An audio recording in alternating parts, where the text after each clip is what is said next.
of the new show, exclusively on TPK Roleplay, known as the Top Shelf.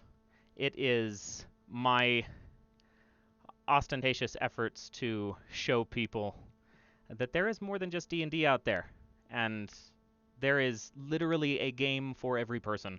And if you can find the right game, I promise you will have just, like, it is indescribable to just find a game that connects with you. And we're going to explore as many as we possibly can over the course of this series so that you have as much exposure to more of what is out there. I've got 4 fantastic guests. This will be a rotating cast. Every single episode will be a different system, a different one-shot, and then at the end, we're going to discuss the system, how we felt about it, a little bit of review, kind of just feel it out, maybe get some questions from chat. But 4 incredible guests for the day. I'm so excited to have everybody here. We're going to start in the top right of your viewing window. Go for it, Saint.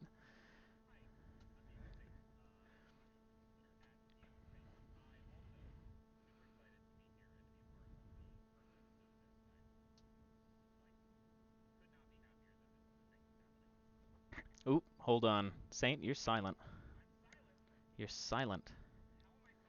Is everybody else silent? This is not good. Check, check, check. That's not good. Let's see. Hold on. Can you hear them now? Slobs again. Oh. Also, there's text. There we go. We got some. There's. Hello. Let's see. No? In spirit, right here. All right, First show shenanigans. It's all good. Can everybody hear me? Cool. Hi, I'm DMF Saint. You can find me on Twitch and Twitter at DMF Saint. I'm super excited to be here, and I'm excited that this is a thing that even exists, because I agree more people need to explore more TTRPG systems. Dev, you scoundrel. Okay, hold on. I think next in the order is Dev. Nif. Hi, I'm next. Cool. Hi, I'm Niffer. Everywhere at Niffer. I'm so good at games, apparently. I don't know. I'm so lost in this game. So that's why I am just being the dumbest one on this team, and it's going to be great.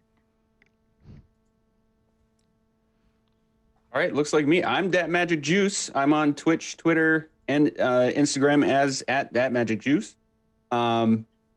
This is actually my first official venture, other than just reading, into being involved with a tabletop role-playing game outside of Dungeons and Dragons. So, what? Captain of the Struggle Bus, right here, and we'll see how it goes.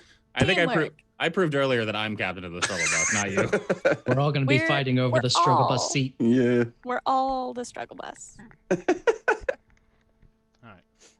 And I am the last HP hero. I am thrilled to be here and looking forward to the game, as dark and spooky and wonderful as it will be.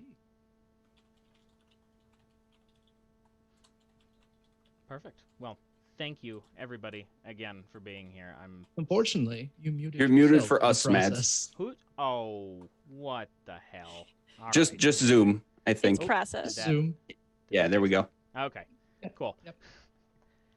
Everything happens on the opening night of a show. Does it not? Every single time. Every single time. All right, so now we got to get into the first system. I took a little while trying to figure out what system to start with. This one's fairly adjacent, maybe in content, to some people's D&D games. However, it is very, very different mechanically. And definitely focuses a little bit more on the horror and the macabre. We are going through, mind all my bookmarks, Heart, the City Beneath. It is written by, give me a moment. Oh, where'd you go? Grant Howitt and Christopher Taylor. I knew Grant, but couldn't remember the second one. I apologize, Chris. But spectacular. You do know authors. that the co-author's screen name is the Madigan, don't you? Say again? The co-author's screen name on Twitter is the Madigan. Oh, well, we can't have that. Now I'm Oh gonna no, have to deal with that I somehow. thought that played into I'll the choice. tweet at there him can after only the be game. one. I didn't know that. No, I don't even know what to. Look, you flustered him. I Look what know, you no, I did. ruined it. Flustered. I'm sorry. No, the game is Apologize. incredible, or at least it's so thematically colorful that I cannot wait to get into it. So now, from here, pressing forward, we're going to do another character introduction. Go ahead and run the same circle around. Explain your character a little bit, what you would like to divulge to people, and we'll go from there. Yeah, so I'm playing Rudolfo. He is a human. His calling is enlightenment, and his class is Deadwalker, which is pretty much exactly what it sounds like. He, during an excursion down into the heart, found himself dead and passed away and somehow came back to life. He was down there with his partner, and he does not know how he passed away or where his partner went. So he's heading back down into the heart on another delve to try to find out more information about where she is. Right, that's me. I'm gonna be playing Zelyr, who is a drow, and his calling is forced, and his class I've never pronounced. So is it deep apiarist? Deep apiarist. Apiarist. I don't know. Objectively, Yep. the most Objectively bizarrely the niche best class. class. I'm gonna roll with it. I've identified it as just probably the easiest. He was forced here, kind of taking his brother's place on this adventure. And the most important thing to know about him is that he has a sourdough starter named Therese. It was literally on my starting items sheet. I love it. Yep, Okay. and you have to name it. So And I'm I glad was you did. required. I was required to name it. So Therese. All right. I am playing Senruel, who is also a drow, born in the city above. I am a cleaver class, so that should be interesting. And my calling is Heart Song.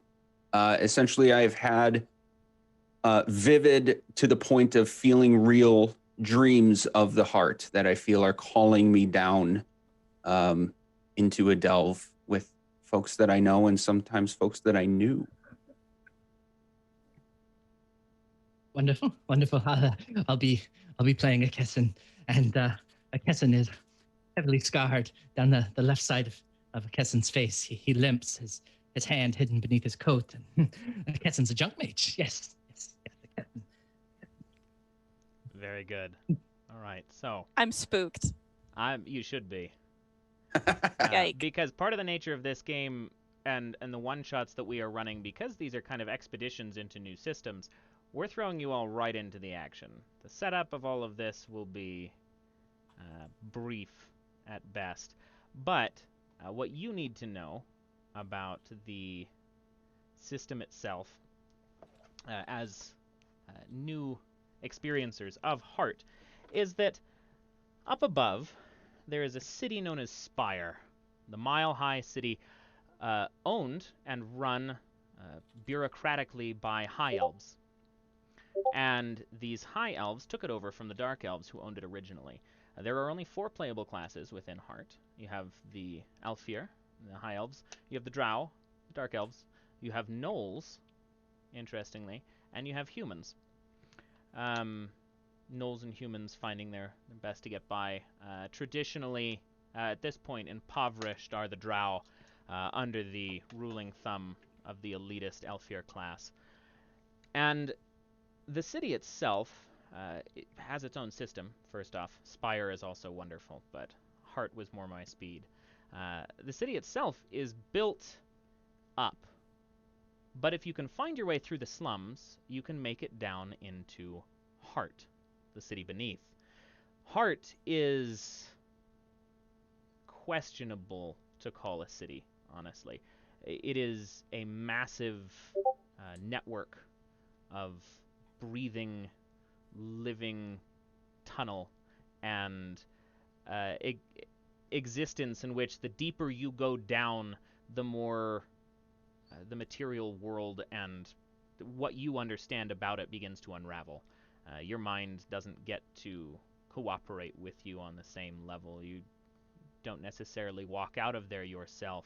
There's a lot of people who speculate on what heart might be, because at the center of this, in a seemingly infinite direction, somewhere down below is the heart, named in the same manner as the network of cities and taverns and stuff that exists under subterranean landscape.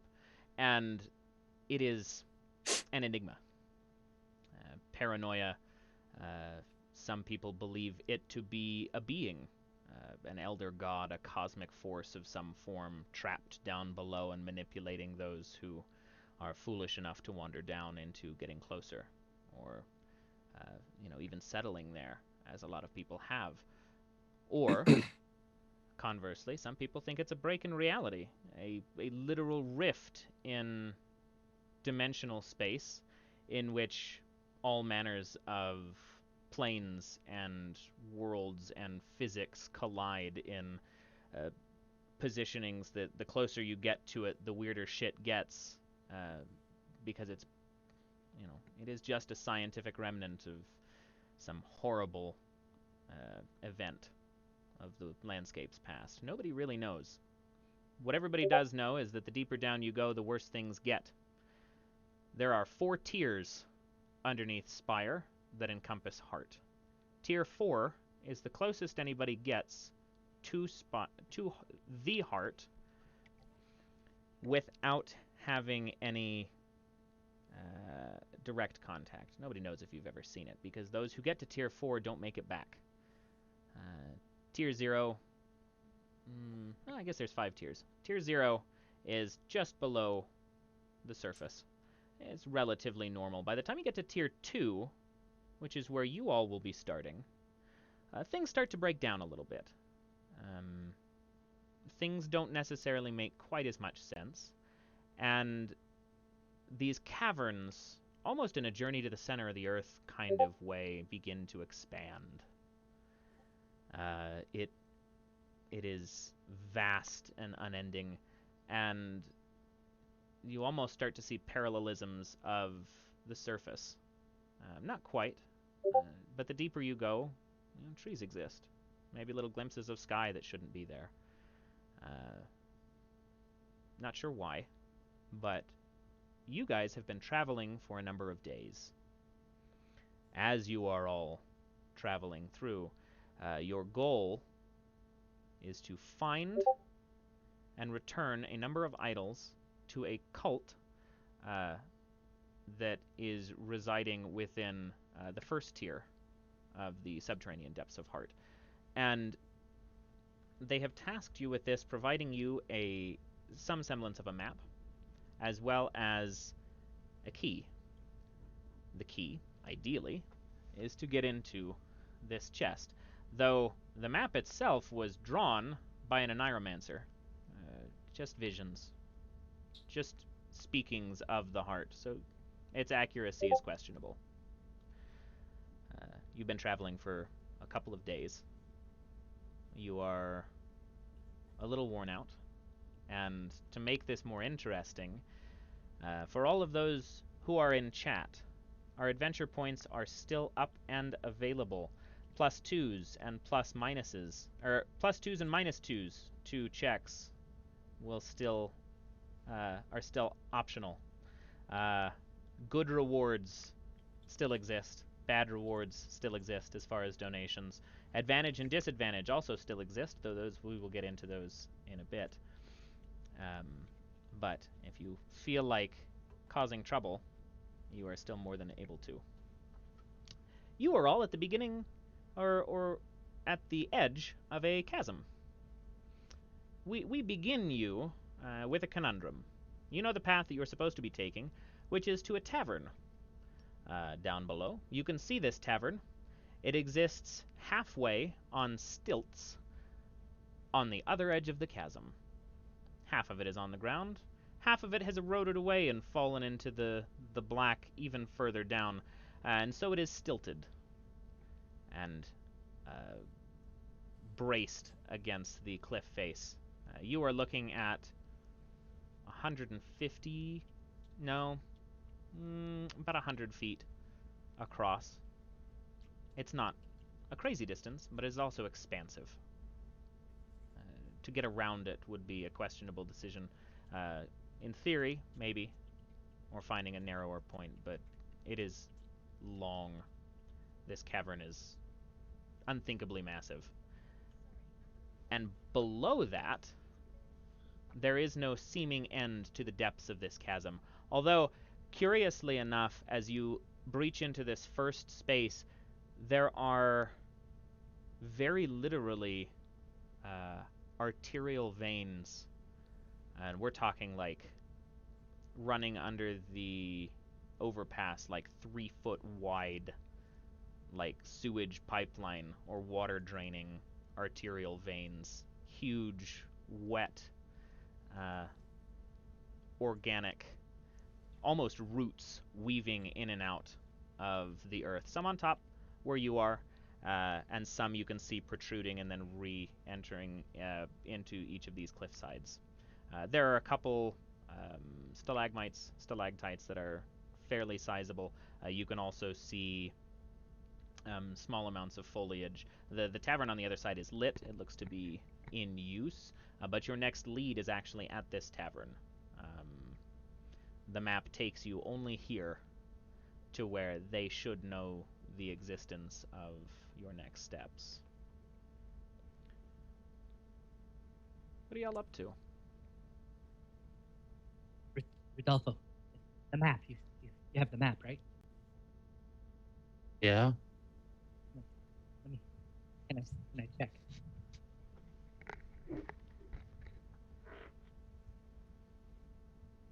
Takes it, runs it under my nose.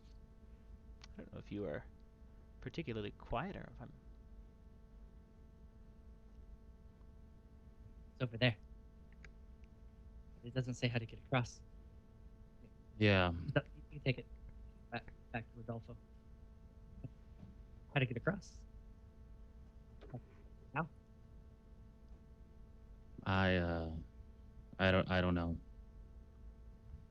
I'd like to I'm gonna kind of sit down and pull out my hunting rifle and use the scope to look across and see if I can see anybody I can signal to, I guess. I mean, this is a chasm that I'm assuming people would have to cross at some point, so there's got to be a way across. Maybe it's like a signal people thing, you know? Okay. Sure. So, let me see. Find my skills in here. So, Hart runs off of a dice pool system. The initial roll that I'm going to make him roll is a d10. But there are also a number of skills as well as domains that you could use in order to benefit you and add to the amount of dice that you get to roll. In this case, we are going to use, as far as your domain, we're going to use Haven as well. No, you sure you can't do desolate or religion? You sure? You know what? I'll actually argue towards you on desolate for this one. Okay. I'll let you take desolate for that one. Wastelands and abandoned towns. I think 2 dice. I like it. Cliffside Tavern So will great. count there. And then compel would be your skill if you have it. Yeah, I didn't take compel, so. Okay. So 14 total. So, in this case, you are taking the highest dice. Okay, so 7. 7. Okay. So, 7 is success at a cost. So 7 plus take stress. I'm going to actually put this stress into... Oh, there are so many different... This book is fairly dense. We're going to put this stress into fortune. So give me a d4 for stress taken against fortune, which the 5 resistances that you have in this game are blood, echo, mind, fortune, and supplies. So physical damage, extra cosmic damage. Mind is your insanity, your ability to cope down here. Fortune is your luck, whether or not your luck will run out. And then supplies are, as explained. I appreciate the system because it assumes for you that you all carry the general amount of supplies that you ought to have. So you will take supply stress at the end of each day, as opposed to having to itemize everything out. I rolled a 2. A 2? Okay, so Mhm. 2 points of stress there. Now, Mads, I got two quick Yes, questions for you. absolutely. Along with those resistances, we have protections. Yes. Does each point of protection negate a mark of stress, or is there some other way that those function? Yeah, they are 1 for 1. So if you have 2 points of protection, and you roll a 2, like Saint just had, you take no stress from that. And is that protection now also consumed, or is that a permanent barrier? No, that's a permanent. Think of that like the only equivalency to armor in this game. That Okay. will always take subtractions from whatever stress it is applicable to. Okay. Last question for now. Yes. One of my core ability, Heart's Blood, my minimum protection for all resistances is equal to the tier that we are on. We're currently on 2. Is that correct? You're currently on tier 2. Okay. No, that's a good point. Thank you. Yeah, of course. I'm writing that down. I'd That's just good like to to know. remind the party I didn't take any resistances because you were going to protect me. When did I say I was going to do that? We Well, I talked have a about minimum it. 2 on all 5 now, so I care about one thing and one thing only, and that's my sourdough starter. Listen, I'll scroll up in the Discord. We did talk about it briefly. I said I would support you as Niffer supporting Saint, not as Zelyr fair. supporting Rudolfo. Damn it. My bad. Okay. Fair enough. So at this point, anytime no stress promises. is rolled, myself, as the game master, rolls a d12 against that stress. If the dice itself is less than your stress, or equal to, you take fallout from that. There is no real hit points in this, but the more fallouts you collect, the worse a time your character is going to have. Death is a decision in heart. It's not something you can just drop to 0 for. So, let's see here. All right. Saint, you are good. So you take your rifle and you flash the scope off in the distance. You see the light kind of glint against the side of one of the windows of the tavern. Patiently, you wait there for a moment. You think it's not going to give you any kind of reprieve until that window pushes open the shutters. You can almost see the dust even at the distance from these shutters breaking open, and somebody sticks their head out. You can't quite make them out, and they look over the other side, try to find where that flash is, and they can see the glint of your scope.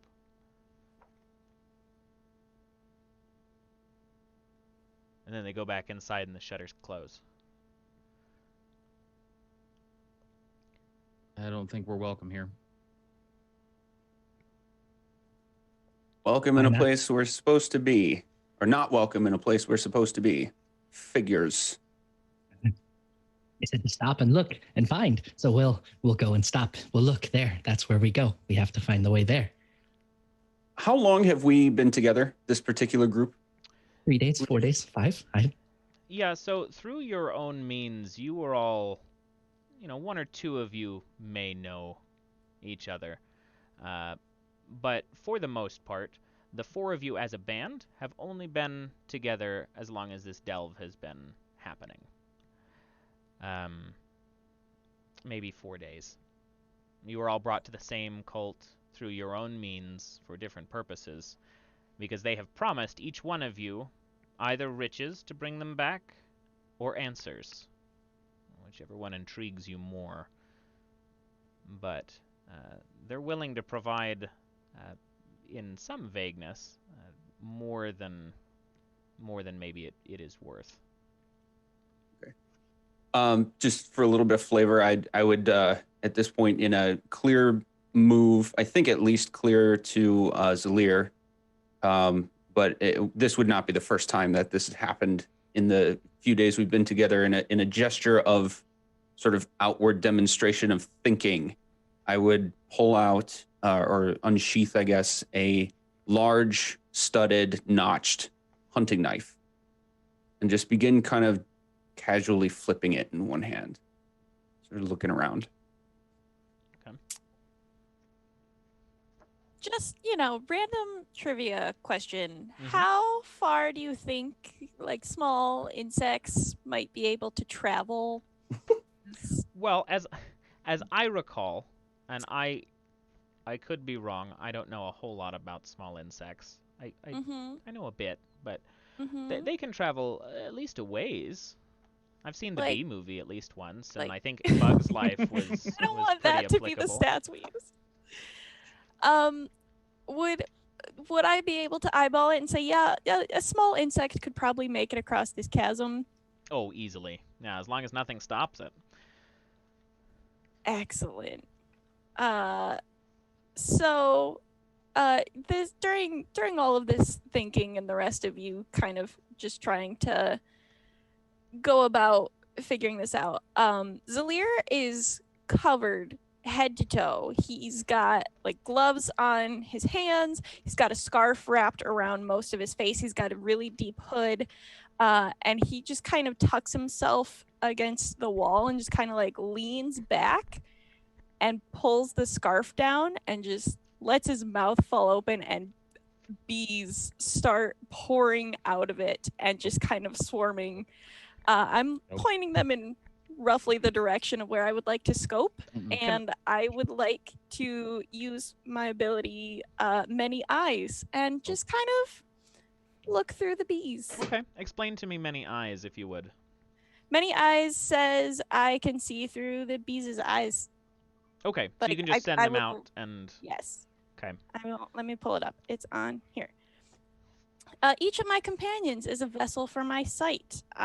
When I stand still and close my eyes, I can see through the eyes of any of my bees, allowing me to spy around corners or look into closed spaces. Okay. So where are you seeing... Release the bees. Where are you looking specifically? I want to see if they can make it across the chasm, and I can kind of scope around, like, are there people on the other side of the chasm? Are there, like, is there an elevator that we missed? Just, Okay, common sense, sure. practical things. Yeah, no, that makes sense. Hey, before you do that, narratively, have anybody else seen bees in inordinate amounts fly out of this person? I don't think so. Hell no. I'm going to leave that to you, I'm Zelyr. tucking myself in the corner for that reason. Okay. Yeah, we do. Zelyr and I do have some background, but that is a Yeah. blank space in it. So I'll leave that up to you. I don't think I've ever like purely vomited bees though. Okay. Just Okay.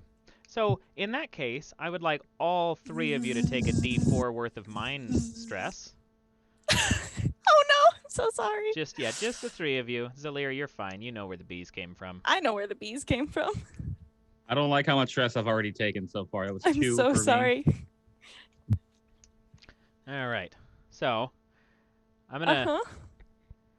for the sake of the chat, I know what they mean, but -2s are actually. I assume, Mr. Rogers, that was given to me as a negative and not a positive thing. So I'm going to consider it Aw. a positive thing for this, as opposed to flipping it on you.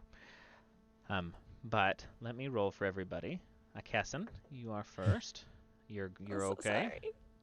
sorry. Yes. Rudolfo, you're fine. Oh, thank God. Fascinating. Senruel, narratively, that makes me very happy. You actually take Yes, minor good. fallout from that. That was a 1. So Oh man. Okay. So can you explain for me again why exactly I take fallout from that? yeah, so 'Cause I- anytime you take stress, I roll to see if that incurs fallout. If fallout happens, your stress on your bar goes back to 0. You clear it all out. Okay. And then you take the fallout. And if it's an immediate thing and, one time, great. If it's ongoing, there are ways to deal with those. Okay, is that altered at all by the fact that I rolled a 2 and I have 2 protections, so therefore I do not take any stress? It does. You are in the clear, actually, in that case. Sweet. So Good work. the only person who would have failed their fallout actually took no stress at all. Yes. Very nice. All right, so maybe a little shaken, but certainly not stirred. Nif, Zelyr, you send your bees, at least a good number of them, out towards the tavern. Yes. Takes a look around. The tavern doors are closed, but the bees can still get in. You can't really see through any of the windows. If you would like to try to sneak some bees into this place, you may. So the Many Eyes doesn't say I can directly control them. It's just where they go, I can see. All right, so I'm going to say for the sake of that then, what you notice, because they have no real reason to get inside, what you notice before they are recalled to you is the windows are old as shit and dirty and all closed. You can see light coming through them, but that's about the extent of their visibility. Is there like movement inside? Noise? There is noise. And then there is also, apart from noise and light, there is small amounts of like steam coming out from piping from the front of the tavern. And then you can also tell that the doors themselves are the only place that have been recently trod. There is dust and dirt tracking up through the doors, but nobody's coming in and out. There are definitely people in there, but it's quiet. And there's not like there's not like any convenient way across from that side that we missed. For that specifically, let me take. I'm going to make you, if you're trying to manipulate your bees or get more information out of this. I'm just trying to see if like we missed a zip line or something. Sure. We're still talking bees, so we're going to make the domain occult. And we're going to make the skill discern. Hey, I have marked both of those. Oh, shoot. All right. So 3d10 towards you. You'll take the highest number. Tell it to me. All right.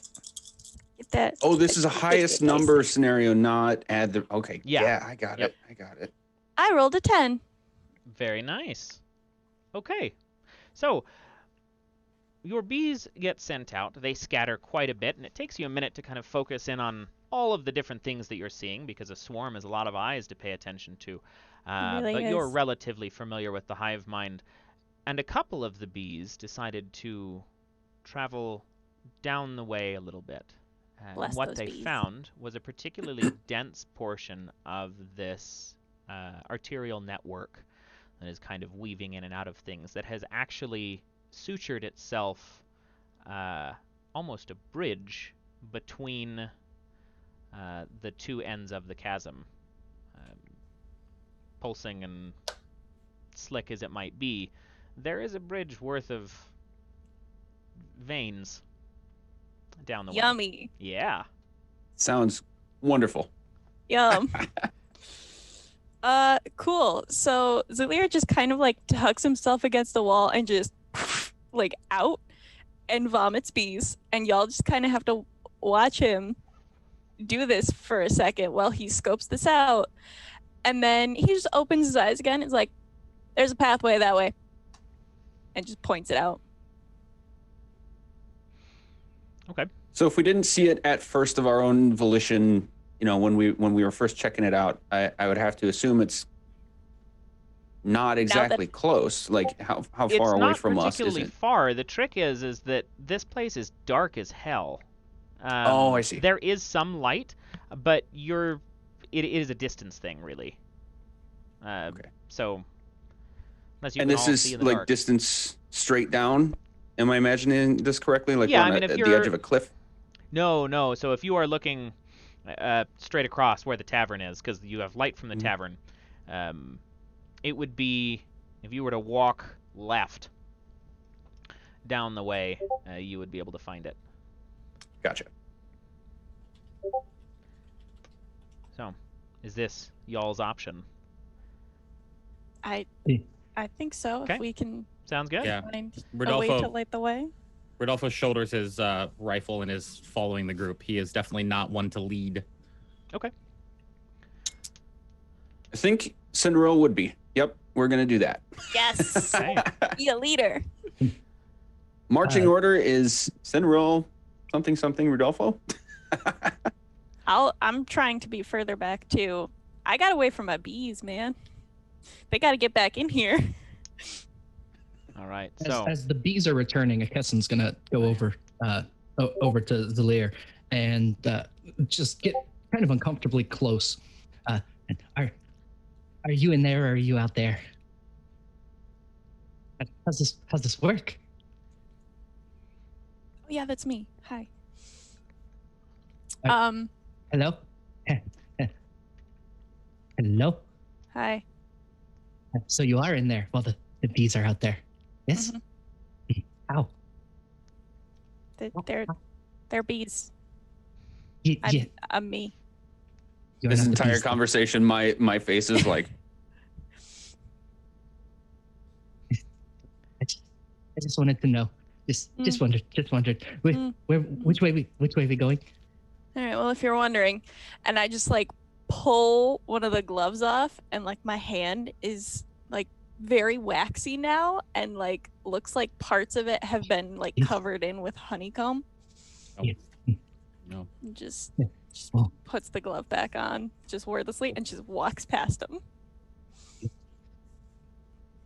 Interesting one. Which way are we going? And I'm going toward the vessels that you said it was dark in here. Yeah. My good hand, I'm gonna twist my wrist, and a little burst of fire is going to just spurt up for a moment, burn for a second before it burns out. Effectively, my unarmed attack makes fire at a range, so I'm just going to attack the blood vessel from a distance every once in a while to make the fire burst up, so we can give some have some light along the reskinned way. fire bolts out into the. No, the out fire into just distance. it comes. It Okay. So, rises, not goes, comes. Yes. Mm-hmm. Senruel leading and Akessen lighting the way in front of you. You make your way to a braid of these terrestrial veins that are passing through, and they are large enough, and there's enough of it exposed that you can see that they are actively pumping blood, like they are moving and kind of writhe a little bit. You could walk across them. Total, it's about a 5-6 foot wide bridge worth of flesh, but it also is moving, so you're not sure how it would respond. Yeah. I have on my person, for reasons, a freshly harvested heart that still occasionally twitches.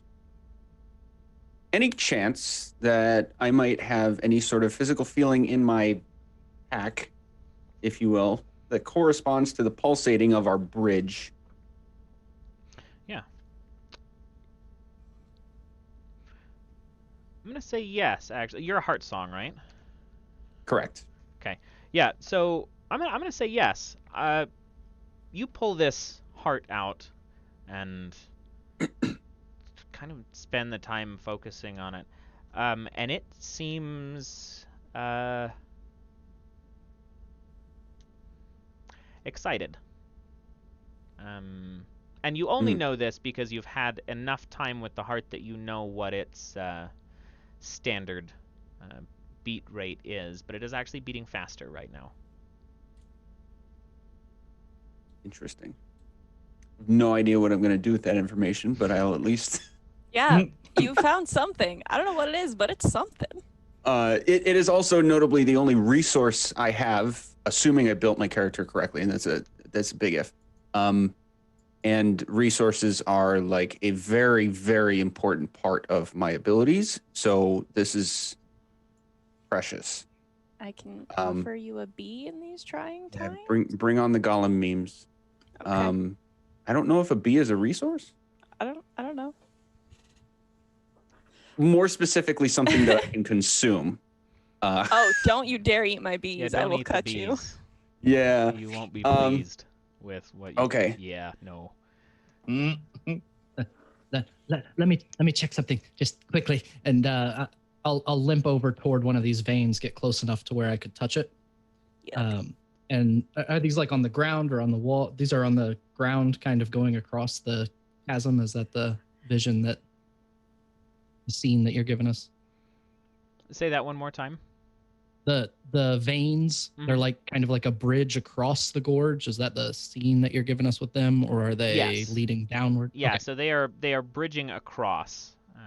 Exactly. Okay, then I will go up to, I won't get on it exactly, but I'm going to limp forward and lay down rather quickly and scuttle up forward on my belly, and reach out with my good hand, and I'm gonna scratch at the vein a little bit, and I'm just, do I smell Lick it. do I smell any magic? Because I can smell magic.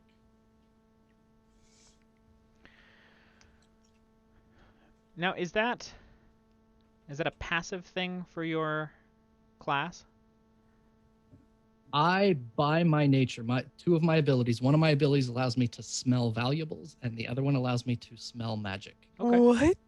So, And I can tell generally what stuff is based on the smell. So certain types of magic smell different. yeah. Yes, absolutely. So you're like Unequivocally. Colin. These veins are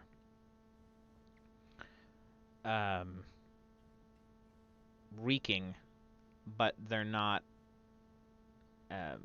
displaying no properties of, but they are definitely of a potency that you've smelled down here before, but this is concentrated. I'll kind of flip over on my stomach and awkwardly sit up. There's magic here, a great deal. It glows. Yes, much. Be careful. Yes, let's go across. Yes. You first. I will take a solid but like careful, sort of like testing the water first step. Okay. The vein in particular that you step on reacts only slightly. It recognizes that something stepped on it, but maybe just causal of the existence of it being in the cavern. Hey, thanks for the raid. Friends. We can make friends. We can make friends. Yes. I'll turn back around to my stomach, scuttle up, and I'll pet that vein a couple times, just gently. I'll go, yes, we're friends. We're friends. Yes. And then I'm gonna carefully get up and follow Cinderella. Okay. Rudolfo is like staring intently and watching everything, like with a very cool analytical eye that Akesin is doing. And then if anybody's paying attention, you'll watch Rudolfo like just kind of break to the side, and his lips like barely start to move as if he's like mumbling to himself, and then he'll follow whoever goes across the vein first. Okay. I think Senrual, you're traveling first, correct? Yes. So I'd be right behind. Okay. Perfect. Me next. Yes. All right. So assuming multiple steps can happen, I'll, after not much in the realm of like clearly danger happened, I would have taken at least like several more steps, enough room for someone to follow behind, depending on how close they wanted to follow. Notably, I would have my hunting knife in hand, sort of flipped to the stabbing direction, as if to like be prepared to catch myself on something if I have to. Okay. Sounds good. So, you all begin to trek across. As you do, things are anxious, but they go smoothly. you all managed to make it across without too much difficulty. The thing... Zelyr, you would probably be last then if I'm Yes, I would. recalling all of these. Your bees are perceptive, as are you. Yeah. And as you all walk across and you begin heading towards the tavern, what you notice, being in the back of the line, is that the arterial bridge that was there moves like a snake, and it goes from the edge that you were on, and you watch it pulse just a little bit as it moves, and eventually like leaves that side and kind of just weaves into the ground underneath you and then disappears, and that bridge that was there is gone. After we're all past it, though, right? Yep. Yeah, you got Okay. to cross it well enough. Okay. Cool. This is fine. This is fine. Cool. Everything's fine. I'm going to keep that information to myself. Okay. And panic. She's Rudolfo, the only one, or he's the only one that saw that? Yep, he's the only one that Yep. saw that. It was a Okay. Because I got my bee eyes. There is Got and it. there is some kind of ambient noise to the existence of these things anyway, and how these tunnels function, that you may not have noticed immediately that. Cool. Can I make an argument that my death shadow would have noticed that and told me? You may, actually. Saint, as I you're love the that you're only like, one- actually, I would know that too. No, Just that's a like, good Well, no, point. I just want to. I That's want to great. know. I want to know. Yes. I love it. Yeah, because your death shadow kind of passing in and out of your realm of visual. Okay, so as a side note, and I feel like, did you ever watch the movie Blackbeard's Ghost? No. No. Okay, old VHS film. When I read your class specifically, I could not help but think of just like Blackbeard's ghost being the thing that was following you all the time, and it just there was like an hour that it just struck me with the giggles. But yeah. You're following pretty regularly. Would make sure to point out that you are without return right now. Yeah, Rudolfo would just turn and acknowledge that and kind of look at Zelyr, like stone-faced, no emotion whatsoever, recognizing that you know but aren't telling anybody, but then just turn and continue walking along. Okay. So, on to the tavern. In reality. I'm following, knock. so Go knock. Yes. Go knock. I make pretty much as straight as I can path toward the tavern, yes. Okay. Sounds good.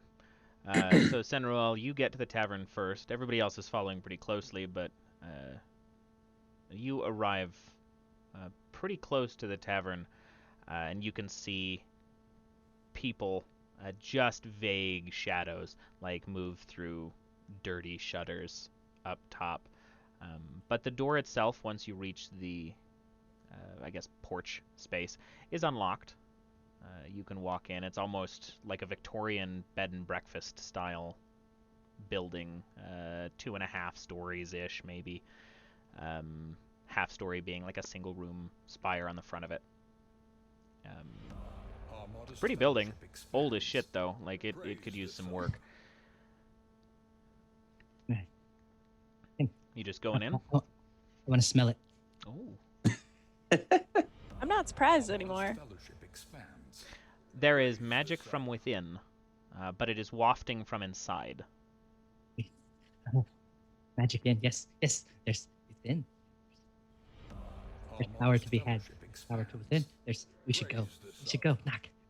Finrel, knock. Yes. In. Okay. Well, being a tavern, I probably wouldn't.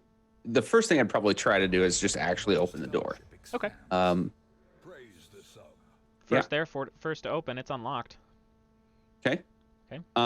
And I think I missed a note here. This tavern is a landmark for us. Why again? So It's not the place. it is the end of your map. The end or of our at map, least okay. a landmark in your map. You're not sure if it is the end, but it looks like the end. It's drawn abstractly, but it is a major point on the map, and it has direction, supposedly, from what you were told, towards, wherever these idols are being held. I know. Yeah. I know. Someone knows. Okay. Okay, yep. I would just open the door and a quick glance back to the rest of the crew here. I would just walk in and sort of take in my first sights. I'm looking for a bar. Okay. Taking in if there are any people around, anybody I might recognize, but not surprised if I don't. Okay. You were a drow, right? Yes. Okay. So there are 3 people in this tavern. There is a bar. Behind the bar is presumably a very old, because visually they are aged Elfir. There is a drow passed out, drunk on a table, pretty center to the whole thing. There's probably 4 or 5 tables in there. And then there is a gnoll sitting at the same table as him, kind of nursing a questionably viscous drink through a dirty glass. That is a And phrase how I are did not we- want to ever hear. We're getting so many good Yeah. today. Mads, generally speaking, how are we interpreting the general world sense of our races and their Sure. cultural relationships to each other? So as much as I typically don't like bringing in racism to these, there is a Mhm. distaste, or at least a tension between the Elfir and the Drow. I think people in Heart care less, because it is not, Heart was never politically overthrown. That was Spire. Your beef as far as Elfir and Drow are upstairs, but anybody who remembers or who was part of it may still hold some tensions. Beyond that, in Heart, most people just hate you because people are hateful down here. Like, people just either have gone mad, or they're distrusting, or they're just shitty people trying to escape. Okay. Shout out to the bottom shelf. Mm. Who just sent money, by the way. Shout out. That's fantastic. Oh, I love that. Okay. Coming into the Is that a tavern, good table, by That the is way? a good table. Yay!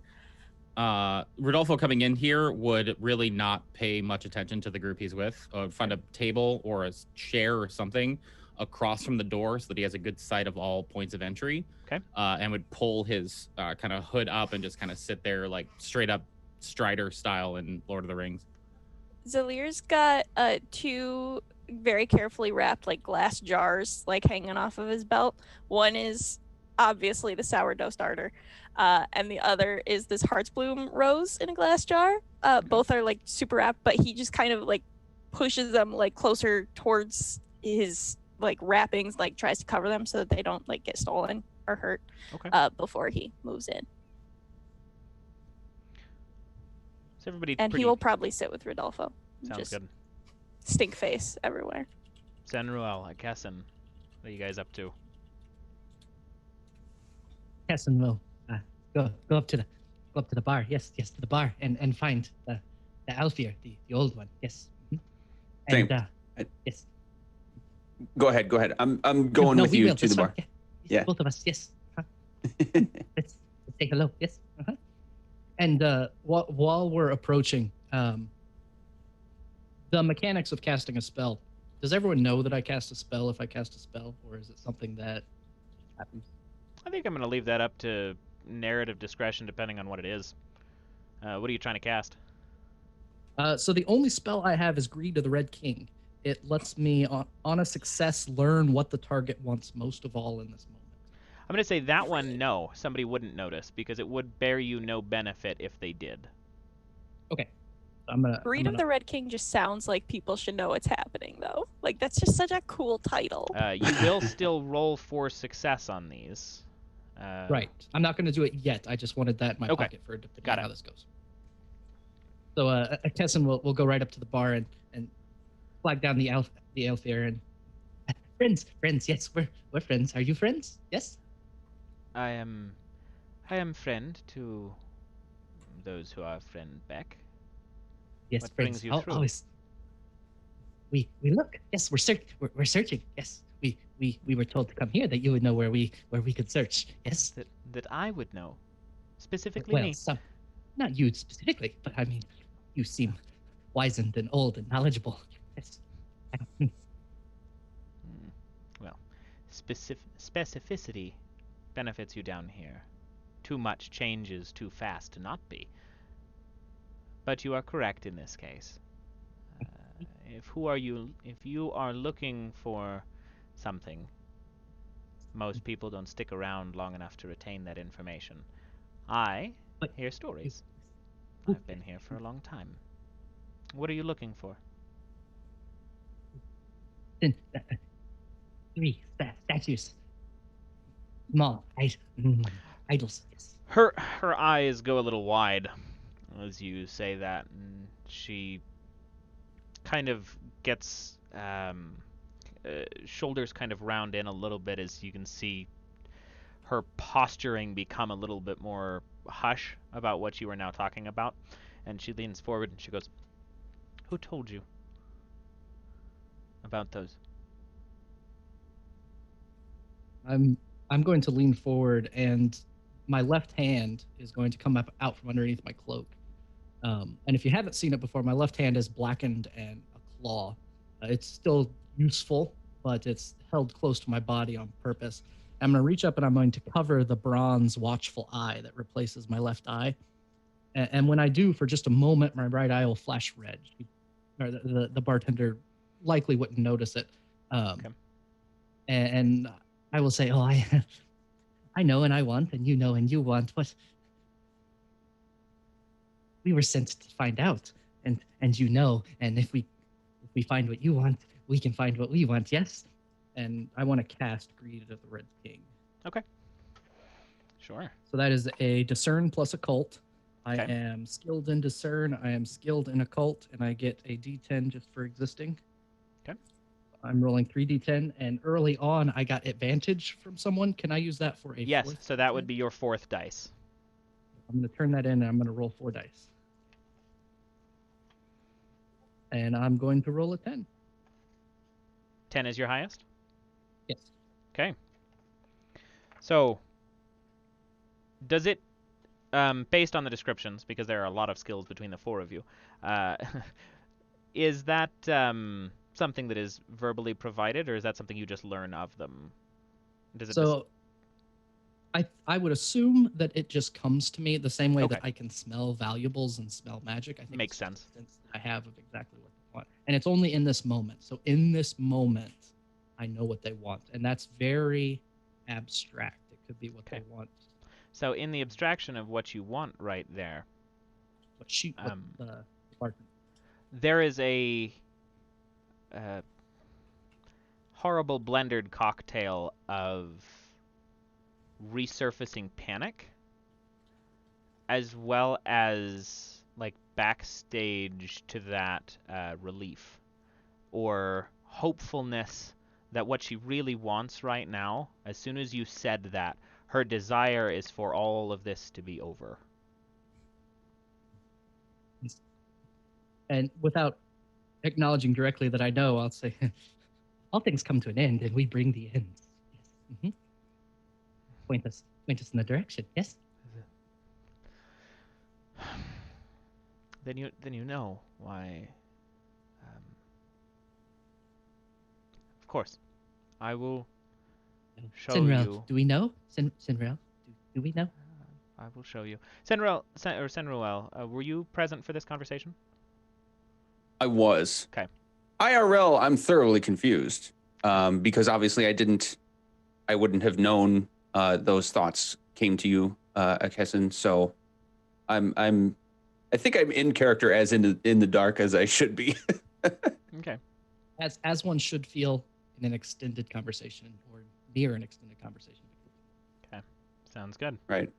So you look on as you're hearing this. And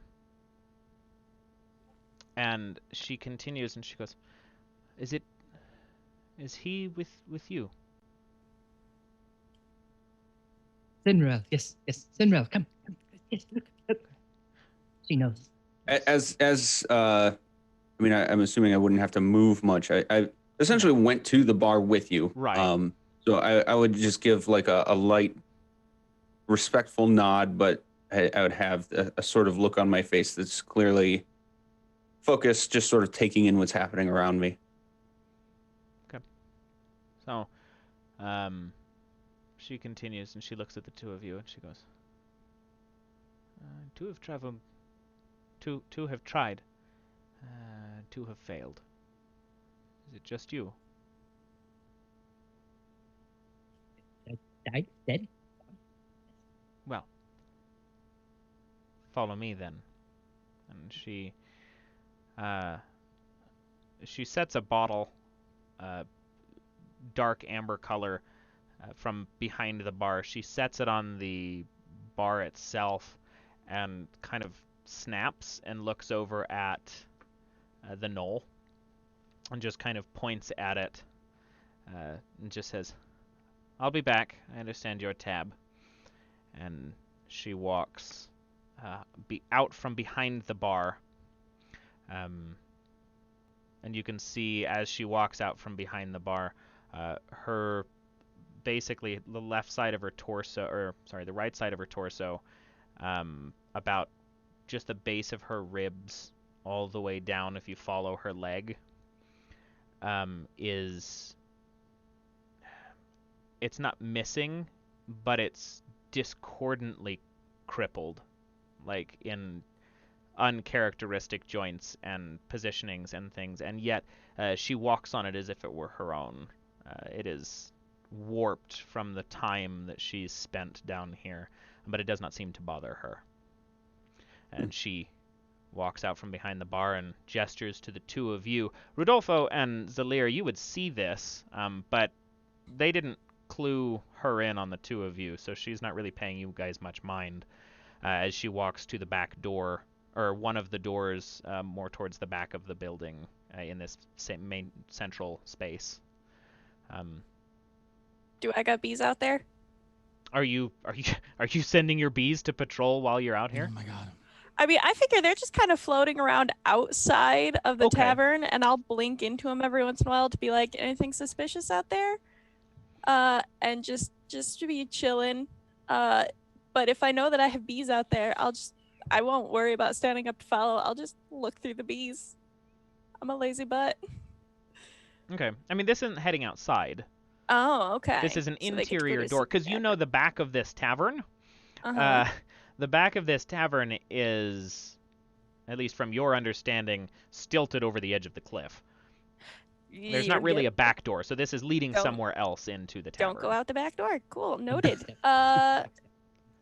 Cool. All right. If it's an interior door that they're going through, I will kind of just start to elbow Rodolfo and then like think about not touching him and just stand up and be like, come on, and just follow in.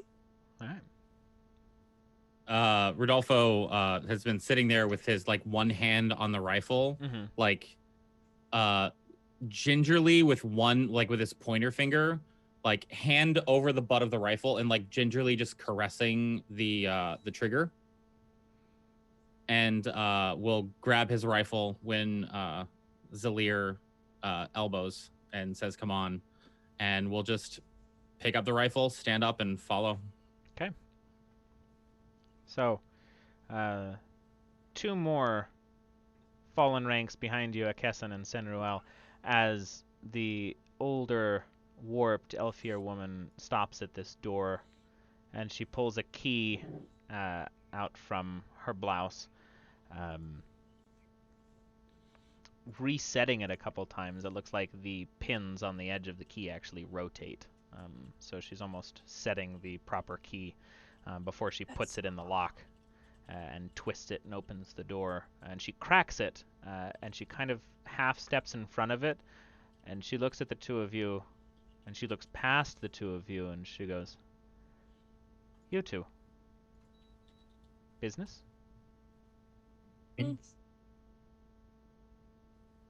I'm with them. Yes, more friends. Yes. I see. Well, perhaps it's for the best. I would. And she stops, and she's still standing in front of the door, and she waits for a moment. And she looks at you, and she goes, "I know what you must do, but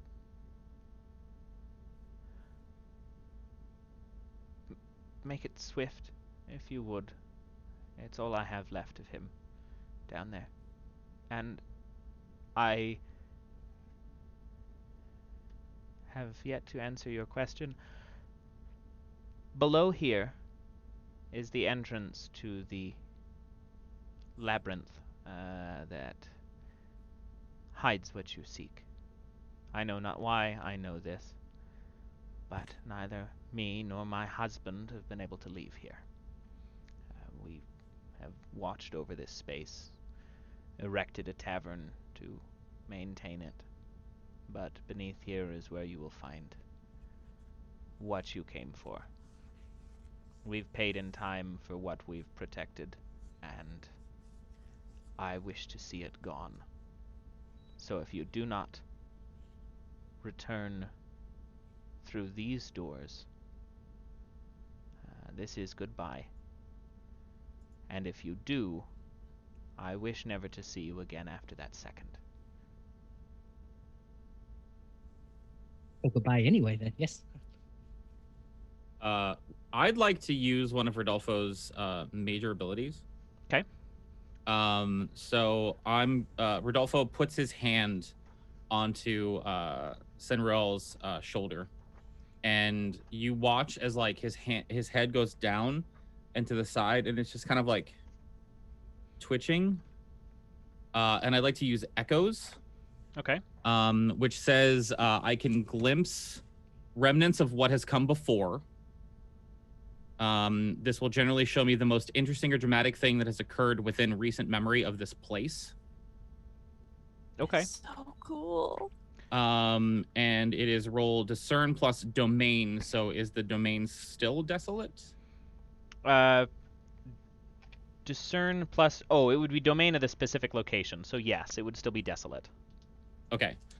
So that is 1 for the roll, 1 for discern, 1 for the domain. So 3d10. My highest is a 9. Okay. And it says that I will witness ghostly recreations of the past in my current location. Okay. So I'm specifically trying to like tune into like people that have gone here before, and like who they are and how they prepared, and like try to get a sense of what fuckery we're about to get into. Okay.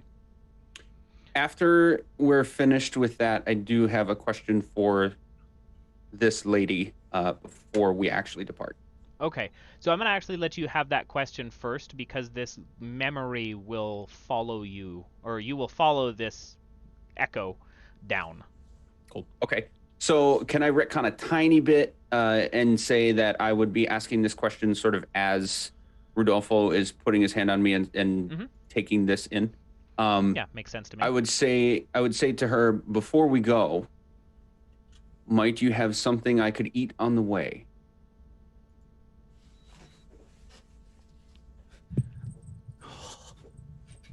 Don't see why not. It's not like I need much here. Give me a moment. And she kind of sidesteps the door. As she does, we're going to kind of run this simultaneously. Visually, Rodolfo, you see 2 others. What looks like a Vermisian knight and a cleaver walk down, or the echoes of walk down this staircase. Or walk through the door, at least. We'll get to the follow here in a second. The Elfir comes back with what looks to be maybe a 1/4 pound of jerky. Okay. You're not sure the meat of, as well as a number of mushrooms or subterranean plant matter of the local flora. Okay. So then mechanically as a player, should I understand this to be a legitimate resource of some kind that I should mark down as such? Yeah, I'm going to consider Or- them both well, so the jerky would be a D6 resource. The mushrooms would be a D4.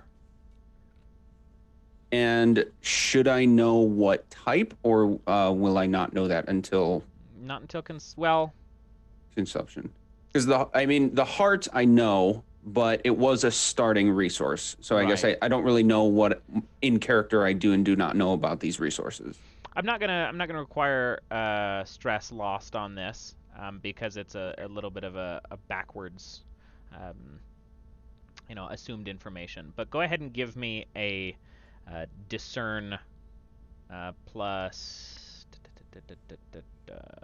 Let's get a discern plus a Warren roll if you have either of those to add to it.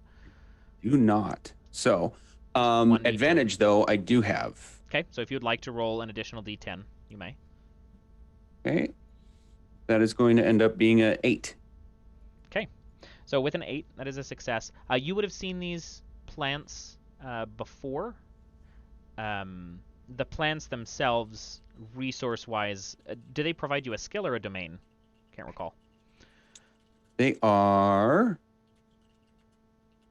I actually don't know. I just know that they have an extra description. Let's look at the resources quick. Yeah, I can pull that up. Resource tags. Gain any domains associated with the resource until the end of the situation. There it is. If you have access to that domain, you gain an appropriate knack relating to. Okay. So, the mushrooms themselves would be a Warren domain. Okay. And the meat, the jerky, with an 8.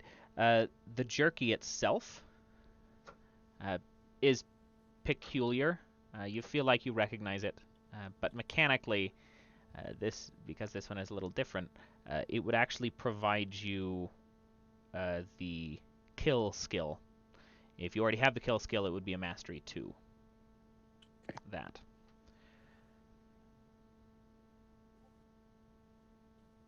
Okay. Thank you. Yeah, of course.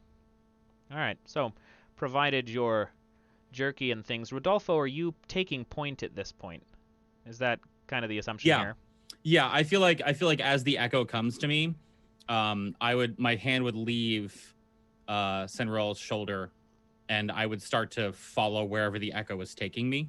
Okay. And I wouldn't wait for anyone to like verbally let me know they were coming. I would just assume they're following me. Okay.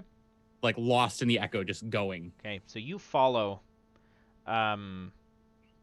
You can kind of see your own like Death Walker, your Death Echo off in the distance as you do, almost aiding this conjuration of this memory as these two figures walk into the space, shadows thereof. Inside this space, you see the shadow of a different Elfir, male, older, also warped. The shoulder side of his body down his arm has become cragged and keratinous, and he drags one of his legs as it becoming too postulated and bulbous to be able to really function. But he kind of gestures towards them and leads them forward as you wind the back windows of what overlooks this chasm, and then it wraps back around and there are stairs down. And as you go down into this cellar, you will all see something. Well, you will all see the same thing, but you will be the only one, Rudolfo, who sees what actually happened. As they step down, there's a small conversation, just brief, between them. I don't know if it gives you audio. Did it describe it? It didn't say yes or no. I think that's up to your discretion. Okay, I'll give it to you then. Makes sense to me. So what you see is a small conversation with the Elfir man explaining that this is the direction to travel into the labyrinth, and he walks forward And there's actually a stone pressed up against part of this root cellar that you watch him push away. But as he does, you watch him almost go into like a grand mal seizure standing up, as he kind of locks into place and then begins to convulse. And in the space in front of where that stone was pushed away from, I've been thinking about this particular thing and how to describe it for a week now. Sure. He, for all intents and purposes, he basically explodes. The space of him inverts on itself. And if you've seen like Amazing Spider-Man 2, where the time slows down with Andrew Garfield and like they break the web shooter, that's basically the visual. And what you all see following behind, looking only at the aftermath of this, is the partial existence of a still organic husk of, pieces of a man, and this horrible spider web of sinew and tendon and wet mass just filling the space like Shelob's web, but organic and made of him. And you see through the echo that explosion impaled and killed and almost assimilated the two that were present in the space. They did decay, though. Their bones, having been rapidly stripped of flesh, just kind of hang, from the ribs inside of this network of tendon. So can we just like IRL the door not safe? That's what I'm getting from what you're saying. Door not safe. Is that an accurate assessment of your narrative, sir? What? No, that's fair. Okay. So what you saw was there was no reason for him to have warped in that way. It doesn't look like the door said anything. But it happened when the door opened, though, right? So he opened the door, yeah, and then went into a fit and popped. Short version, Cliff Notes. Sorry, yeah, that's the short version. Okay. So Rudolfo would, seeing this echo and kind of the shadow, like noting that people had entered, he'll look back and just be like touching where the door would be, and over his shoulder call back danger, and then just walk away. I should clarify. Immediately, yeah. Go ahead. From where you are, you can't get to the door. Okay. This sinew kind of web network and veins and shit fills the room. You would have to cut through it like a web to get to the door. Okay. Backtracking, retcon. My hand is on the sinew itself, and like my fingers are like slipping into it and like feeling around, almost like my fingers were going into like a loaf of bread that hasn't quite risen yet. Tasty. And like try to feel my way into it, and then I would turn over my shoulder and say danger and back away for someone else to take the lead. Okay. So the amount of vein web that he had to go through was essentially less than an arm's length then, if he was able to get far enough to like reach this opening.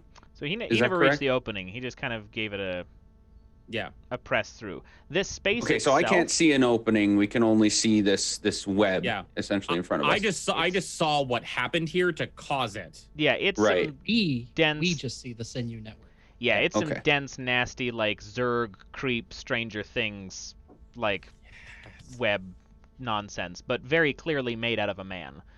And okay, Zelyr. I think I get it now.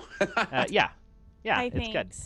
I've been this is reminding myself. I would like to, in a panic, recall the bees. Okay.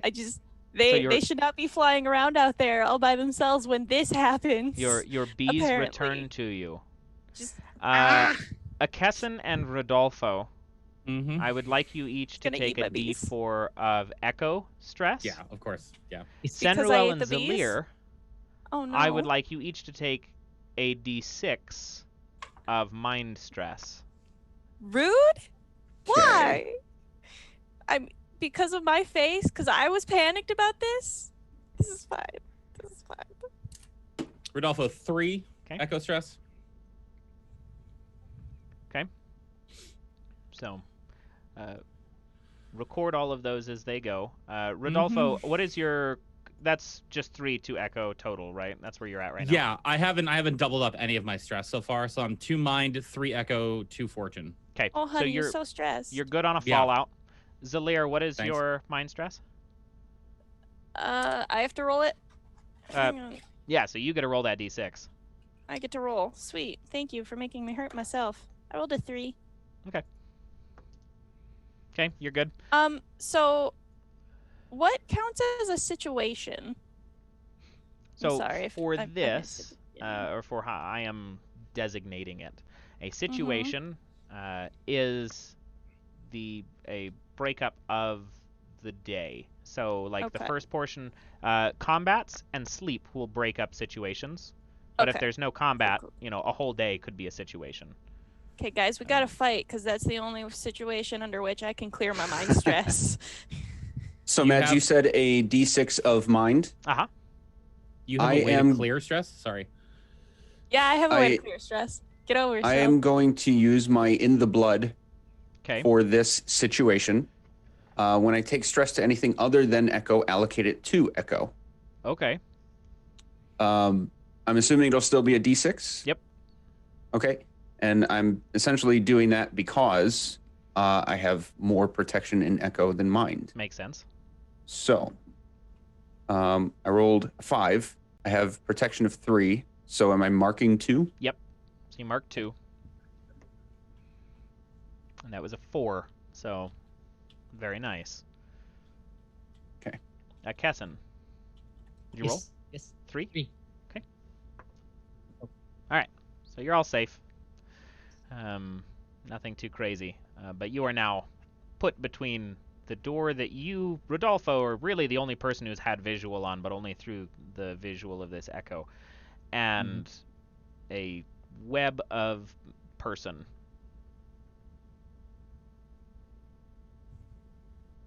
Your phrases just keep getting better and better. I know. Thank you. Thank you for this. I would ask Rudolfo, is this our only way in? It seems so. You're the one with the heart that's connected to this place. Why don't you figure something out with it, Senruel? I wish I This knew is- more about that heart than I do, and I would just unsheath the knife again and start with one top, or at least as high as I can reach, down to bottom, single cut. Okay. See if I can start getting through this. Don't do that. All right. So we're going to make this to start cutting through. Anybody who would like to deal damage to this, to tear through it, is a cursed plus kill. My thinking is, it looks like this. Does it look like the bridge that we came over, like the fleshy connections and stuff? Does it look like? Because my first instinct as Niffer is like, oh, this face is just this weird fleshy vein stuff, and the like body has been taken over by heart and is now like growing over, sort of like, you know what I mean? Yeah. No, I think Does that track? yeah, Would that within make sense? a reasonable space, I think that is very appropriate. Okay. I don't think we should piss off the heart. I don't think we should cut it. But you already have a sword, so do it, and I want to see what happens. If it's our only way through. So, Mads, I have a hunting knife with kill D6 as its described property. You mentioned cursed plus kill. Yep. Is that a D10 for cursed, a D10 for kill? If I have it plus, is that plus a D6, or what's with the D6 kill So on the the D6 knife? is the stress inflicted on a success to the web. That's your damage, basically. Okay. Okay, so it's still just the curse plus kill d10s. So it would be 3d10 at this point. I don't have kill, ironically enough, but I do have cursed. Okay. So just I 2 have d10s. neither. I'll roll those two. I got a 9 as my highest. Okay. 9 is a good success. So you cut through this with confidence as you begin to cleave through. Go ahead and roll your d6 for stress against the material. That is a 6. Very nice. Okay, so you get a good way through it before I will either need another roll from you, or if somebody else is assisting, a roll from them. I'll assist. Okay. Yes. So I don't have a weapon that can do this. So it is just my hands, which I believe is a D4 Okay, yep, unarmed. for stress, right? So 1 for this. What's the domain for here? So this particular action is going to be cursed. Okay, so no, Well, it's not kill. that. So just 1 for the roll, 1 for kill.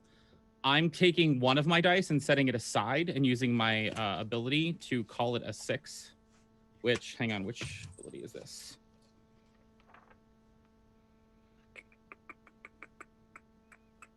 Sorry, I should have had this figured out. One of my abilities just says that I can make it a 6. I want to make sure I'm doing this right, though. Hang on. Oh, unorthodox methods. Before I roll dice to resolve an action, instead state my result as a 6. So I think I just get a 6. Yes. So success at a cost. So from here forward, just so we are aware, anything that is not so damage, some things will have their own specific stress that they will inflict upon you. Those might change based on the monster. But everything from here down, if you're taking stress in tier 2, is a d6. Yep. Okay, so that's a d6 worth of echo. To me? Mhm. Okay, so the stress I deal to it is 4 for my hands. Clawing. Okay, perfect. Because it was a success. Yes, correct. Right? And then my D6 roll is, thank you, freaking Lord, a 1. A 1. Okay, what's your total echo? Total echo is currently 4. Okay. We need a nap. That was a 5. You're okay. Thank you. Whew. Yeah, so you tear through this. You can feel as it goes, not being separated from it by a weapon. There are small parts of these sinew as you're tearing them apart that almost try to prod or burrow at your hands as you're tearing it and throwing it aside. But between those two, that was actually a 6 and a 4. That'll actually get you to the other side, or at least enough of a path to do so. As you get Good job. there, Yes. the partial, what is left of his head, the Elfir man will speak up as blood pours from the mouth and he kind of gurgles through it, but you hear, just finish it. Yes, yes. Feel the flames lick and honey. tickle. Yes. Yes, yes. Sinro, yes. Or no? My wife won't, nor will she leave. She'll suffer the same. I take it to understand that the voice I'm hearing is the flesh around us. Yep. Yeah, no, it's literally, it's the piece of this man's head that is still dangling within the sinew. Okay. Yep. Okay. You got a knife, dude. Do it. No. We purify and we burn and we feel the flames lick and tickle. And I will twist my wrist and the head will. I'm with fire. Junk Man.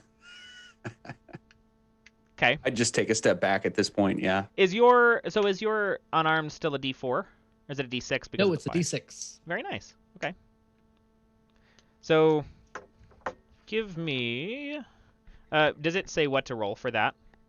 Under it? Nope, it's my unarmed attack, so I roll kill whatever you ask for. Okay. Yeah. So, Kill plus cursed. Give me an attack for that.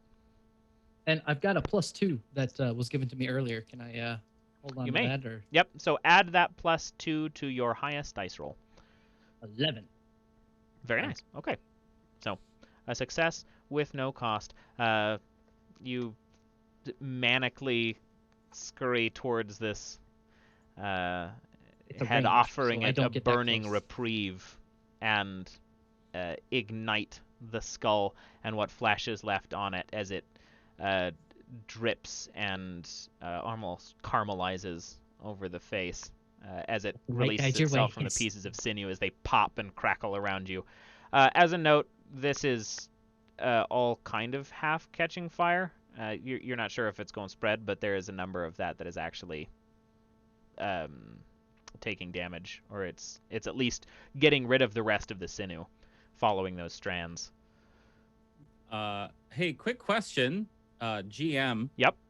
Does this count as someone who has recently died since he just lit it on fire? Yeah, he just died. He's been alive this whole time, suffering. So Oh. No more. He knows. My understanding from the Echo is they were going for the idols as well. Is that correct? that would be the assumption there, yeah. Fair enough. So I'd like to use my ability Last Rites. I know about the death rituals to be sworn in as a priest in the three major faiths. When I touch the brow of a recently dead person, I can ask the spirit a single question before it fades away. Okay. Nice. I would like to ask it, is there anything that we should be afraid of? Yeah, everything. I can already answer that for you. Sure. Is there anything specific There that we we go. should be afraid of?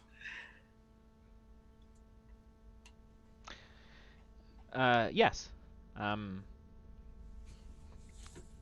The player expected as much. The response to that is the angel named Maledict is what you are given.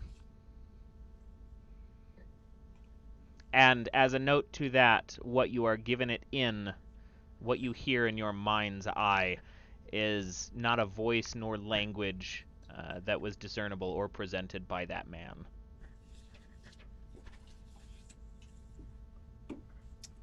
Is there a way for me to use my hands to finish off this particular husk of a head and just like squeeze it and You just pop want to it? crush it? I mean, Yeah.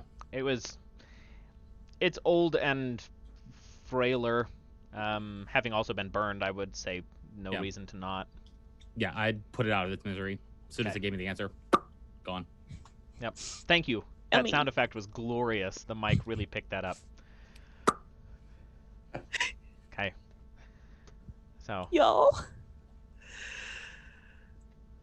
I'm just gonna make Zelyr continue to roll like mind stress just for Nif's reaction. Just kidding. because Niffer kidding. can't handle it doesn't mean Zelyr can't. Oh no, I know. I'm emotive. It's not my fault. You're fine. I appreciate you and Thank your you. emotion. Thanks. Deeper in, Damn. it is dark down this tunnel, and it looks to have been wrought from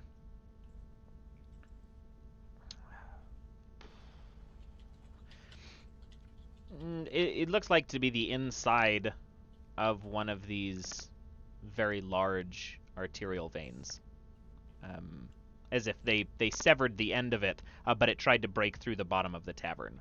Like you're walking into flesh. Awesome. It's I apologize, gang. I forgot about this before, but I should say now I do have darkling eyes. So dark Wait. vision. Is that a thing that Drow have? Or is it just your class? It is a minor ability, so Okay, I no. don't remember if it was from the universal list or Mm. from one of my majors. There was a Minor- universal minor- lift. I Sorry? just picked. There was a universal list. I No. just picked from all of mine. The ability should come okay. from your class only. Good. Yeah. yeah, This- your abilities are this- based on your class. But cool. okay, so what is the description for that? Years of exploring. That's the narrative. The mechanical description is gain the delve skill. So I marked that, and I can see in pitch blackness as though it were full daylight. Oh wow. Okay. That's nice. Fair enough. All Would right. have been nice about an hour ago. Yeah. Yeah. Would have been. Sorry. All right. So based on that, you've got good visual deeper in. You have enough clarity to know that this thing that you are walking into is just as much part of the earth as it is a singular vein. Like, there are parts of it that kind of fall away in lieu of regular damp cavern wall, and then return to the visual of this, like, flesh tunnel. It is damp, and it moves. It's slight, and nobody else can really notice, but if you're seeing in full daylight, it is still living organic tissue. And it goes down. It continues forward for a bit, and then it begins to descend as far as what you have initial visual on. Okay. So being a vessel, essentially, between the gradient of our downward path and I guess I have to ask, do we have steps or are we slip sliding? Well, I mean, you're kind of slip sliding. It's shallow enough that I'm not gonna like throw you down a Scooby-Doo trash chute, but like there's no steps, no. Okay. Okay, so yeah, I guess I would just kind of continue forward. I'd be a little, not a little, quite focused on the path ahead, and occasionally checking behind me to make sure I don't, lose anybody to some sort of trapdoor, I guess, for lack of a better way to put that. Okay. I can't see. Oh, you can't see. Can't see.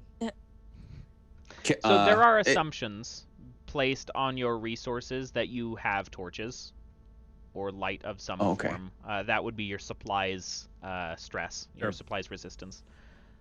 So if you would like to light up in here, you can. Yeah, we're just gonna light up. What up? I maybe don't know what this thing in my equipment is, and it vaguely has a word in it that sounds like it could be useful. What's a dimensional barometer? It's a good question. Should I just look in the book, or do you know off the top of your head? I mean, I know what both of the words mean individually, but together in that sentence, that is a whole different thing. I feel like, and this could just be my interpretation of the rules, and we've already learned today that that's not something you should trust.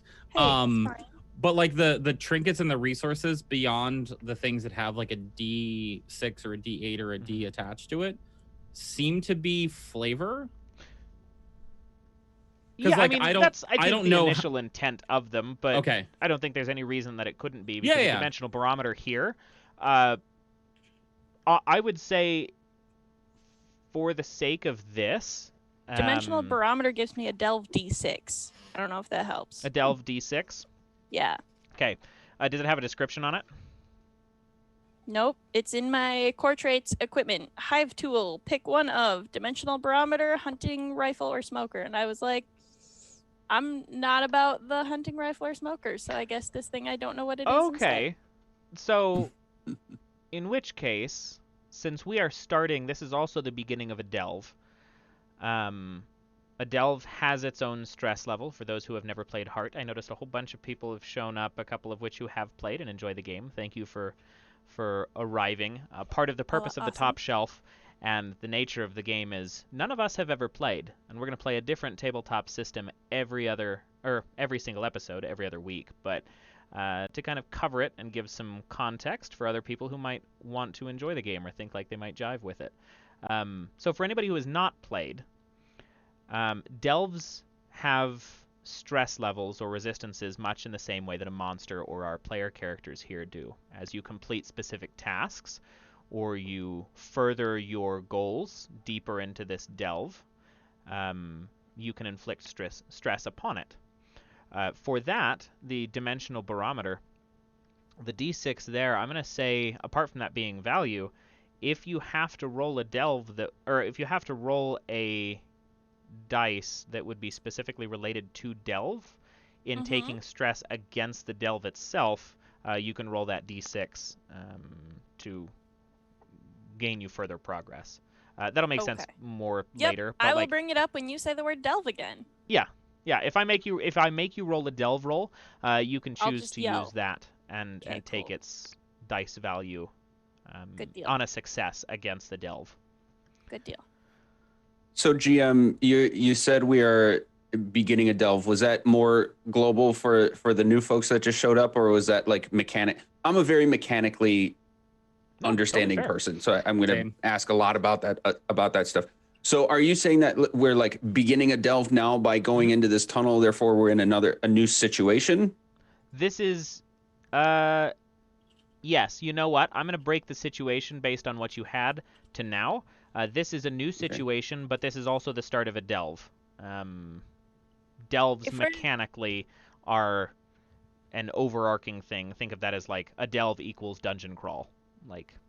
So there can be multiple situations within a delve. Correct. Yep. And successful situations will take stress away from the delve. And once you reduce the delve to, you reduce the delve of its stress, you have completed or reached your destination. It's kind of an assumed arbitration of distance and progress based on dealing stress against the dungeon crawl itself. That way they don't drag on, which is kind of neat. I like the mechanic a lot. In theory, at least. Haven't used it, but in theory. If we're in a new situation, I get to clear my mind stress. Oh, very nice. Okay, yeah, because go ahead and clear that out for me. The bees just take over, and they're like, yeah, chill out, we got this. The bees have just got a Xanax somewhere in you. The bees got me. Can you please clear my echo stress? Oh my god, please. I might. Hang on. Do not tease me. Do not tease me. No, I function as a mend object. Okay. I don't know. I don't know how. I don't know. I'm gonna get. I vaguely. Nope. Just kidding. It's your body. I can read this to you, and I can. Please read it. Blessed Toxin. It's a major ability. The swarm within you offers up its members as sacrifices to your cause, just like you offer yourself up to the hive. Some of the bees inside you develop a sting that soothes the mind when injected, as well as being an addictive narcotic. Your body functions as a mend mind D6 item. You can mark D4 stress to blood to have it function as a mend mind D8 item on your next action. Okay, so what that means for me then is you can use that to reduce your friend's mind stress. Echo stress specifically and echo fallout cannot be removed without specialized abilities or access to haunts. Echo is one of the hardest ones to get rid of. So like you can sacrifice your blood to mend my mind. You don't have to do it now. Yeah. There's You can do it a little bit without sacrificing blood or doing it a lot. Yeah. And then the minors associated with it, you can function as mend blood, and then you can remove mind fallout. Interesting. Okay. Yeah, so I don't know what that meant, but it sounded like a healing thing, and I was like, we probably need a healer. No, it is a healing thing. At its base, you can roll for a success. On a success, you can remove D6 worth of mind stress from somebody. If you choose to take D4 blood stress yourself on a success, you can up that to a D8 removed. So the player will remember that for later. This player won't remember that. So that's the stress. That's all the stress he's taking. Okay, Mind I got and you echo. later. Congratulations, you're the closest thing that Hart has to a healer. Yeah. Thank bees. Thank the bees. Thank the bees. I do have one more question for you. Yeah. I have an ability that states when I consume a resource that has a domain that I can access. I don't know what it means that I can access. Anything you're trained in. Okay, anything I currently have. Yep. Okay, thank you. Yep, for sure. All right, so within the action itself,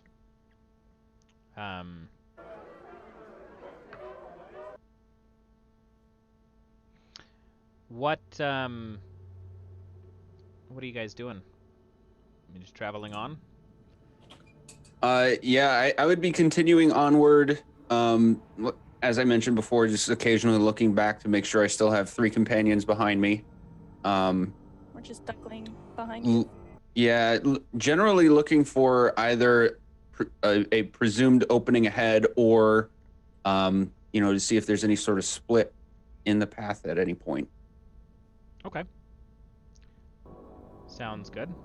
I'd be in the middle of the pack, like hand generally on I'll be in the back. Sen's shoulder, like Okay. ready at any moment, but still following. Kesson right. will have a torch, yes, but he's watching the fire. Yes. Ankessen's got a torch, 100%. I cannot remember your positioning, Ankesson. Where are you? With what they said, I'd be third then. Third? Okay.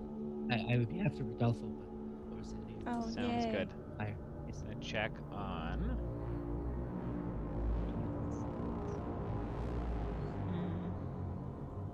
This is wild. All right. So you guys progress in. Mechanically, I'll be smelling deeply periodically. Don't like that. I'll stop. To Oh, sniff yeah, it as a if note it to the fact that, Akessen, I never addressed that you took echo stress instead of mind stress. You did not take mind stress because you are very much allured to this place if you can smell magic. This is the source of where this is coming from. Yes, our more. Fine. We find and we use. Yes. So, as you move in, you eventually reach a chamber that opens straight up. It travels a good bit. You're looking at a couple 4 or 5 stories worth of this cylindrical, almost egg-shaped chamber. There's no sharp edges to this space.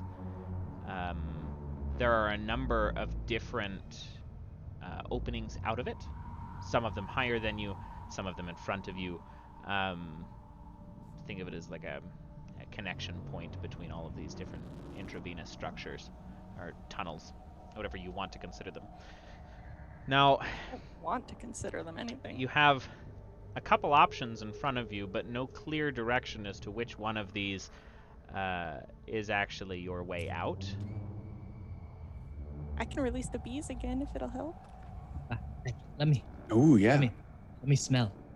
Can I go to each tunnel and? We're the Be- weirdest group. We're beware. like, yes, must smell for magic, must release bees to scout ahead. We're the weirdest. Okay. Do we need? I'm supposed to be the hunter type. What the heck?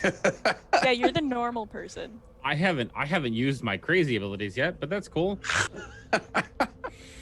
As far as our abilities go, are they just like, some of them do specifically indicate like once per situation, once per, what was the other word? Well, at any rate, once per the ones, once per diff situation.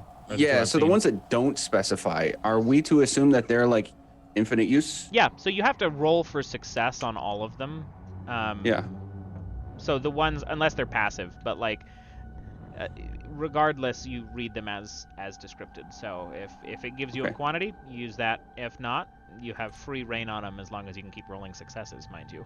But everything is at a cost in Heart, as opposed to everything having like itemized quantitative values. Okay. Because any minor success even can inflict you stress, even if it's your own thing casting it. So bear all that in mind. So, Akessen, if you are trying to sniff your way to success here, there is a good number of paths, and the nature of these tunnels, or these veins of the heart, are that you're not quite sure. So if you're looking, I would like you to roll, and let's do... Let's see. Sir, yes, sir. We're going to be Cursed plus Discern. Yes. Okay. Ooh, that's only 2? 2. Okay. So, you start to smell, and you move back and forth and back and forth. And what it does is almost get you high. Like, there's so much, like, it's overwhelming. You cannot find which one of these are going to be is good for you. I'm going to have you take a d6 of mind stress for that. Because that is overwhelming. I don't want to abuse this, so tell me if I'm starting to. But kind of going over my build here again mechanically. This being a new space, I would want to see if I can find any resources. Okay. I'm going to tell you right now, unless you're getting crafty with that knife, this is an empty space. Or if you're like licking the juice off the walls, but you've got like 2 options. I can here. do that. Look, somebody is going to end up licking something by the end of this game. Yeah, you're either skinning a wall or I could skin a wall. I don't want to get. I want to. I don't want to get too close to the whole C word thing. Sure. But yeah, like if legitimately in character, I can think that I might be able to gather some sort of consumable resource from the environment around me. I'm going to go for it. But yeah, I mean, that this is organic. Being entirely new to the world we're in, I just don't know how to go about that. Yeah, no, I mean, and get creative too. Yes. Like, if that is something that you are looking towards, you are more than welcome to. Those are really the only 2 resources, unless you're looking to chomp a rock. But, yeah. Kessin, what is your total mind stress right now? 3. 3? Okay. That's it? I hate you. Hey, guess what? You don't I have to 0. hate him, though, because that was lower than a 3. Fair. So, give me a moment. Is this our first Fallout? This right is now? our first Fallout. Yes, let's Kessin, go. you will now take a minor Fallout. Your stress will Yes. go away. You're back to 0 mind stress. That's how you feel better. You let it hurt worse. Wow. That's dark. Oh, that's right. Yeah, I I'm so avoided the disturbed. first Fallout by having Yeah. aggressive protections. Sweet. Yeah, can Very- we use our good table now? I'm afraid. Would you like to use your good table to remove the Fallout? No. No, it's fine. No. My mind is fine. No, it's okay. Okay. Sounds good. I No, guess we'll no just worries. sit on that then. I don't like the look you gave me, Mads. Well, You got a little Okay. smirk when you asked that question. you don't You're have to like- like it. It's just there. It's just a thing. Ah, the DM meta. I love it so Right. much. I'm playing with all like I'm playing with all GMs and they're all just very intimidating right now. I'm just Oh, like, stop. Okay, whatever. There's no reason to be intimidated. You're officially a GM now too, You're though. officially a GM after this morning. True. Really? Because There you go. really, That because is they won't true. let me see the table. They won't let me see TPK. Yeah, you gotta wait you until after next week. But I'm getting way off course. Sorry. You're good. All right, so, Kessin, Yes. your minor Fallout is described as creepy. You react in a strange way that weirds out your friends. Tell us how. Any friendly character who sees you do it marks D4 stress to mind. That would be all 3 of you. Okay. Son of a bitch, Yeah. she's already creepy. Yeah. I know. That's why it's on. appropriate. Got this. So I reach back up with that blackened hand that I keep inside my coat, and I reach up to my left eye, and I pull out the bronze eye that has replaced my actual eye, and I turn to look at it, and I have a short conversation, and whether you hear it or not is fine. If you do hear it, it's like, oh, there's so much going on. There's so much to see, so much to find, and it will be found, and it will be seen, and we will see. Yes, we will see, and I'll put it right back in. HP, I love this character, dude. Yeah, I This love is- you so much. Oh. GM, I have a question for you. Yes. So, having my death shadow, a Mhm. spectral version of my soul that follows me, I'm used to talking to something that is part of me but not part of me. Yes. Does watching him do this freak me out or no? Same gonna question, but with bees. That's also fair. I'm going to say yes. Rodolfo Okay. specifically, you're not sure why, though. Because that shouldn't bother you, but there's something about a Kessin that you just don't like. Yeah, no, absolutely. You're 100% right about that. You're very not wrong. How much stress do I take It's for a that? D4 for the three of you. So you Oh can my roll God. those. Okay, I'm gonna use I rolled a my 4. Okay. in the blood again to reallocate that to Echo. Oof. 1. Okay. Ooh, I could be really mean right now. I have an ability that lets me just move stress to somebody else instead. All right, if you want to see my character die, go ahead and move it to me. Oh, I was gonna move it to a Kessin because he's creeping me out and he's gonna suffer for it. Yeah, You can if you 100%. What was that again? Echo or mind? Mind.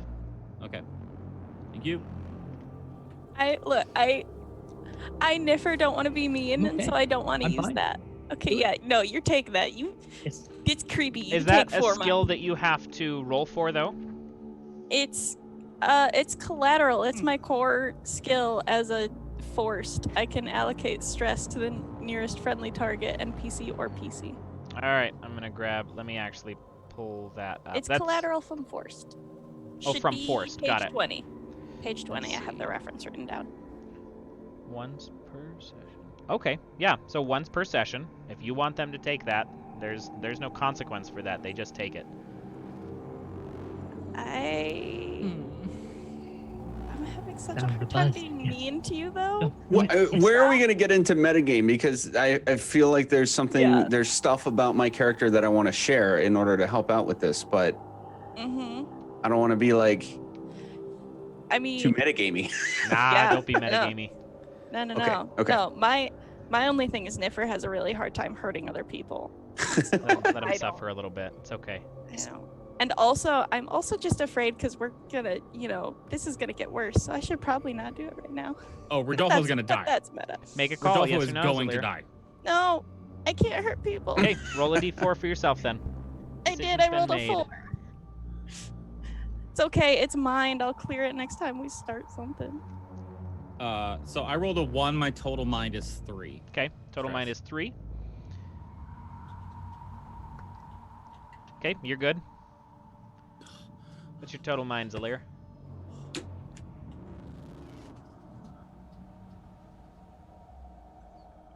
Zelyr? Oh shoot, that's me. I forgot my own character name again. 4. 4? Okay. I because I cleared it at the beginning of this. Okay, you're good.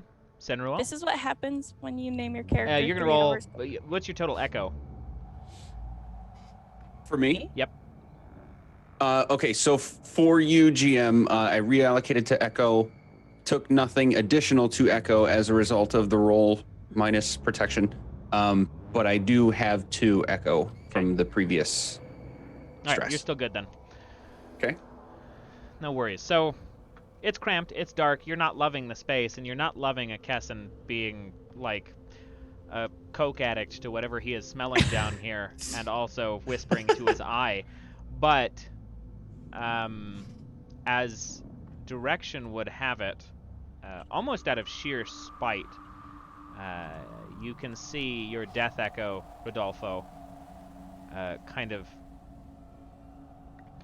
shrug at the thing that a Kessin is attempting to do and just start walking down a tunnel.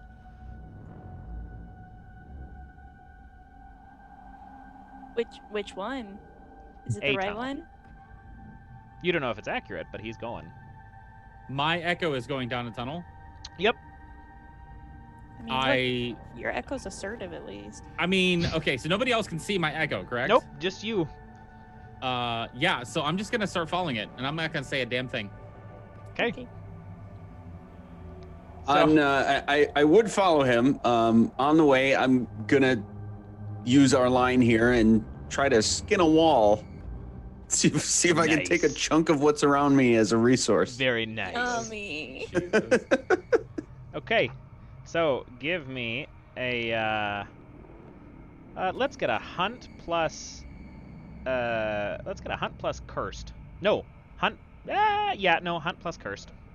A lot of this is going to be cursed down here if you're interacting. Glad with we the landed flesh. on that because I got both of those. Okay. Hooray. The 5. Everything in here That's is a cursed 4. That is a 9. 9. Very nice. Yes. Okay. So, you just, much to the chagrin of probably anybody who witnessed it, very casually just takes a snap bracelet worth of skin off of this wall. Sorry. So I'm noting in my resources wall skin. Okay, that's a D. Yes. Yes.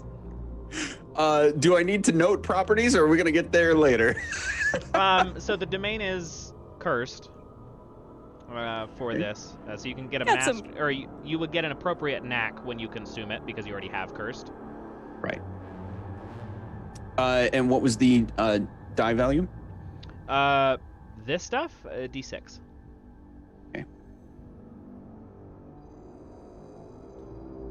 Just get some wall bacon. It's fine.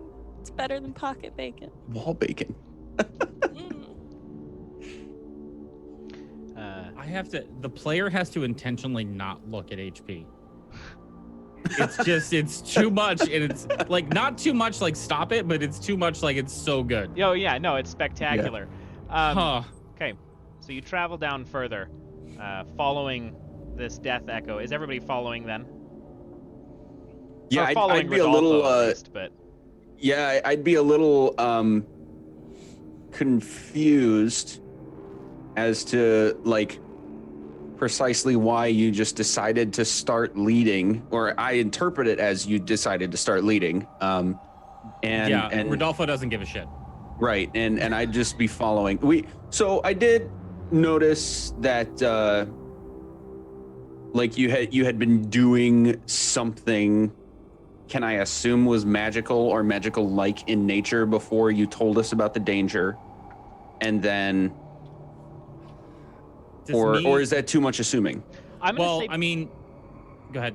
Oh yeah, I was gonna say probably not, honestly, Yeah. because the way that I understand Rodolfo, and correct me if I'm wrong, it's very much this kind of just silent walk. Like it's very much just goal to goal as far as visually, because you don't say much or you don't respond a whole lot to things. Yeah. So I would say there's not a whole lot, because what he was seeing was just visuals and hearing stuff, so he didn't have to necessarily show any of that. So, Okay. 100% the interpretation of the character accurate. I would also say I don't feel like, based on the system and my understanding of what Deadwalkers, kind of what their power is, it's a very like deep, like personal connection. Yeah, it's internal, Like- it's passive.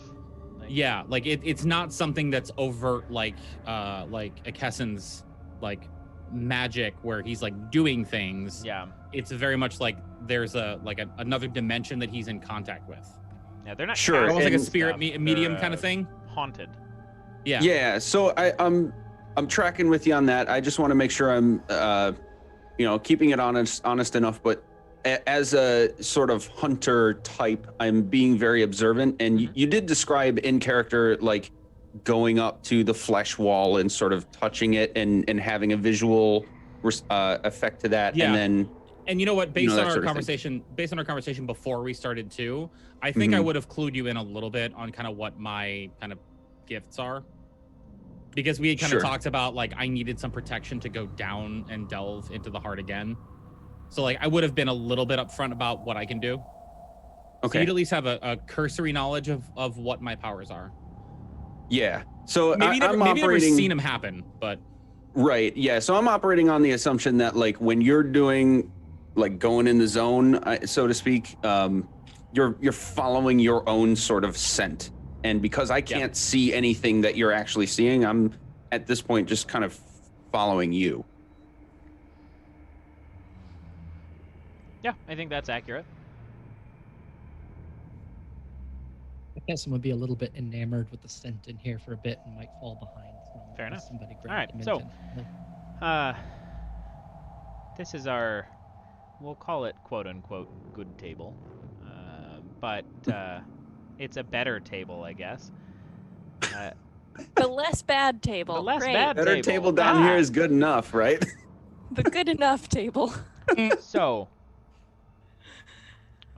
Rodolfo, your death echo takes you to another chamber that actually exits the space of visually being this kind of veinous, like inside of flesh. You can still see some veins kind of moving in and out through the earth, but you're back in like just cavern, Okay. which I don't know if that's reassuring to you, but it's there.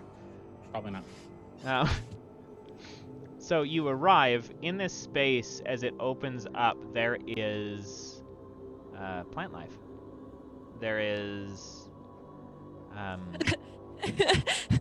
a high ceiling Quick, get it. that is tall enough that if you were down here long enough, you could kind of forget that there was a ceiling up there because it extends just into black. It could just be an empty sky. You also, in the center of this, is a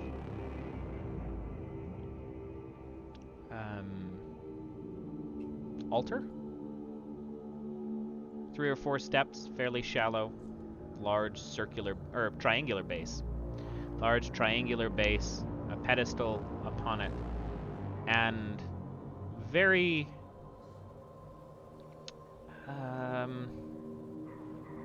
well, we'll call it for what it is. Very Sword in the Stone-esque, or maybe more appropriately Ocarina of Time-esque. There is a blade impressed into the stone in the center of this altar. Handle and pommel up. Tip buried a good ways into the rock. The blade is ornate. It is appears with the visual of a longsword, but it is crafted in a manner that you probably haven't recognized before, except for one of you. Beyond that, the room branches off into another tunnel that delves deeper up a set of stairs, and moving forward a little bit more structured from here forward. But this space is just the sword. I feel like thematically following my echo down here, I'd like to use my echo ability again. Okay. To see what the most recent kind of thing that happened in this situation was. Okay. So, can you tell me what the domain is for this area? Yeah. The domain here is going to be religion. Ah, yes! Thank you. I love you so much. Okay. Taking my highest one out, or whatever my highest one is from all 3. Yes. Yeah, it's a 9.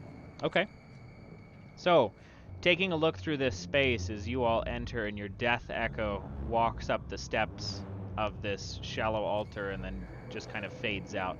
Not necessarily to go towards the sword, but just that's kind of the direction the room travels. What visualizes in front of you are 3 occultists. Very much occult-ish. Like, it's not hard to tell what they were here for. With they almost are bearing the visual of like a leshen. Big animal skull headdresses, a couple of which you probably haven't recognized that are native to the heart beneath, but there are vegetal robes and just kind of bark and things atop what they are wearing, and they are around this sword, having just like the thing starts with them finishing the placement of this sword, as they all 3 of them step kind of back off of the platform, and they watch the sword kind of rest into place, and then all 3 of them sit down, and you can watch them with kind of their claws, like just the nails of their hands, kind of dig their hands into the earth to their sides and almost meditate. But what you watch is the 3 of them almost in a time lapse, as the most interesting thing that has happened recently. over time be consumed by this cave. They are kind of pulled into the earth.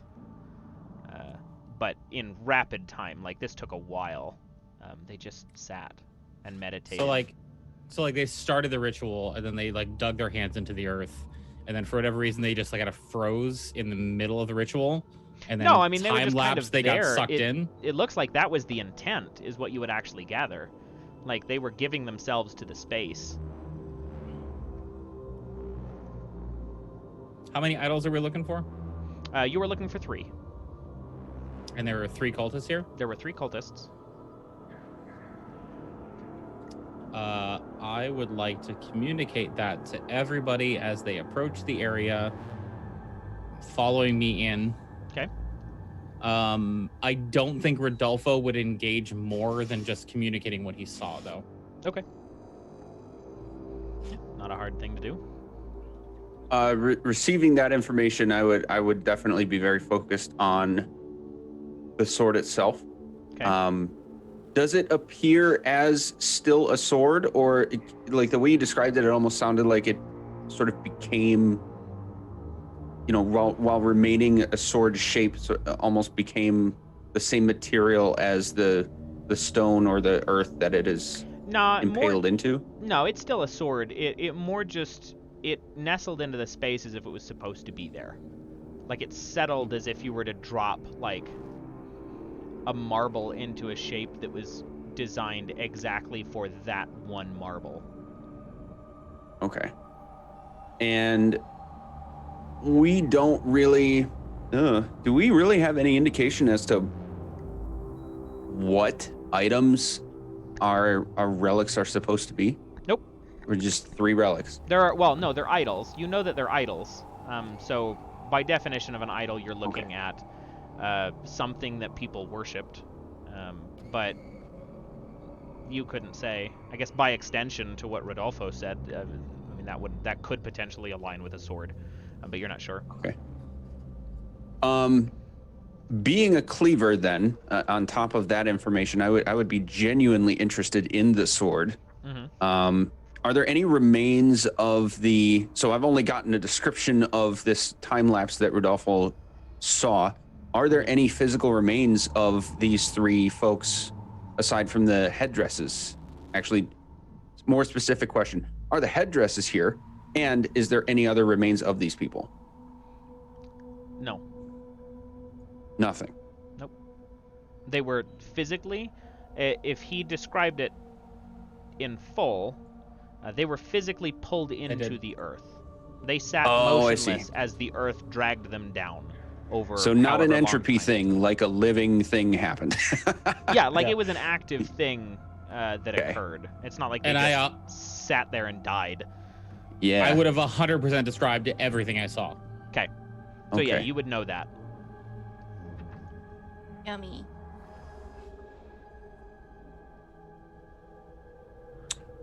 I would like to... Sorry, I gotta look at my... All of us are like, we just need to read our character sheets 6 times a second. Yeah. No, it's good. I mean, one of the things we talked about... It's a new system. Yeah, like Yeah, we're it's gonna gonna have happen. to... Yeah, and then one of the things we talked about is like it is like completely its own language. Yeah. So I've already missed one thing that fortunately was not really of much consequence earlier, but trying to avoid that in a more dangerous situation. So I'm going to consume my piece of jerky. Sorry. Okay. Not the jerky, the chunk of wall that I took out just a little bit ago.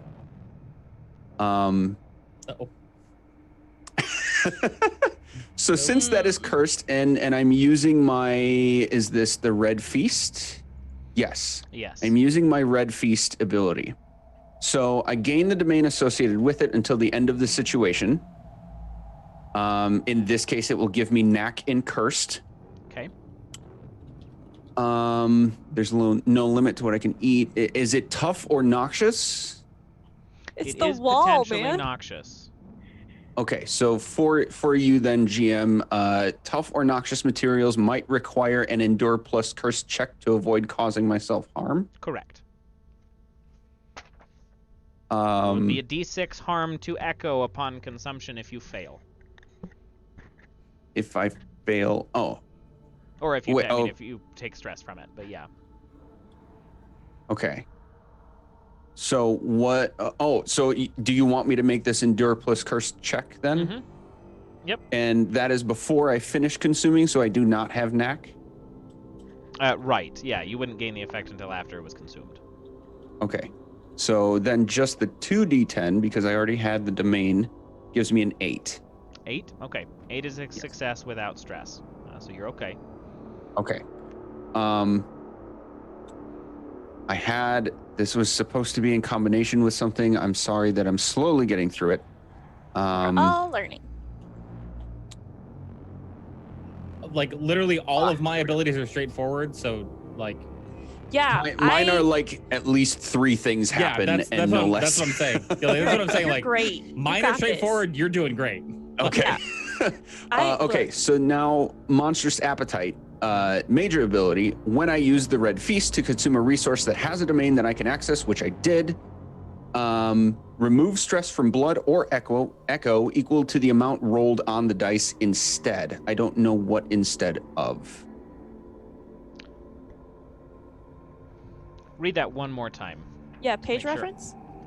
I did not page reference, but No What worries. it's in the what it's in is the the skill? Monstrous Appetite. Monstrous Appetite. Okay. I'm hoping I just copied it wrong and I'm missing something.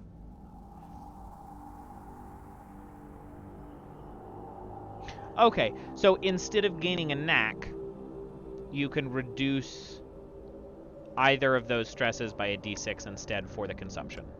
Oh, I see. In that case, I am going to reduce my echo stress. You said by a d6. Yep. That is a 2. Awesome. Okay, so no more knack and cursed, but 2 stress removed from echo. Yep. And then that does not apply. That does also not apply. That is new stuff. Okay, I think I'm good. Okay. With that. And then immediately after finishing that consumption, I'm going to see if I can grab the sword. When you do, you'll find a Kessin sniffing the sword aggressively. Okay. I went to the sword to smell it. The sword is both very valuable and very magical. But before he ever came to try and pull it, I would try and pull it as soon as I discovered that. Okay.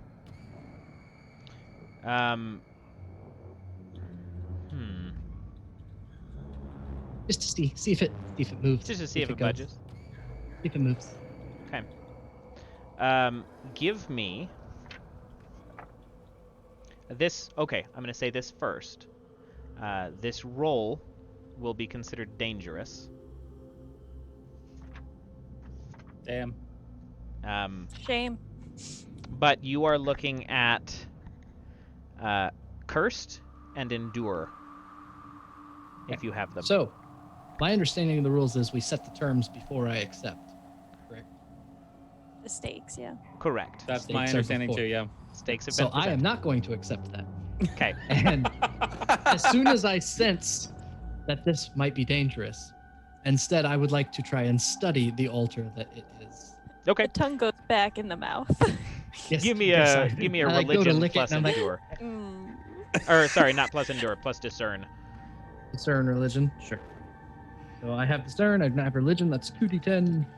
Rolling them both. Hey, I rolled 2 1s. Very nice. Ones Which are one are you bad. gonna take? The bigger one. Okay. Okay, so that will be a being somebody who is looking towards knowledge, or Yes. seems to be intent towards it. This is so far adjacent to what you normally understand that it is frustrating to the point of like physically upsetting you that you have no clue what the fuck all of this is. You will take a d6 worth of mind stress, but because that is a critical failure, you take double of whatever you roll. Oof. Oh! I only rolled a 2. Okay, so 4 points of mind. What's your total mind stress right now? 4. 4? Okay. All right, you're okay. So when you turn then to check out the sword, instead you're going to see a Kessin studying the altar, and he's going to reach up to the left side of his face and just be scratching with his good hand, and you can see just rivulets of blood flowing down his cheek where he's kind of scratching away bits of his cheek as he's deep in thought, and for the first time, not twitching at the moment. Then he snaps and goes back. Okay, so then before going to the sword, I would be like, That's no good. what the hell was Valuable. Magical. Good. Strong. Strong. Too strong. I don't know. that? The sword. Yes. I don't know. That would, Valuable. Yes. Very, very valuable. Very valuable. Magical. Yes. Very magical. But I don't know. I have not much interest in value, but Hmm. a potential idol. Eh. And at that point, I'll attempt to grab it. Ooh. Ah. Okay, so for you, Love that. there is no risk involved in this. Oh, is he a special boy? It is still cursed plus endure.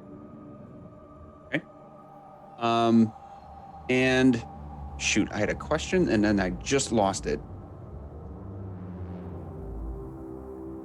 All right, yeah, cursed, endure. I have one of the two. Okay, so that's a 2 and a 9. Okay, so 9 was your best. Yes. Okay, so Kessin, as stressed out as he is back and forth about the nature of this sword and the nature of this space, and Senruel feeling confident about whatever he is about to do, understanding this from the dreams that he's seen in the nights prior. He walks up to the sword and he grabs it by the hilt, and it releases itself easily. You pull it from the earth, and as you do, you watch, like if you're looking down at the sword and you pull the sword out, you actually watch the space in the earth where it was carved out for it to rest kind of seal itself. Interesting. Like just smooth stone. I would actually say in character interesting, and then like sort of check this sword out, maybe test a few swings of it. Okay, so Senruel, this weapon is an exotic weapon. Considered a Damn. D12 stress inflicted if you use it. F. Murray Abraham. But it has the dangerous, weird, and distressing tags. Okay, sorry, 2 seconds. Exotic sword, D12 stress to use it. Well, it inflicts D12 stress on a success against Oh. whatever it's being used against. Okay. And is this the kill? Yeah, it's a kill. Kill D12? Mm-hmm. Did you say D12 or D6? D12. Okay. Now, if you want to mark Um, down the tags, all of the tags do the same thing except for one key difference. The tags are dangerous, distressing, and weird. Spelled with a Y. If you roll max damage, if you inflict max stress with this weapon, you will take a d6 of stress to blood, mind, and echo on the hit. Whoa! To blood, mind, and echo. Correct. Okay. Yipes. But the voice Cool. in your head that you hear as you wield this sword, not that you would realize it, but in the same voice that Rudolfo heard from the skull back-a-ways in separate instances, but this ultra-cosmic elder speech is beckoning for its use and congratulating you on finding it, having been waiting for somebody to pick it up and further its directives. Nice. Waiting for you to further its directives. You will also, because I believe that completes a minor beat of yours, or one of your active beats, see something from my dreams in the real world.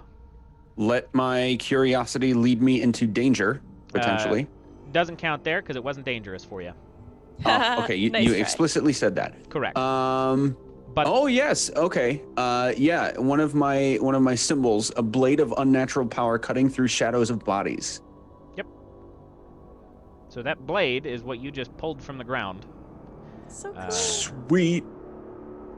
So I don't know if that does something. yeah, what it does is it grants you another skill point, basically. Gives you another minor ability. Oh. Shit, I was not ready for that. So I gotta pick another take one. a look at that while everybody else is Yeah. doing things. Akessen, Rudolfo, Zelyr. What are y'all up to seeing this? Or seeing the space? Let me get this out of the way real fast. Rudolfo is standing at an outer position. Okay. So he can see entrances and also keep each of his party members in his sight. His rifle is not slinged. It is in his hand, kind of like held down with the barrel pointing toward the ground. Okay. But his finger is like obsessively twitching and stroking the trigger as if it's like, I want to fire something at somebody, but I can't yet. Okay. Sounds good. As a note to everybody, too, mechanically, for those at home and for those here, there is no initiative. Initiative does not exist if combat starts. So that can happen however. Why are you telling us about combat Well, because he right had now? an itchy trigger finger. I just felt it pertinent to bring up at the moment. Yeah, Zelyr is not doing much. Maybe... I don't know if bees can see in the dark, because I can't. If bees can see in the dark, I would maybe send a couple bees out just to try and scope out, like, the ceiling of the room that we can't see up to. Just maybe down some of the tunnels that we haven't gotten to. So there are no... They cannot see in the dark.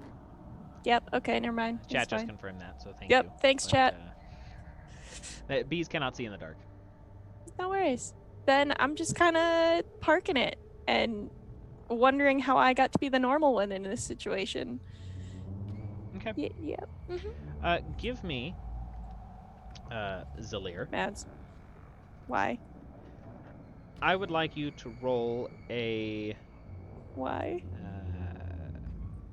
compel, and no, actually, it would be an endure, Why? and a religion roll. I have neither of those skills, so it's I just actually 1d10. don't have your skill trees up, so that was not intentional. I promise. I don't care. I can be bad at stuff. No, you can still be mad at it. I just wasn't on purpose. No, I can be bad at stuff, not mad. Oh yeah. Also I rolled true. another 10. Jesus. Okay. So, what you see as you're sitting there waiting, is the visual of your brother Dang it. walk to the top of the stairs at the, not where you entered from, but the furthering deeper direction that goes up these flight of stairs into the next cavern. You watch your brother walk to the center of the stairs, and he looks down at you and the party, and he looks to Senruel, makes, like, nobody else sees him, it's just you, but you see him look down and stare at Senruel and that sword, and he looks back at you, and he looks at Senruel, and he does this kind of thing. And then he just steps forward, like he's going to step down the stairs, and then as his foot basically falls on the first step, he just kind of evaporates.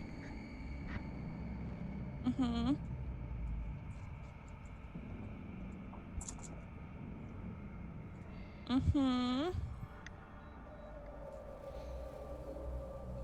Okay.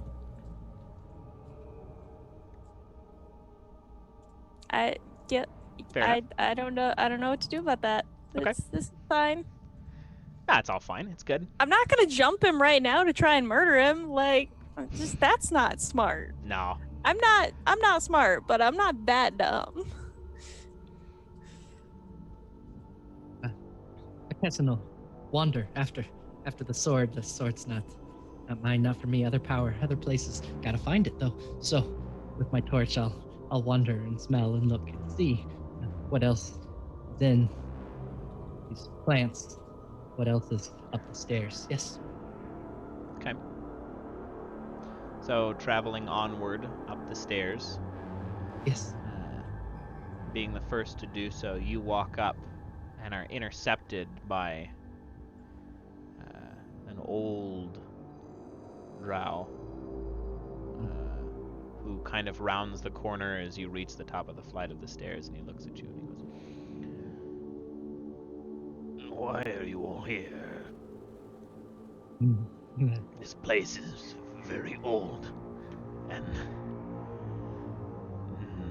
we have seen no one traverse in a long time." There's power within. Yes. Yes. Mm, It is that's what fine. I seek and have been lost at for... And he looks down at his arm as he does this, and he's been keeping time by, like, dragging marks across his arm, so it's just covered in keloided past just this one particular scarred area. And he goes, "Years and decades." So long. Hidden well, it is, then? Yes, hidden? Well. Very well. Perhaps you can help. Find and have, yes.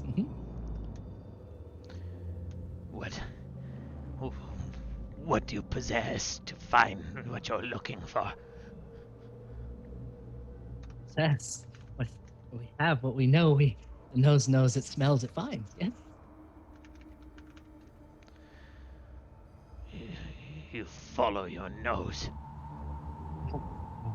And he kind of, at that, there's a little bit of curiosity towards you as a person, and he kind of shifts a little bit of his gaze down towards the folks beneath you. To when it clicks that Senruel has the sword. The other two are a little distant. And he looks back up at you. And he follows that up with, "Only if you can help. But we will need all of them." All of what? Your followers. All of them yes. must come. The sword is necessary to get through. You know that, but you didn't have that. You didn't pull that, but it's right there. So long. Wh- The power was there, and you left it. I Huh? could not, in my state, pull that sword. But it serves as a key to more than you'd realize. I realize a lot. Yes, dream big too. How does one Deeper. get to our heart? Other than cutting through, so what is a sword but a key? Yeah, clever. Yes. Follow. I suppose. And he Wait. turns and starts kind of shambling. I- A little unnaturally, but he's just kind of moving deeper down this space. Kesson will turn at the top of the stairs and go back to where he can see everyone's friend. Yes, hey, friend. Yeah, forward. I found another one. There's one here. It says sword is needed, and you as well. So come, friends. Yes. Without any engagement, Rudolfo just goes and follows. Okay. I'm As a gonna note, cross and make sure I'm following Senruel. okay, Behind him. behind him. Okay. Behind. As a note to everybody too, who might have been paying attention, you probably didn't hear that just based on the timbre of the lowness of his voice, but you probably saw that. But you guys all follow in, moving deeper into this space. You follow for a good bit before you arrive at a set of godlike double doors. They're large and carved of what appear to be antediluvian bone. 10 feet tall, ornate, and well locked. They are secured and they almost look new. They are so well maintained in the space, or so few people have reached here that it's just been undisturbed. As you arrive, Senruel, I would like you particularly to make, as a risky endeavor, I would like you to make a cursed plus endure roll. So you roll all of it as normal, and then you will remove the highest dice.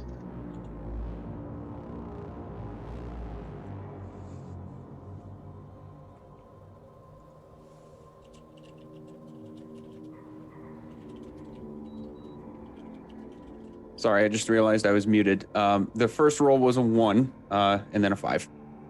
And a 5. So a 1. Yes. Okay. Based on that, you have an option. The sword that you've been seeing in your dreams, that has compelled you here by the same amount of fate that whatever has brought everybody else here has. Mechanically, you have two options. Okay. You can take a strike against your friend. You can choose who. You will deal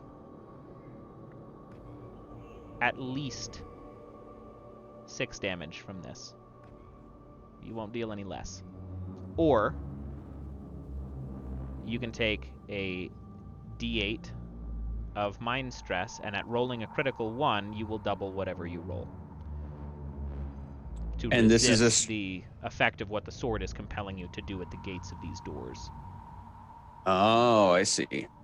So you can either try to protect your friends, or you can lean into it and protect yourself from taking the fallout. Okay, I see. Would you say that we have entered a new situation since the last time I used my reallocation, or are we in the same one? I'm gonna say for this, for what I had outlined at the beginning of the game, we're probably in the same one. We've seen no combat up to this point. Yep. And we've seen We're about no to. real change. Yeah, I know this might be the start of that, but you know. Yeah.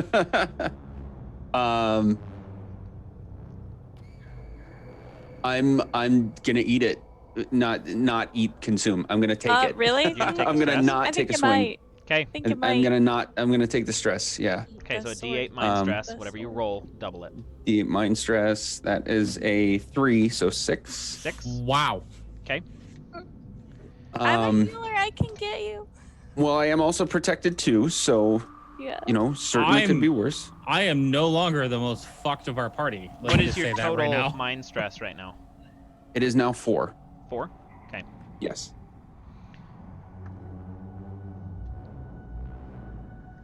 That was a 2. Let me get to the Fallout page. Let me get. I have a beautiful time, Magic.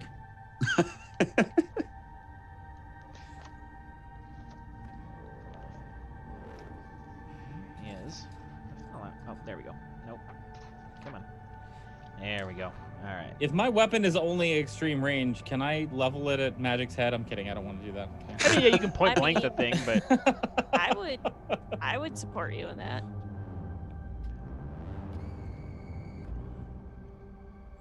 I just want to Yeah. panic and release the bees. I love that we're in such a confined space, and I picked a character whose only attack is extreme range. okay. So the minor fallout that you inflict is called collateral magic. Your panicked mind, as you begin to resist the effect of what the sword that you've been searching for up to this point is now asking you to do, breaks for a second and reforms in an arcane pattern. Down here, the old magics of blood and bone work better than they do on the surface. You immediately cast Etheric Scourge on a nearby ally, but mark no stress for doing so. Normally, Etheric Scourge would provide you and an ally a d6 stress, but instead, you will still roll a d6 stress towards whoever is accidentally or intentionally directed towards for that.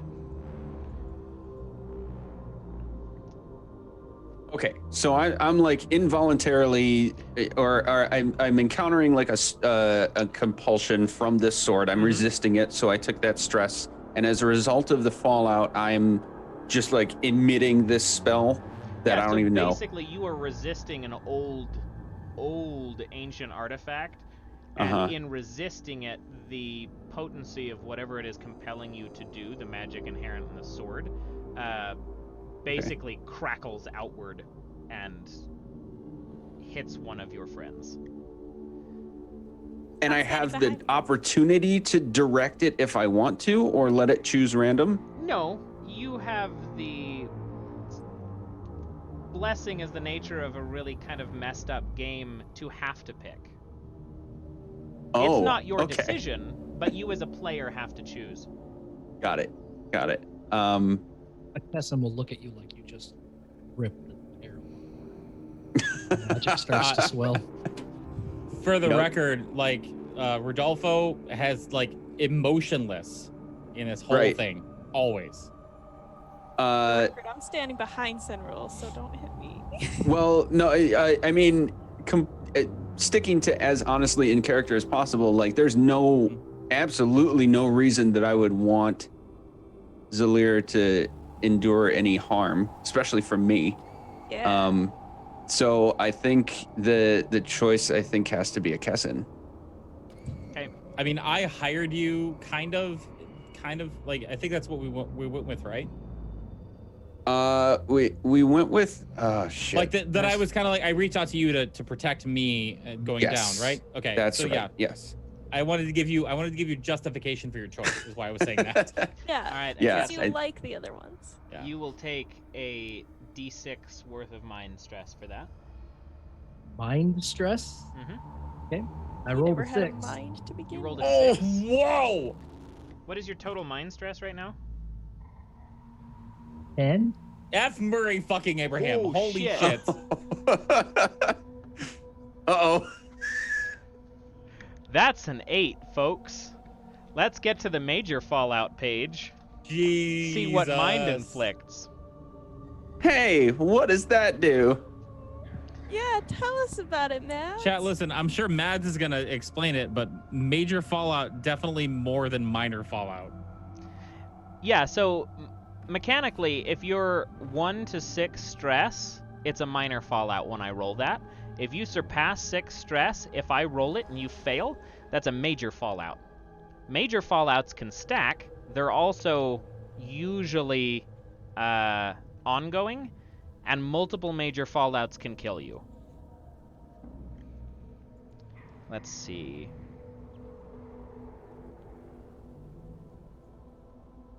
Help? Oh man, if we had more time, there's one in particular that would be rad, but let's Rad see. is a word associated with a major Fallout. Okay. All right. Yeah. No, Listen, it listen. genuinely would be fun. It's called memory holes. You did things you can't quite recall while you step outside or during downtime. All the other players worked with the GM to determine what you did that you blocked from your mind. I could just have last HP walk out, and we could all talk that's about real horrible things that cool. he I did like that. while he blacked Oh, out. man. But hilarious. we don't have the time for that kind of thing, so I can't do something that fun. Let's see. I'm about this. Like, I'm terrified, but I'm about this. Let's see. Where is... While he's looking this up, rules clarification for HP, though. Mhm. This should clear your stress for that, right? It does. So your Right. stress goes Okay. back down.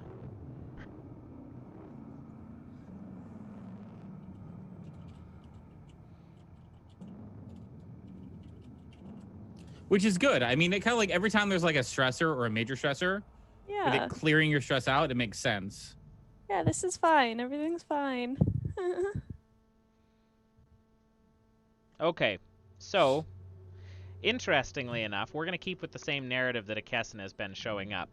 This is an upgraded or basically an improved version of what he just did, which is behave weirdly. The difference is your mind cracks and reforms in primal instinctive patterns. This functions the same way as Shaken, but in addition, every time you encounter the source of the fallout from now on, I can ask you to make an endure check or suffer d8 stress to mind. So you now have you are now basically afraid of that sword and its use. But the weird thing that you are currently doing is still going to cause a d4 worth of stress to everybody else. Yeah. So, Kesson will look toward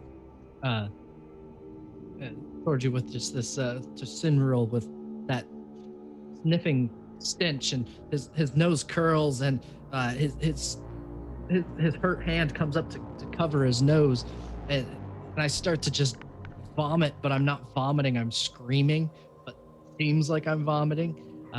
Hold my head and pluck that eye back out and toss it across the room. No. And stand up, staring at you with that gap in my face, Cinderella, and going, why,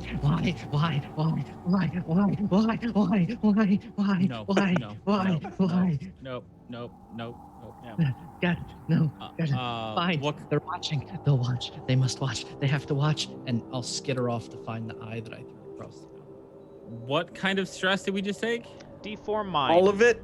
All three of you. And Akessen D4 mind? Yep, D4 mind to each of you. Akessen specifically, that whole interaction is very interesting because you basically stone-faced all of that directly at Senruel in response to being struck by like an arcane lightning bolt that just crackled off the edge of the hilt of this blade.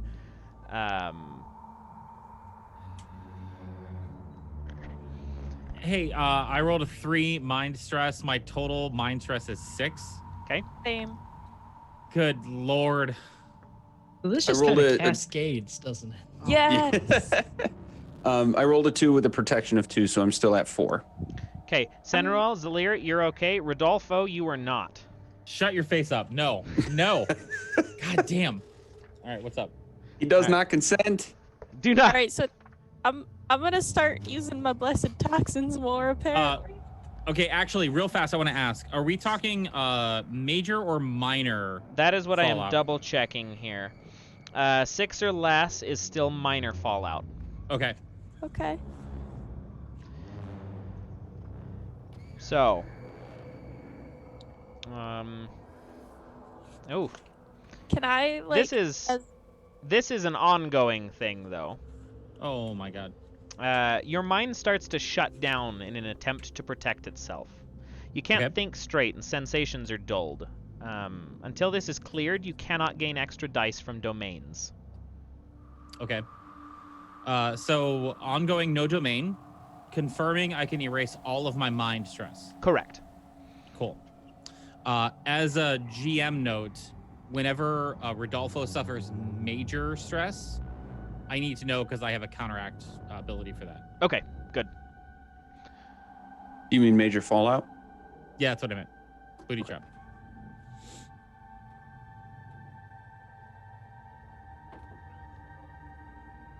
Well, that sucked. Is it over? Yeah, I think that's the end of that horrible Alright. snowball. Okay. We're done in this room now, right? We could be. Yeah. No, so you've traveled forward. The door is still there. The old man is not paying attention to any of that. He is standing by the door, or maybe rather he was paying attention to it, but he is unfazed by all of it. Looks at the sword in your hand, and puts his back against the seal to the door and just kind of rests against it. And he looks at you, Senruel, and he goes, "You can't tell the key what not to do. You can't get in if you don't. Blood has to be spilt on this door if you are to enter. Fun. Oh shit! I forgot about the plants. Darn it. I'm sorry, what? Somebody clip no, that, because out of context, that's fucking hilarious. What? The plants from the previous room. Yep. I went straight for the sword and forgot about potentially gathering. So Oh, that's yeah, okay. you did. I legitimately forgot. So Hearing about the blood, Rudolfo would just walk forward, Yeah, you're And, like, already. like use his thumbnail to cut his blood open, and in whatever the door suggests the blood should be put on, that's where he's putting his blood. Okay.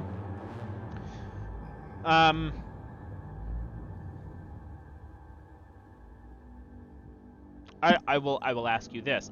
Are you trying to just put blood on the door, or are you putting enough blood on the door to inflict stress upon yourself? I feel like at this point in the delve, I would understand the sacrifices related to our journey. Okay. I feel like I would be willing to sacrifice. Okay, so go ahead and take a d6 worth of blood stress. Ah, thank God it's a 1. Okay, cool. Only a 1 can kill you. That was a 4. All right. Or can hurt you. That wouldn't kill you. Yeah. There you go. All right. So you split your hand open pretty intensely, all things considered, and just let it kind of drain over the front of this door. And the old man, like, starts to flip. He looks at you and he, like, shoves you away from the door and he goes, No, it's wrong. It's wrong. It matters not whose blood or how much. It's that it must be spilt by that. You didn't listen. Hand on the door, staring him down in his face. Okay. Not responding at all. okay. when he said that, was he looking at Oh the yeah, sword? he would have gestured back to the sword. Oh, okay. And I'm close enough that I would have seen and heard this. Mhm. I would walk up to Rudolfo, having just witnessed him emotionlessly Gash his hand volunteer open? to do Yep. this. Yeah. With I his would- nail. Like, just, Yeah. like, can you imagine how hard you'd have to press down with your nail to cut your hand That's open? some Cirque like, du Freak shit. yeah. Yep. I'm gonna go up to you, Rudolfo, and I'll have this look on my face like I'm thinking through it, and as a legitimate question, sort of offer the point of the sword to not directly at you, but like off Without to your thinking, side. he'll slash his hand on it and put it on the door. There you go. Sounds good. There's so many nerve endings in your hand. Come on. I'm aware. It's The player's aware. yeah. As Waiting a for the person, GM to I am react. also aware that every time somebody hurts their hand specifically, it makes me cringe. Yeah. Anyways. No, that's fine. I will provide you the option. You can either take a guaranteed 6, or you can roll a d12 as per the stress received from that weapon. Ooh. Blood. I'll take the 6. Okay, so you take the 6, so you're 7 blood. Yep. That was a 4. No. Let's see.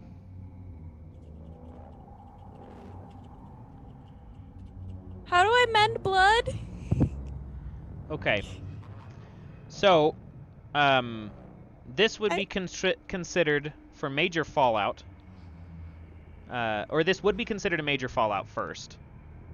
I don't. You said Okay. you had a counter. I don't know how that Yeah. works. So for major fallout, hang on. The first time each session, this is death follows close. You never knew anyone could love you as much as you as your own death. You're followed by a manifestation of your death that is invisible and intangible to everybody but you. although when you are on the verge of dying, or in places that resonate heavily with death and sorrow, it might be visible to others. The first time I suffer major blood, mind, or fortune fallout, my death manifests itself to protect you and instead inflicts D8 stress on whatever caused the fallout. Oh, shit. Oh, this is 'Kay. another cascade. Yeah, it is. I love that. Okay, so no major fallout for you. You split your hand open, much as you were intending, with the blade, put the blood on the door. You can immediately hear the door begin to release. At the same time, all of you see a spectral visage of what might look like Rudolfo from a distance, but shifts and adjusts itself in form enough that it really holds no particular shape other than being this like horrifying mirror of Rudolfo. Been horribly burned and scarred and disfigured from fire. And he looks in the same moment as he splits his hand open. Senruel, directly in front of you, you see this visage of Rudolfo, and he grabs you. He grabs your sword arm and the lapel of your coat, one of both, and he, like, basically in the same motion, he twists your wrist, like in an attempt to like break your wrist, and then just hurl you across the room. So you are sent skidding through the stone. You will take a D6 or a D8 worth of blood stress for that. Does that also clear my blood stress still too? Yeah, it would still clear your blood stress. Okay, awesome. Okay. D8 of blood stress. 5, protection of 2. Okay. Total 3. 3 total? Yep. Okay, that's an 11. You're okay. You managed to clamber up. No such effect to what you were assuming. Your wrist is okay. You managed to give it a roll, and it's doing all right. A little battered, but you're doing all right. As this door, as it starts to crack open and move, you watch this old man in a manner of speed that you had not anticipated from him begin shambling into the space, like cackling to himself. Not maliciously, he's just very excited that the door is finally opened. And he starts moving into jet black space, like he moves a foot in and all of a sudden he's gone.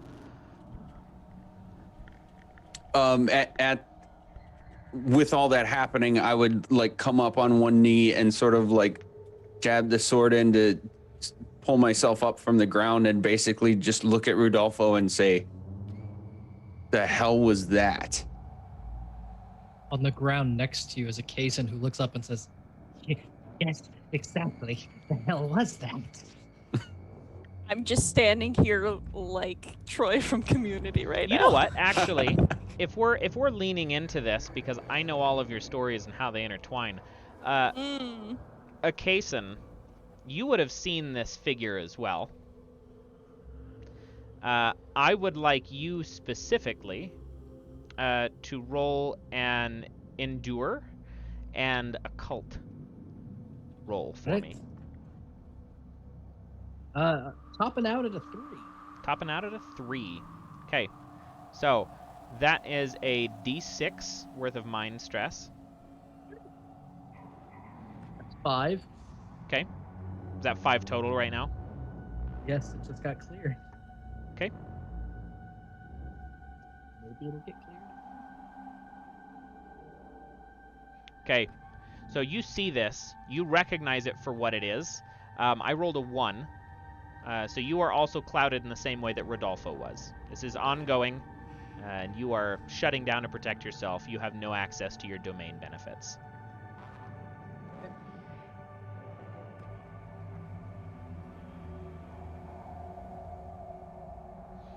Shit's getting too real in this one shot. I'm just saying. Hell yeah, proceed. I'm just sitting here out of the way, just like, what up? I've taken no stress. It's fine. Please take all of my stress. I've reset 2 different I am a stresses. doctor, okay? So just let me heal you, and that's all I can. Yeah, I've suggested healing me before. I'm just Yeah, you have. And then Rodolfo's like, all right, I'm just gonna keep going, following my death shadow. fair, true. All right, what are y'all up to? Panic. Perhaps a short So break. it's pitch black in front of us. Is this advanced darkness, or can I see through it with my dark eyes? You personally can see through it. And Okay. speaking of that, and Nif has got a good point. I was keeping a track of the clock, Nif. I wasn't cool. crazy, but I'm getting there. Look, I'm panicked in many ways. No, you're good. That's as Carrying good a over. spot as any. We're gonna take a quick break. Thank you so much for waiting. We are ready to go. Where last we left off, we've been playing Heart, the City Beneath, for anybody who is just recently showing up. But they being our intrepid party here, who is quickly falling apart at the seams, at the gates of something big. They have been led there by an old dark elf who's been around for a while trying to get in, only to have Senruel here draw the sword that is the key to the doors themselves. Now, the sword is only a key based on blood, who was inflicted by Rudolfo, and the damage therein has opened the gates and made us all a little uncomfortable because nerve endings in the hand and pain. But, hey, they're in, the door is open, and this old man has just shambled into the black. The last thing that we talked about was Senruel asking whether or not this was magical darkness and what his elf eyes could see. And the answer to that is a big-ass room. This opens up into a, I want to say Colosseum, but that sounds like the word is directed towards combat, but it's a very, very large circular room, the center of which is a similar kind of three-pedestal situation, much like where you drew the sword from, but again, a three-pedestal situation. And the old man is shambling directly towards them. At first glance, none of those pedestals in the center of the altar, in the center of this room, have anything on them. They appear to all be empty. As well, for anybody who is keeping track of distances here, there is, based on the size of this room, enough space to gain far distance if you're shooting from one end to the other. Rodolfo, that's you. Distances in Heart are abstracted. So that was mostly at Rudolfo. Mm-hmm. But Rudolfo there you have it, folks. Senruel, you would be the first to notice this. Everybody else is just seeing inky, horrible black that this old man has just shambled into. What you up to?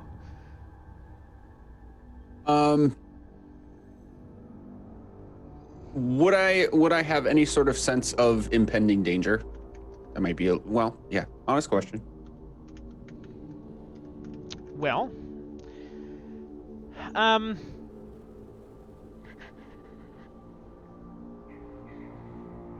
gonna say no, actually. Based on, I think there's a little bit of trepidation normally towards walking into a dark space, but there is something about this sword for you specifically that says, no, I'll be fine. Okay. In that case, I'm just kind of, I guess I'll ask this man. What did we say he was? He was a drow. The drow. Okay. Yeah, he was a drow man, old dude. What are we to expect through here? It's my understanding that you were not able to get through yourself. So, as a clarification towards maybe the response to that, he has, as soon as those doors opened and he had enough space to slip through, he left. He went straight in. So he's a good way towards the altar at this point. Okay. Yeah, I'd be following him then. Okay. Especially with his maniacal behavior, I would be like... That's fair. I think we're on a trail here. Okay. Is there a cover on close to the doorway we come through, or is it just like doorway open to a abyss? So the doors didn't swing; they slid. Sure. So I guess in theory you could lean past the doors and see through if you're looking for like cover, but also you can't see anything. There's no light in there right now. It is just, as far as you are concerned, it's just an abyss. Like, it's just big black. Okay. Kason follows with the torch. I mean, Kason wants to see, Kason wants to know. Okay. In the whole hullabaloo, I would like to have panic released the bees, just in case. I would like them out of me. Okay, so there's enough bees out of you that they are considered their own weapon right now. Because I know, they have their own swarm going on. Okay. I would like to release the swarm. So y'all can hear a drone of bees. If you did not pay attention to how they were released, you might be a little concerned at how they were released, but they're out. I just kind of in the corner lean over, just like vomited up some bees in panic. It's fine. Just, nope. Just the cursed. Normal. Like, Totally normal. Yep. This is fine. Nope. All right. Yeah, and then scarf goes back over face, and yep, into the creepy chamber we go. Okay. Rudolfo would definitely take up a place instead of second to be fourth at this point, and to be bringing up the rear. You're gonna fight me for being last. I'm going in there at the last possible moment. Okay, but you got bees going in first, so. Sure. So your bees have more like foresight than you do, but like Rudolfo is literally like back to the wall, hunting rifle at the ready, like at the scope, looking into the darkness for something to shoot. He's not walking into this. Okay. Until there's a clear signal from someone else it's safe. As the bees are coming out, I would just like sort of, all right, and whip out the little piece of jerky that I got, and just sort of like, instead of continuing to follow, I would just kind of like kick back in a way, and watch the swarm and sort of start chewing on this jerky. GM, I did note, I apologize if this note isn't thorough enough. I marked that it has an unknown property as well as kill. Okay. Oh, right. Yes. That is because consumption of this jerky is not particularly pleasant to folks who are not native down there. It grants you the additional mastery of kill, because I think you already have it, right? I did not. Okay, so you have kill. Consumption of is actually a D4 worth of echo stress. But that'll last the whole situation, so. Am I correct in assuming this is entering a new situation? This specifically, for the sake of narrative and for the sake of the actual episode that we are playing here, this would be its own situation. Okay. We'll give you all for stress. This. So D4 echo stress, I actually have 4 protection at this point. 4? Because with my I'm gonna talk this out for you, GM, just to make sure I'm not breaking something. Rodolfo hired the right person, is what I'm hearing. We're on tier 2, correct? So that grants me 2 protection to everything. And then I have the inhuman ability, for which I chose Echo. So that gives me a 3rd protection to Echo. And then there was something else in building that gave me +1 to Echo. Oh, yes. In the blood. The core ability in the blood. Okay. Gives me +1 Echo. So as far as the tiered protection gives you, the tiered protection doesn't stack on top of other things. It just means that you cannot have less protection than the tier that you are on. Okay. So I truly have 2. Correct. To everything. Yeah, you got it. You will never have less than 2 as long as you are on tier 2. That's incredible. Okay, so I'm glad we asked about that. So between all of the abilities that I have, damn, I'm sad that I misunderstood that. Okay, so I actually just have +2 to everything. Yes. Okay, so a D4 echo, you said, for consuming that, and that is a 2. Okay, so no stress inflicted. No stress inflicted. All right, so now you have the kill skill for the rest of the situation. Awesome. Well, I'm gonna asterisk that so Okay. I remember it is just for the situation. Good. And I have so the jerky is now gone, right? That was just one unit of that item. Yes. Yeah. Okay. Okay. Okay. All right. So, as you are tepidly entering the room, eating your jerky, waiting for something to happen, knowing what the jerky's going to do for you, you watch this old man reach these pedestals, and he stops and he looks at the three of them. He ate a quarter pound of jerky, Chad. Don't get crazy. I gave him a quarter pound of jerky. Also, that's not even that Pickles. much. Come on. Pickles, That's not ketchup, and mustard? crazy. Like, are we talking like a quarter pounder of jerky? Like, Sorry, I don't know why I felt like I had to interject in that, but I'm like, it wasn't a pound of jerky.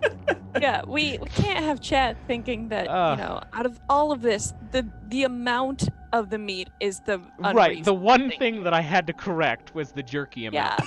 The poundage, the jerky poundage is important.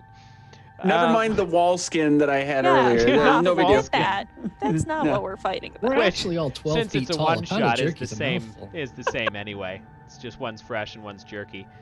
But anyway, so that's fun.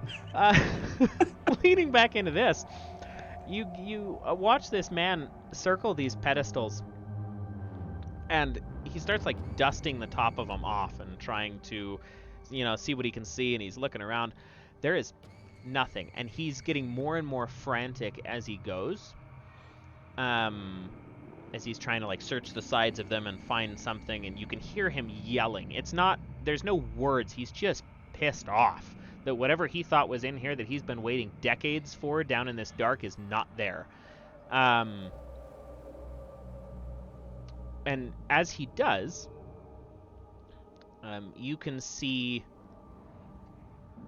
off in the distance, or rather around the sides of this kind of circular space, you can see basically mage lights gradually start to bring up the ambiance of the big-ass room. It's still fairly dim, but you can start to see more of like the structure and the stonework around the space as more people enter it, almost kind of welcoming, or like the motion sensing of just crowds starting to fill in. As everybody starts to kind of enter, you get a little bit more of this light, and there are grand carvings of these, at least carving size, these are 20-foot tall, like based on the lines through the body of them, like skinless giants. Like they look like, the carvings look like muscle striations. So you're led to believe these horrible, like tall, muscular, awful things, an umbilical cord still connected to them, wrapped down and around their leg and kind of trails off behind them, as in these pictures, they watch just directed straight towards the center of this altar. There are, if anybody's counting or caring, there are 9 of them, 9 of these carvings around the outside of this. But a massive space, even larger sculptures.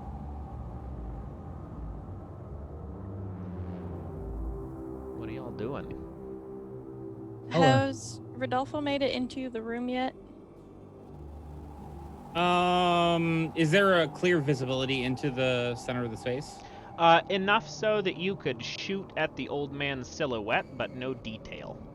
Okay. Do I need to go any further into the room to be able to make that shot? No. Then I'm saying right where the fuck I am. Okay. Actually, you know what? I will say this. Because of light, taking a shot right now would be considered risky. I would go close enough for it to not be risky. Okay. Sounds good. So you're gonna at least Stand enter the in the space, doorway. and again, that's mostly Yeah. just a light thing. Yeah, fair. But yeah, How- you enter the space probably a third of the way into the Colosseum before you have a clear normal difficulty shot. Rudolfo, how is your blood and mind stress going, and would Oh. you want some help with that? Those are both great, but my echo and fortune leave something to be desired. Okay, I cannot you. fix either Enter of the two those. that know can't you- be fixed unless you talk to I a know. specialist. I know. Hey. Sounded far Thank too you, though. glib, but it kind of was. Like, I think that's very funny as far as a one shot because like Yeah. you're not gonna see him, so that sucks. Yep. Senril, how about you on either of those? I'm wondering if I can just get some healing out before we have a confrontation.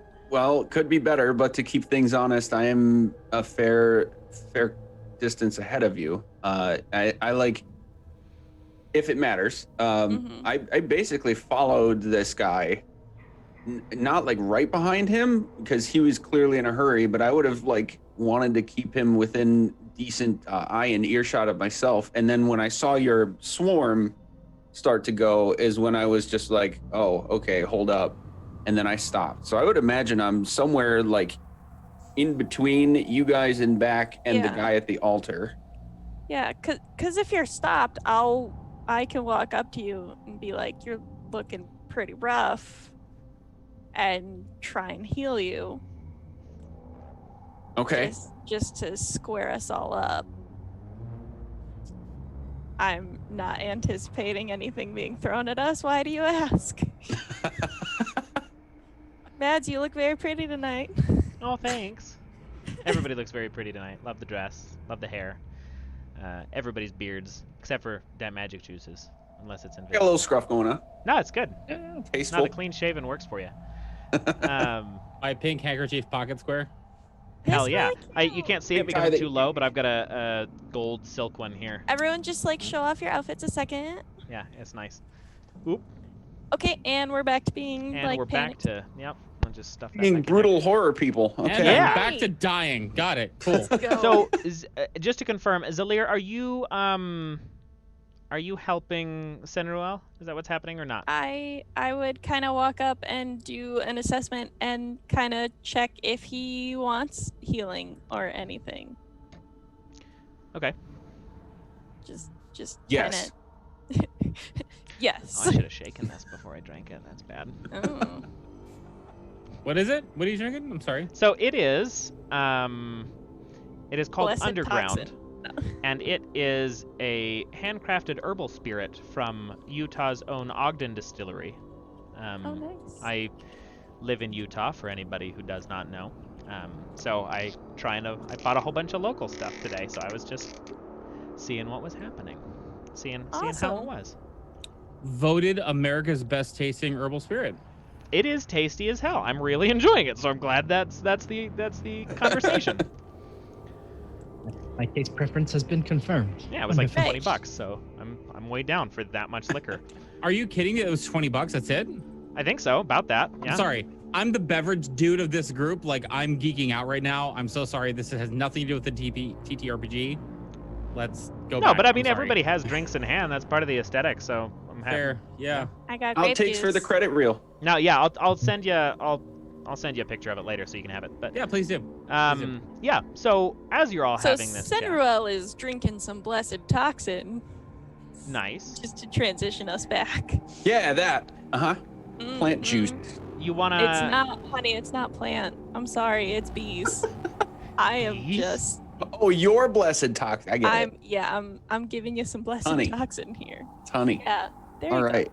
Yeah. What does Um, this honey do? That's a good question. But yeah, if I'm just gonna kind of be like, you need some help there, and you'll be like, yeah. And so Zelyr's just gonna go, you owe me, and then patch you up because I have an active beat that says do a favor to gain leverage over them. So now you owe me a favor at some point. It's a stretch, Oh, but it's a okay. one shot, so I'll give it to you. It's a stretch. I'm trying. No, okay? it's good. Yeah. So that'll give you another I'm minor curious. ability. How would that work? like she actively has leverage over me? Like, So- does that translate into something No, I mean, It's mechanically? not a mechanical thing. It's just Realistically, a yeah, beat that's a thing. narrative thing. So I'm going to Yeah. allow it for the sake of this because I like the idea of discussing active beats here in just a second. But realistically, if this was a long-form campaign, that would have to be something that would be played out. And Yeah. you would have to feel like you owed her something for the thing that she was doing for you. Okay. Okay, cool. Now explain to me how I work as an item. My body functions as an item with mend and mind d6. Okay, so what are you healing of him? What do you need? Blood and mind. Okay, so Either one. Take your pick. Tell me, because I can do either. I'll say mind then. Cool. Good deal. okay, so I need That you works. to roll for success for this still. Okay. That will be. We're gonna make that because it's you. We're gonna make that occult and mend. Okay. So I am good at both of those, so I roll 3 good. dice. You roll 3 dice, take the highest. You had that exact reaction the last time I told you that I was good at occult and mend. Well, because I just don't know. Like I'm paying attention to enough stuff that I honestly skimmed all of your stuff, like Scott Pilgrim No, skims you're an great. email. You're great. You're great. fucking man. Guess what? What'd you roll? I rolled another 10. You goddamn, you lucky got- lady. I got good dice. You lucky lady. Never have that good of luck with D10s. All right, Also, I still have 3 plus 2s, so that let's is just a make critical it really good success, though. Sentinel, Yes. do you have any ongoing mind fallouts? No. Okay, so what is your current fallout level for mind? 4. Okay, clear it. Awesome. I'll just call that cleared. 4 is low enough that I don't care too much. Sweet. Mhm. Thank you. Yeah, Mhm. for sure. All right, so having that cleared, as soon as you start to feel better and kind of regain your focus, Akessen, you've probably been paying attention to this the whole time. What are you up to? Oh, I would.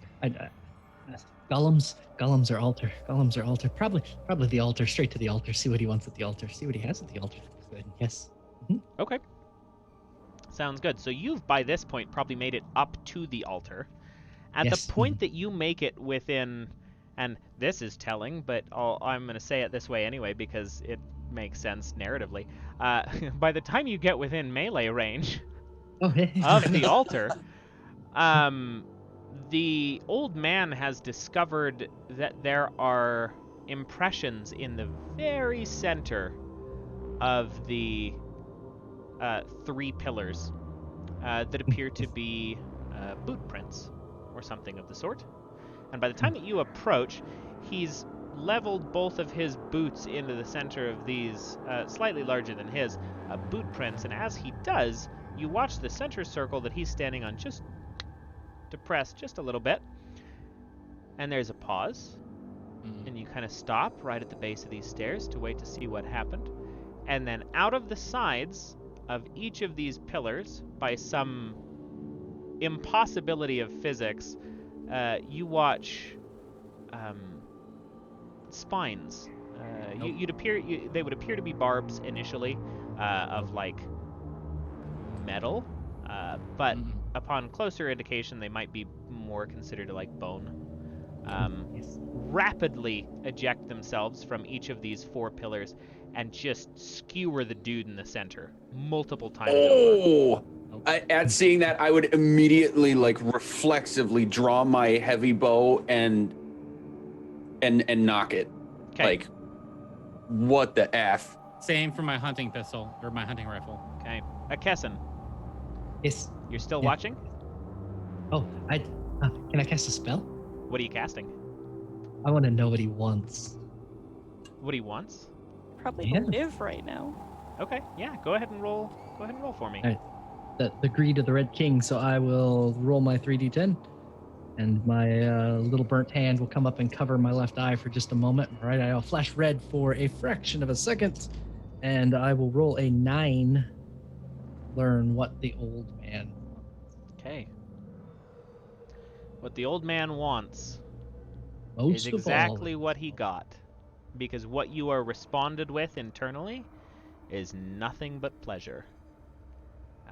As this man bleeds and kind of crumbles along these spines, you watch his face reflect in it what you have just felt internally as he begins this very genuine, almost uncomfortably wholesome smile as he's just kind of released almost in whatever had just happened.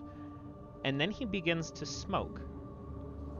Maybe steam is a better word because it's relatively clear. It's not gray or noxious. But it looks like he begins to steam and split. And then you can hear from your distance, you can all probably hear it a little bit as well, as he kind of cracks and breaks and tears and expands and grows into what you end up seeing is a 11 to 12 foot tall,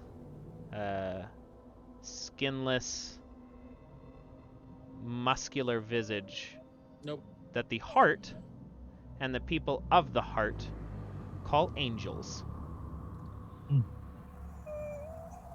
Is it? Oh fuck. The dude. Shit. Is it possible to get 10 minutes?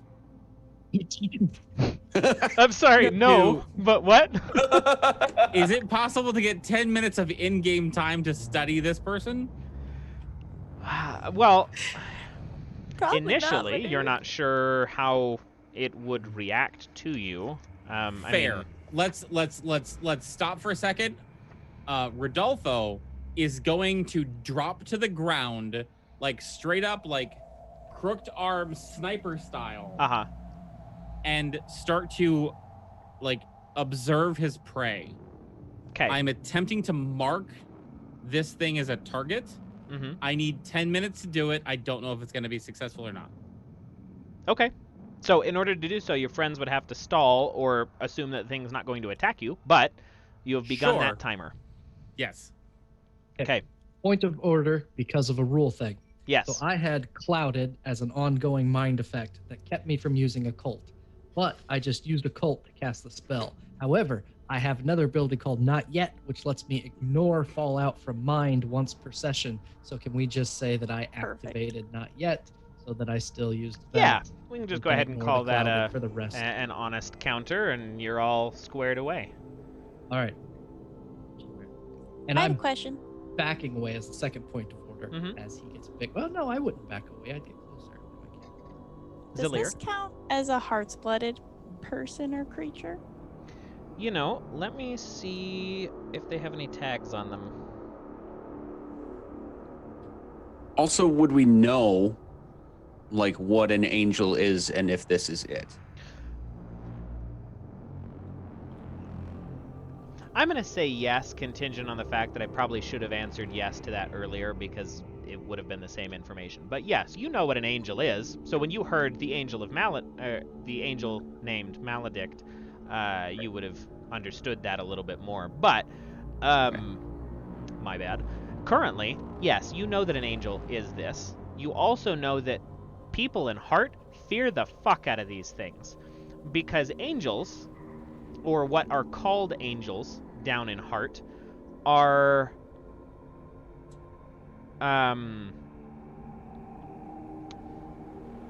think of them as the unmade organic automatons of the heart itself. They are designed or created into existence for a singular purpose and only will accomplish or seek to fulfill that purpose. They will not stop until they do. You're not sure what the purpose is yet, but that Sounds is what neat. you know of them. Well, Great. I and- hope its purpose is to be our friend. Oh no, we can find out real quick. Don't My spell. you dare Let me touch cast it. it again.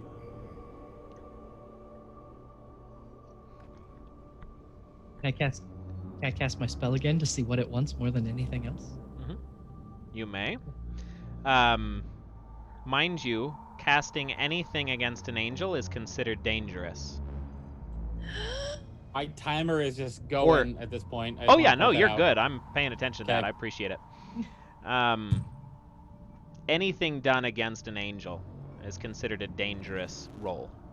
So your top 2 highest dice you will remove. Oof. So So risky is remove highest, dangerous is remove the 2 highest. Correct. Okay. all right, so I'm still going to do it. 'Kay. So I'm rolling 3. I have a re-roll in my left hand from earlier tonight. Mhm. And I'm going to use my vial of cursed ink, which is an occult d6. And I have sacrifice. Before casting a spell, destroy an occult resource to roll that resource's dice to gain protection from stress from casting a spell equal to that result. Nice. That's slick. So that's in addition, I would assume, to actually using the resource. No, so the resource would be consumed in lieu of that protection. So you're going to roll the d6 and gain that much protection against the next thing that you're doing. Okay. So I will do that. I think I had something that said sacrifice. Sure. Yeah. That's the only one. I didn't take that other one because I didn't think I'd be sacrificing. All right. So first, I'm going to sacrifice the vial of cursed ink. So narratively, Okay. Kason will take this small thing of ink out of the inside of his coat, and it will just start burning in his hand. And I'll roll a 5. Nice. That. And then I'm going to cast a spell that we established earlier someone doesn't know I'm doing to them. Correct. So I'm going to roll my 3 dice. I'm going to drop the 10 and the 9 and take the 1. Oof. Ooh. Ouch. Oof. Okay. And I'm going to use my reroll on Ooh. that 1 Very nice. to roll a 2. Oh, that's nice. Oh. Well, at least not a critical fail. Oh. Okay. Hang on, I want to see if my ability, if I can apply it to somebody else. I don't think I can, but it's worth a. Yeah, go ahead and double check it. We can also delay in case anyone's in chat and wants to throw some other points my way. True. Can I pass my fucking advantage to you? You already used an advantage. I haven't. I used a reroll. Yeah. Yeah. No, I don't think I have anything that can help you. All right. Sorry, dude. So -2. Yeah. Which is supposed. Oh wait, what? No, Rogers. Mr. Rogers, why? This is our first time. Be nice. So I have a 2, but I have 5 protection against the blowback from the spell. Okay. So Which, to be fair, is probably beneficial. Because the receiving end of something coming back at you from an angel is a D10. Oh. Oof. So 5 protection will do you a lot of good. Go ahead and roll a D10 Yes. for me. I rolled a 2 again. Very nice. Okay, so what you peer into is absolutely awful. Yes. Because what you look at is not the angel's thoughts. What you try to connect to, just briefly, you see an indescribable planescape of torment and incomprehensibility as you connect with not the angel, but the heart itself. It provides you Yes. no answers and no clue as to anything. But perhaps that was to your benefit because your pride and your desire to know things means that you took no stress from that because you got to see something. You don't know what it was, but you're proud to have seen it. No. I'll start backing away at that point. I feel like I don't. Probably a good call. Don't know. I have established I can't learn anything from this at this point, so now back away to, mechanically speaking, ranged range. I would like to point out that I am at extreme range and still waiting on my 10-minute timer. Okay. If he's backing up, sorry. Oh no, you're good. I was gonna say if everybody is just standing right now, just watching Akesson try to do this, or at least the other two of you. Rudolfo's not doing anything. Standing behind said Neural. Yeah, if y'all just no. chilling, watching Akesson attempt that and then back up. That took probably 3 of your 7. We're almost there. So, seeing Akesson sort of back up, can I see, and are you backing up still facing the angel, or can I like see expression on your face at all? I would turn around confused. So I would turn around and it'd be like just a confused look, and I'd be murmuring to myself on the way back about that doesn't make any sense. It doesn't. Okay. So I would be kind of like, I'd have like my front shoulder at like a 45 toward the angel. I'm in like ready mode, but Okay. trying not to be overtly threatening yet. My front shoulder is sort of facing this creature, and my bow is knocked but pointed toward the ground at the moment, not drawn. Okay. And I'm sort of taking a step back with Zelyr, just watching it for a Behind beat. you, always. Yep. So I'm just watching it for a beat, but paying very close attention to if it moves at all or says anything. Okay. And waiting for Akesson. So I'm going to ask this question. It is not leading. I just want a genuine answer from everybody on the table. If nothing is happening, if you're waiting for Akesson, Akesson's backing up, Zelyr's not doing anything, Rudolfo is at the ready, just kind of standing, how long would each of you realistically let that go on before trying to intervene or change something? I'll go first because mine's pretty easy. So I was waiting for 10 minutes. Right. 10 minutes procs my, hang on, let me get it. Procs my marked for death. Mm-hmm. So your death tells you stories of specters that swarm the land in search of doomed souls. I mark my prey. They cannot hide from me. I've been whispering words of death over my weapon as this all goes on. So like I've been sitting there like looking at my prey through the hunter's rifle, right through the scope, and just like whispering to myself and to my shadow these words. My mark will endure until the target dies or until I mark another creature. So I will always know where this creature is. Okay. So my goal is to stay focused on that target until we're attacking it or until something about our situation changes. Okay. Noted. You said we had several minutes left, right? Before that ends up finishing. Yeah, so by the time the last time you had designated something, you have about 7 minutes of space between him backing up and a moment where Rudolfo is comfortable. And you don't know that. That's why I'm asking. Right.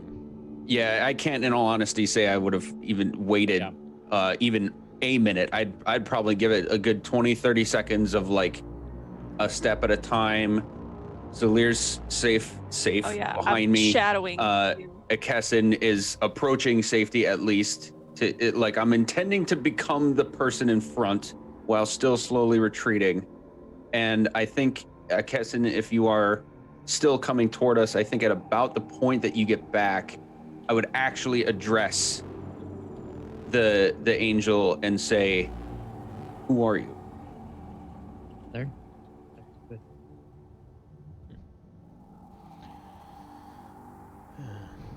The angel will turn to you and he will stare. For anybody's visuals here, I've described them as skinless, but the other thing to note is that they are two-legged, humanoid, but they also have 3 arms, which is, I guess, narratively interesting. But they also Clarify, wear a in what bone... arrangement? Like extra here, extra Yes. here. So Where's it's, the other no, hand? it's not centered. This We is not a need to know. Zaphod Beeblebrox kind of thing. Like, Okay. you got Oh. like 2 on one side and 1 on the other. Like, all Sweet, with cool, functional shoulders. Cool. Thank you. Yeah, for sure. Yeah. The other thing to note is that they have no expression, which is where I was getting towards. They have a bone, like an eyeless mask, crafted of their own biology. It very well might be their face, you're not sure, but it has the visual of a mask being kind of interwoven into this musculature. But there is no eyes present, it's just kind of a carved nose and mouth agape kind of split, and that's all kind of pressed white against all of the red of them. And it turns and just kind of stares down at you as if it had the eyes to do so. And it stops. And it says, "And who are you to ask?"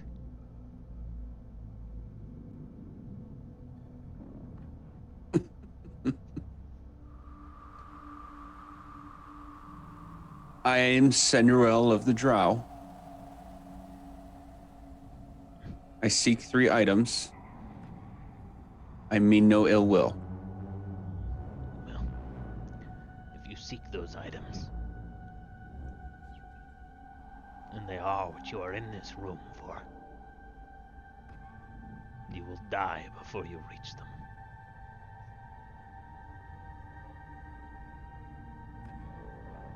Will that be by your hand?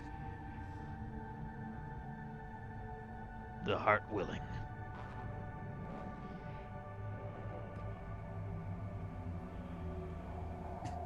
Okay. Legitimately, with my nature and how I would react to that, I would at Cassin and Zelyr, you would hear the very bones in my body crackle, and whatever muscle stretching sounds like. Not fun. It's a lot of snapping, actually. They're not actually. Yeah, just like this snapping, crackling thing going on, and you would see the entirety of my body expand as if Are I you just turning like. into a werewolf? No. Well, it's like if you imagine your typical animation for that, imagine the first like half of it where the body just expands and you can see just all of the muscle on me just poof to like 25% more than what I had as I activate my chimeric strain. That's so cool. All I can do is spit bees. So I'll read this out for you quick, GM. Mark D4 stress to echo. For the remainder of the current situation, all melee attacks I make gain the brutal and weird tags. Okay. So I know that doesn't help me out for bow shots, but I'm doing it now. I also have the minor ability Berserk, so when I activate the chimeric strain, increase the echo stress inflicted by 1, and ignore the effects of blood fallout until the end of the situation. Which one is this? Berserk? Okay. increase the Berserk. Stress and detected by 1 step. And interesting. Fight on heedless of the pain. That is wild. All right. Fair enough. So go ahead and roll Here we me. have builds. Go ahead and roll me a d6, you goddamn barbarian. Let's get some echo stress in there. Okay. So So while- it is not Go ahead. rolling a d4 and adding 1, it's actually upgrading the die to a Yeah, d6? you're upgrading the size of the die. Okay. Got it. Okay. I like to say that if he's straight up attacking this I'm not would- attacking yet. Okay, never mind. Yeah, there was I'm no just- combat yet. He's just expanding. Yeah. This is Fair. the period where we all buff ourselves first. Sure. I'm buffing with Yep. the actual intent of intimidating off. in the moment or stalling, but Saint will like, back off until combat ensues. yeah, intentionally not attacking yet. So the d6 was a 2. I actually have protection of 2. You lucky bastard. I know, right? Jesus Christ. Goddamn barbarians, am I right? Doesn't matter what system.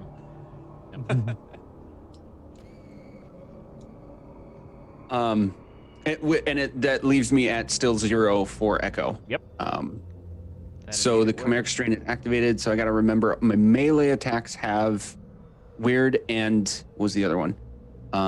Brutal. Okay. And if I do end up experiencing, so would this make a difference if I got like a fallout ended up happening for me? It just doesn't happen, or am I like marked with it and yeah, then? so you get the fallout, just later it nothing happens? happens until after the encounter. Okay. So you deal with no. You will continue to rack them up, but you will deal with no fallout until after combat, or Gotcha. after the situation. Okay. So I've now like puffed up, and I'll even add that like I've got this just jet black hue to my eyes at this point now. Okay. They were already pretty like wide pupil dilated, but now I'm like full black eyes, expanded, big muscle guy, still backing up, and I do not verbally respond to what the angel just said. I'd like to point out that Rudolfo at this point, kind of seeing him puff up, would have like gone through his like bass technique and is on the hold his breath waiting for a shot point of his like routine. Okay. So you were just waiting to shoot. I have the bees out. That's all I can do to get ready. Okay. Hi, Casson. What are you up to? Yes. Oh, watching, observing, seeing, wondering. Okay. So right now, the angel is just staring at Zelyr particularly. He hasn't even repostured himself since you have enlarged yourself. He's just waiting. I don't like this. So Okay, so taking the extra beat, then I would stop moving, and kind of to Zelyr and Akessin and keep talking to this thing, and say, "Do you know if the heart is willing?"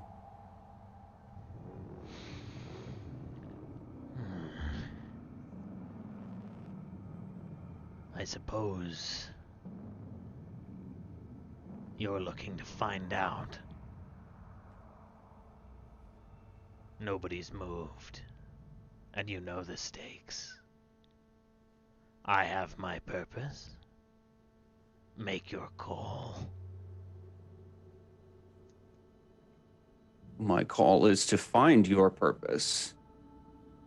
Which I've told you. Maybe not in so many words.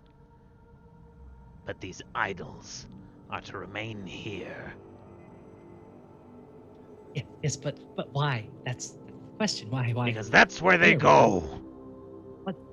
Why how'd they? They stay This because the there's heart so says much- they stay. Oh, but the heart I know not changes. the We know the heart machinations. changes.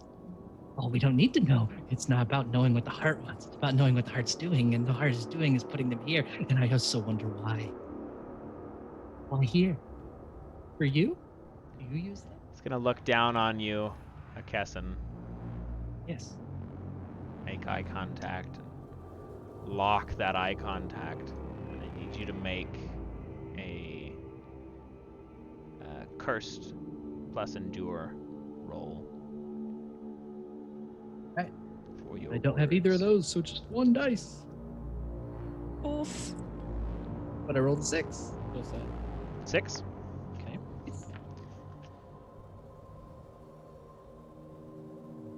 Okay. So you're still going to take a d10 worth of echo stress for his gaze.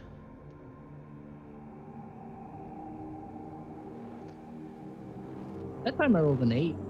Oof. What's your total Puts me echo? at 11. Oh, God. Okay, we'll get to your partial success that's questionable here in just a moment, but give me a minute. Okay, that's a 4. 4 is less than 11. 4 is less than 11. That is correct. Let's I see. can confirm that. But yes. Man.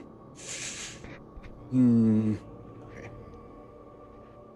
Well, I know we're going to talk about this later, but I took 3 abilities that boosted protections because of my misunderstanding of what Heart's Blood did. That sucks. I took an ability that will never come into play. So Pretty sure I have one of those too. I have fortune protection. Yeah, we can talk about that in a minute. All right. So yeah, we'll talk about it later. Yeah. yeah. Let's see. Let's see. I like all my options. Figure out. They're not very deadly, but none of them are. I'm beginning to realize. In all fairness, that it would this make. is- Yeah, in all fairness, it would make more sense for like a longer term thing. Yeah. I'm beginning to realize Mine I too. definitely found a support class, and I'm okay with that. Yeah. I found a crowd control class, and I'm okay with that from a general standpoint. But you really want to stab things right now? No, I'm fine with it. I'm fine with crowd control. What is strange appetite? Give me just a moment here. That could be interesting.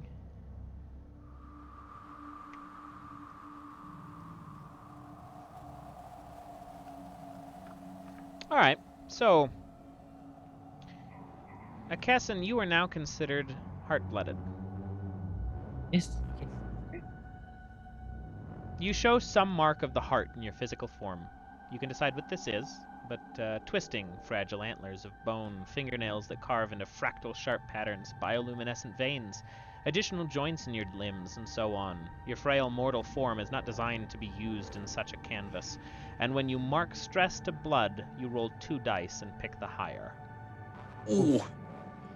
Ouch. That is an ongoing trait. Ouch.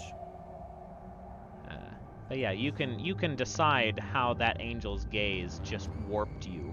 But what you saw of the heart briefly through your decisions was then intentionally inflicted upon you in reciprocation. So the entire left side of my body, it's already scarred from burns, but you can see it most clearly on my face because the rest is covered. Between the wrinkles and creases of the skin where the scarring is, there are still little flames that have started to burn again. So that would be my heart blooded. Having been touched by this extra cosmic force, whatever it happens to be, you are now just passively smoking, glowing a little bit of ember from the char. Yeah, you're that smoking. was. Sorry, what? Sorry. As It's a well, reflex, I'm sorry. for the 4 of you, the next roll that you all have to make, I'll give you an extra die, because Mr. Rogers was kind enough to throw some Hooray! donations at everybody. So, Nice. all right. Wonderful. So, I mean, at that point, Akesson would, after locking gaze and getting hurt, will say, "Oh, well, fire it is then. Yes, fire, fire to burn, fire to touch, fire to hurt. That's the decision. Yes. You're looking at me? Oh, I'm looking at the angel. Oh, The okay. angel will not respond to that. Yeah. Rudolfo's in the back of the room, like long Sorry, I can't- distance, like sniper situation. Yeah, I you're at can't about wait 10 7 minutes minutes after getting hit, Rudolfo. so I'm gonna have to hit him back. Okay. Well, then, fire it is. What are you Fire. attacking with? Fire that licks and tickles, and I will twist my wrist, and the angel will catch fire. Is this a skill or is this your unarmed modified? My unarmed modified. It's a ranged attack that causes fire. Okay, so kill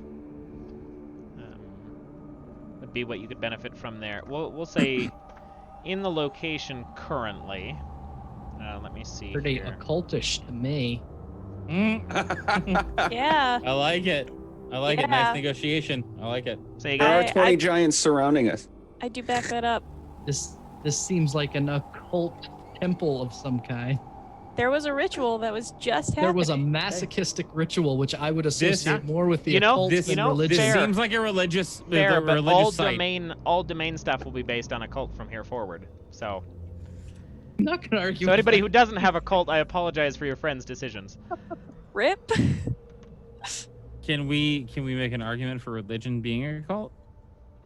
That's- No, because there's two different there. there's two different notations Is it there. a Yeah, no, cursed fair. cult? Fair. But yeah, I'll give you a cult for that. HP and I are happy. Cult and kill. Okay, I'm good I'm with happy both for of kill. those. so that is 3d10s, which is an 8, 8 is a success, no stress. and that's a d6 of stress against that thing. Okay. Sounds Which is a good. 5. Let's see. Okay, accounting for protections. Damage has been dealt. Sorry, friends, but fire burns. Okay, fire has been struck, and this being is now clambering towards a caisson. I loose my arrow. F in chat, please. Okay, roll an I- attack, Sentinel. Yep. At that, I would just be like, shit, and just. Okay, all attacks, Um, by the way, I didn't call it for a caisson, apologize, but all attacks against an angel are considered dangerous. So you would have lost Oh, 2 dice wonderful. Okay, It'd be and a it's 6 then if you want to do that. there. I think 6 is still a partial success. Yeah. So you would take.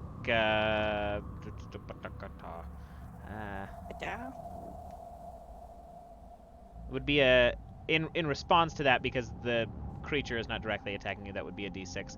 We'll call that a d6 worth of mind stress, Just one. because this is panic. There's a little bit of panic. So I feel like the combat that has clearly ensued would proc my shot. Yes. Has it been 10 minutes or not?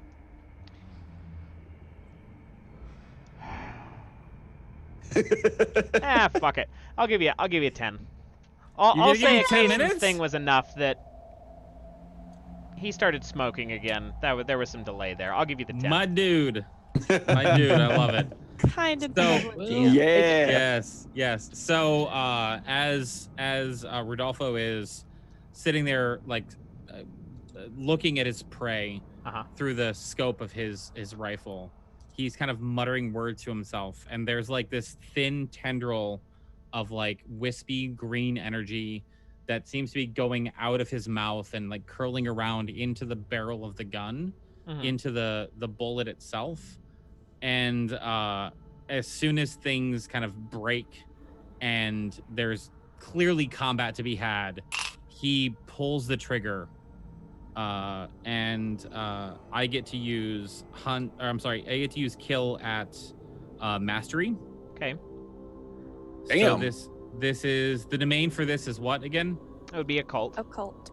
Occult. So it's 1 for the roll, 1 for kill, 1 for mastery. 1 for I the 100 lose- bits you got. Oh, that's right. 1 for the 100 bits I got, and then I have to lose 2 for dangerous, right? Correct. So it's the third highest of these 4 dice. Correct. Can I also use my advantage for this that I haven't used yet? Yeah, I'll reduce it to risky if you want to use the advantage. So just the second Okay. highest. Okay, second highest. Cool. So my highest was a 9. My second highest is an 8. Nice. My third highest is a 3. So it's just it's Ooh, the 8, right? Very nice. Okay, yeah, so full damage, Okay. no stress. Just Okay. just take a breath. Okay, I'm good. Yeah, so just pull the trigger and like slow motion bullet across the expanse into this thing. It does D6 stress, and I rolled a 4 Very nice. for stress. So a bullet rips through the side, perpendicular to where you are looking at the angel Akasan, and you watch it pierce rib to rib all the way through. Clean shot. Missed vitals, but it It was a heavy impact despite the angel looking relatively unabated. The speed that the creature is moving plus the distance that it started at, after loosing my first arrow, I actually don't know how many arrows I have. Uh-oh. We don't. I would be. So here's don't an count. interesting thing. Yeah, we'll talk about this because mechanically that is the purpose of this show. When you roll stress, supply stress is its own thing. There are certain things that can give you supply stress, and those certain things, once you have to roll them, if you take fallout for supply stress, you can run out of arrows and things. Other than that, we don't track ammunition. Hey. Okay, so I would legitimately be going for like, let one go, take a step back, knock, ready, loose. 'Kay. Knock, ready, loose. So go ahead and give me a roll for your first arrow, because we still haven't accounted for that one yet. Oh yeah. Yeah, we moved over to Rudolfo's shot. Okay. Sorry. But that is, No, you you're said good. kill an occult here, Yep. right? Correct. But dangerous. Correct. Truly, this is That is A good the table. dankest And a of good them. Hooray. Okay. So that is a 10. That is a 4. You also get one more dice because you have Because Mr. Rogers. Yep. Oh yeah. Well, it's probably the yep. Oh, I'll still a give you 4. one more dice, and because of Chrissy's spectacular $5 good table tip, I lost the word entirely. That was real bad. Good table tip. I'm going to permanently, for the sake of this encounter, reduce the angel's stress output from a D10 to a D8. Ooh. Nice. Thank you. Yeah. I like Okay. that. So I unfortunately I did still get a 4 with the extra die. Okay. Which I believe, cannot recall for sure. Where did it go? Let's see. 2 to 5 is still a failure, and you take stress. So Do it'd you be have a +2? do you What's have that? a +2? Do you have a +2? I know a bunch of us got them. I did not. I had an advantage earlier and I did burn it. Okay. Yeah. Sounds good. So you're going to roll a d6 worth of stress for the failed shot. This is for mind, as you are becoming increasingly more anxious at this encroaching creature. Okay. That is a 3, and I will keep it at mind. I have protection of 2, so that puts me at a 1. Okay. Is that your total mind right now? Yes. Yeah, you're fine. In be response to nice. that, though, and an interesting mechanic to be had about combat as far as it works in heart, failures mean potential actions on behalf of the creature. So a failure there means it had the opportunity to close the gap and take a strike against a Kaysen. A Kaysen, I would like you to roll a d8 for blood stress. 3. Okay, that's not the worst. Oh wait, I have to roll twice because of my previous thing and pick. Oh, higher. you do. Ooh. That's an 8. Oh, Jesus. Ooh. What's your total blood stress there, my friend? Is that 8? 8. Yep. Okay, that's 10, so you're good. Yes. Oh my god. Saint, you But doing all right down there? Akason and the Yeah, I'm angel are now good. in melee range. I'm more concerned with my Hey. other companions, like you and Akason, but yeah, I'm Hey. fine. Is like 2-weapon fighting a thing? I couldn't find anything about like if I wield the sword in one hand and my dagger in another, does that give me any sort of mechanical ability or? Combat is entirely arbitrated by the GM, and it is built to be narrative. Okay. So whatever you would choose to do, I will provide you how that's going to function, and then, you know, a failure will have consequences. That's as simple as combat gets in heart. Okay. If everybody is doing stuff, I want to do stuff too. Yeah, Zelyr, you have yet to have anything to do. What are you up to? I have an ability Okay. called Shitty grin on your Annihilation. face. Called Annihilation. I'm sorry. What? I'm gonna give me a minute. And because I took one of its other minor abilities, not only can I just do D8 kill touch, I can do it ranged too. Okay. Let's see. So I would like to flavor it that my bees are the ones going and inflicting this damage upon this creature.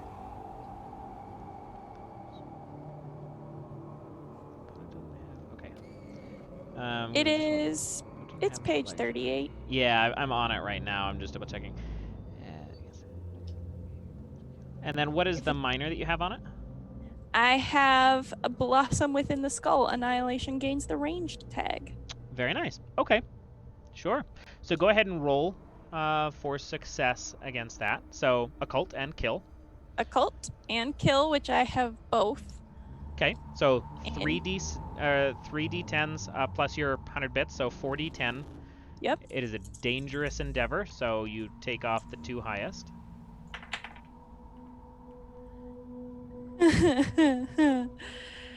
All right. I don't like that.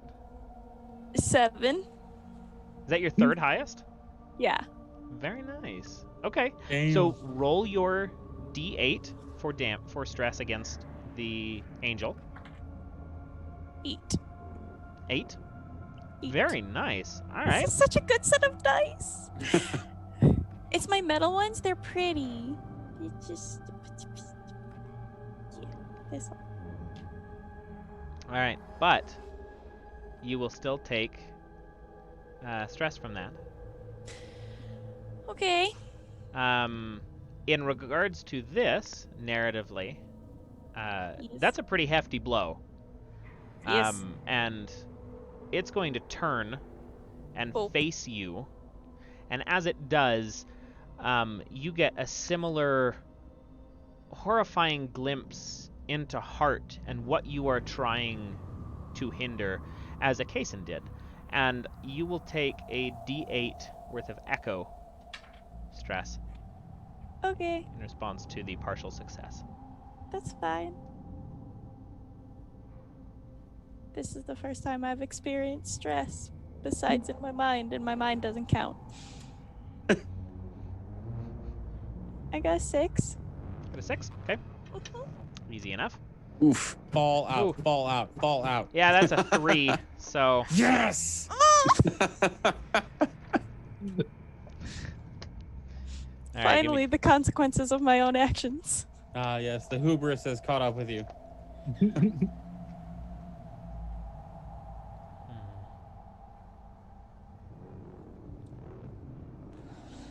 Look, it's only echo. It's probably fine. Yeah, the worst of the damage types. It's probably fine. It's probably fine. Oof. That's why I caught fire again. Okay. Yes. Uh-oh.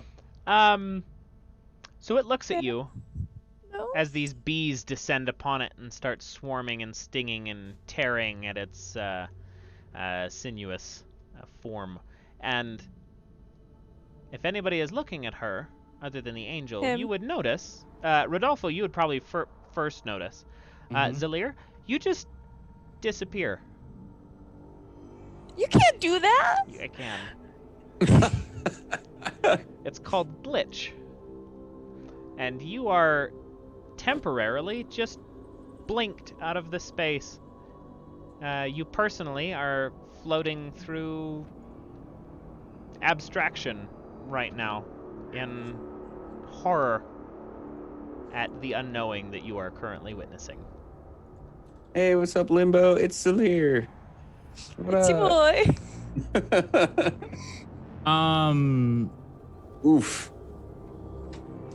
Would I recognize what this Oh. is? Like, is she in the gray right now, or is she just glitched out of existence? No, in fact, because you have a connection to the gray, that would concern you because she did not hit the gray. Zelyr's Fair. a boy. Fair. Okay. Yep. Great. We're just gonna get in character a second here. Bye. Have a beautiful time. I would essentially re-hook the bow and instead, or in its place, unsheath the sword and meet the angel, like two-handed, Right. just uppercut at it. All right, so you close the space. Let's get an attack roll for that sword.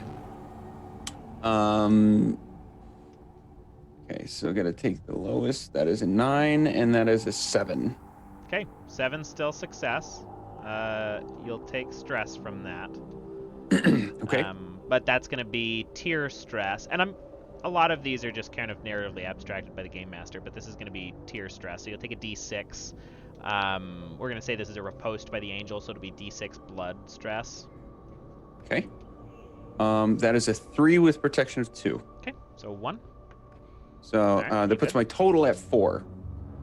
Okay, nah, still succeeded. Roll your damage. Okay. That's the D12. Yeah, you have a D12 for your damage. Description. That sword. Oh, where did I write it down? It was a D12 with like an asterisk, right? There we go. Yeah, if Dangerous, you roll a 12, distressing, a bunch weird. of bad shit happens. Yeah, that's it. Okay.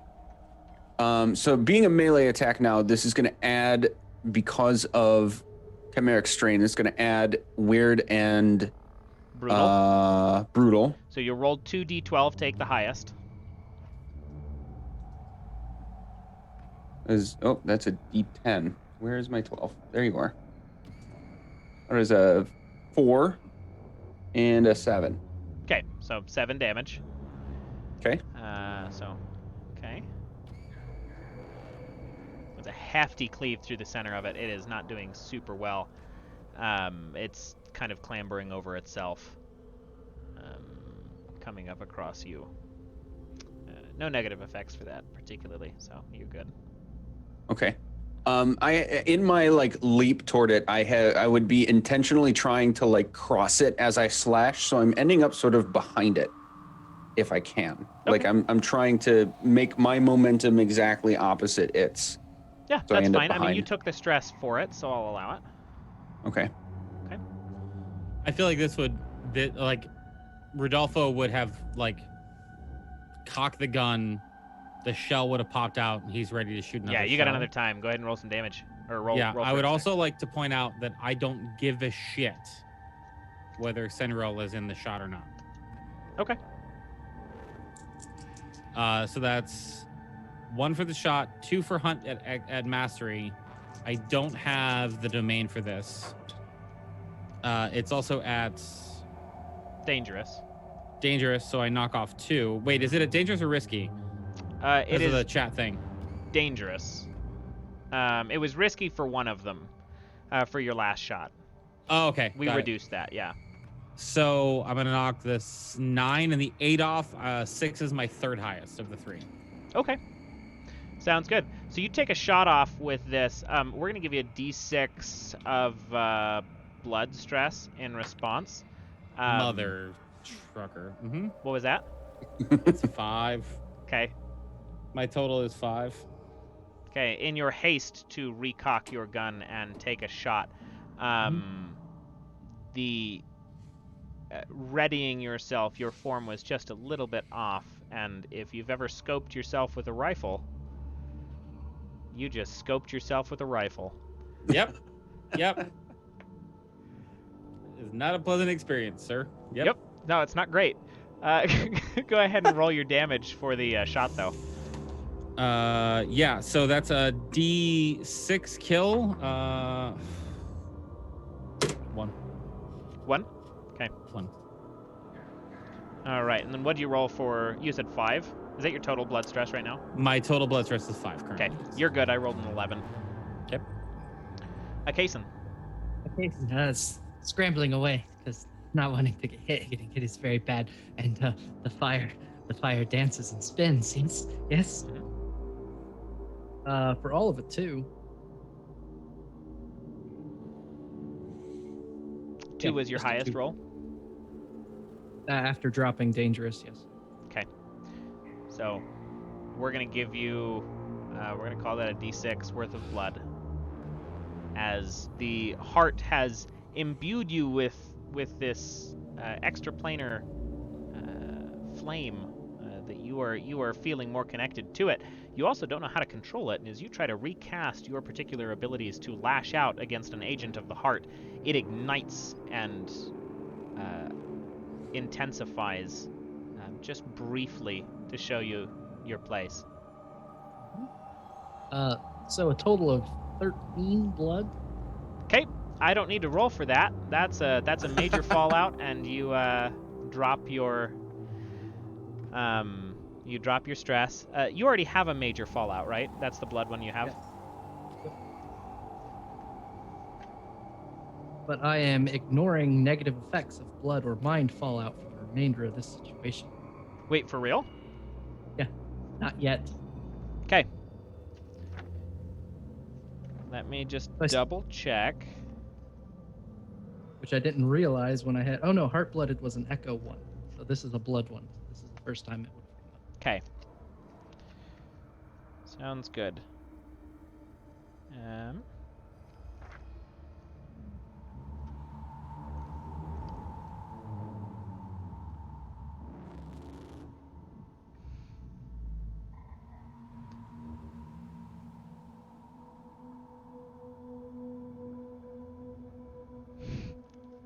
Okay, so this will be a good narrative thing for rules. If you play and you are too many critical fallout stack, or too many major fallout stack, you can end up with a critical fallout. Critical fallouts will usually always end up with the end of your character. Right. A Kason. You cast this fire, and in fire you almost die. Yes. You are lit ablaze, once again feeling your own sins through the pain that you had inflicted as collateral upon others. And you collapse, smoking husk, more burned than you were before. You, narratively, will be reawoken and up the next round. Okay. By some amount of miracle, but we will let everybody else run first. Before I take another action, just to keep it honest, does Zelyr have an opportunity to do anything, or Just getting there. is okay? So, if everybody else has an opportunity to go before Zelyr comes back, that would give the angel a shot. Senruel, you are the only living thing that it perceives in front of you, so it's going to spin and take a strike. That is a D8 blood stress. Oof. Whoops. 3 with a protection of 2. Okay. 1 blood So stress. my total is 5. Okay. That's a 6. Still good. Whew. Zelyr. In the same space that you had just disappeared, you are now back. Hi. Confused and probably a little nauseous, but you have been returned to the same plane in which you departed in an imperceivable amount of time. And I come back, and Akison's just like down on the ground. Yeah. Oh yeah. Your buddy's a smoldering corpse at the things moment. are burning. Okay. I'm gonna. Can I still do annihilation? Is that You may, still yeah. a thing I can do? Go ahead and roll Okay. for it. I would like to do that, please. I'm afraid.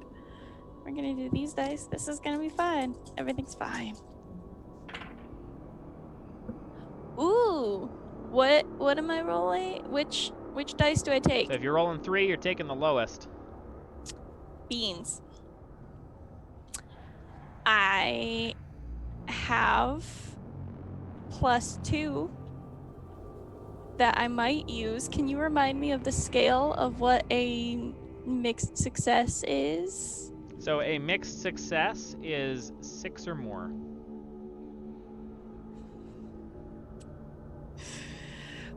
That's a miracle because I got a 0 and a 7 and a 4. So if I add the 2, that makes it a 6, 6? and I technically win. You technically succeed. Okay, go ahead and roll your D8. Okay. 4 points of damage. That's fine. Okay. 4 points of damage. Mm-hmm. We're gonna lean back to our D&D roots, and I'll ask, how do your bees want to do this? Yeah.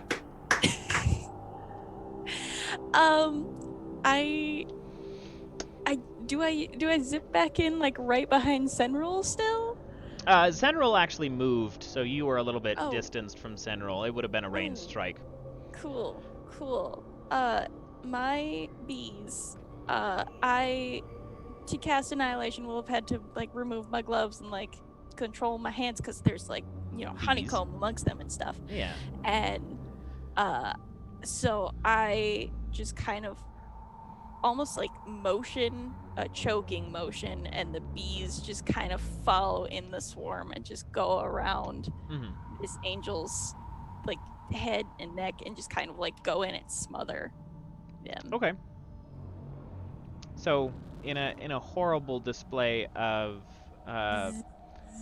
power and insectoid engorgement, which is not a fun sentence that I ever wanted to say, You're thousands of bees exit you only to enter the masked face of this angel and swarm the head region of it before it starts to panic, which you didn't see was an emotionless thing, and then slow, and then limp, and then collapse. As the bees exit it, as per any angel that is destroyed, it begins to calcify. You watch it turn white and like harden and crack. But what are y'all doing? Akessa and I will actually get to you here in just a bit. Yeah. Narratively, considering that, we're going to leave you down for a second. Senrul, Zelyr, Rudolfo.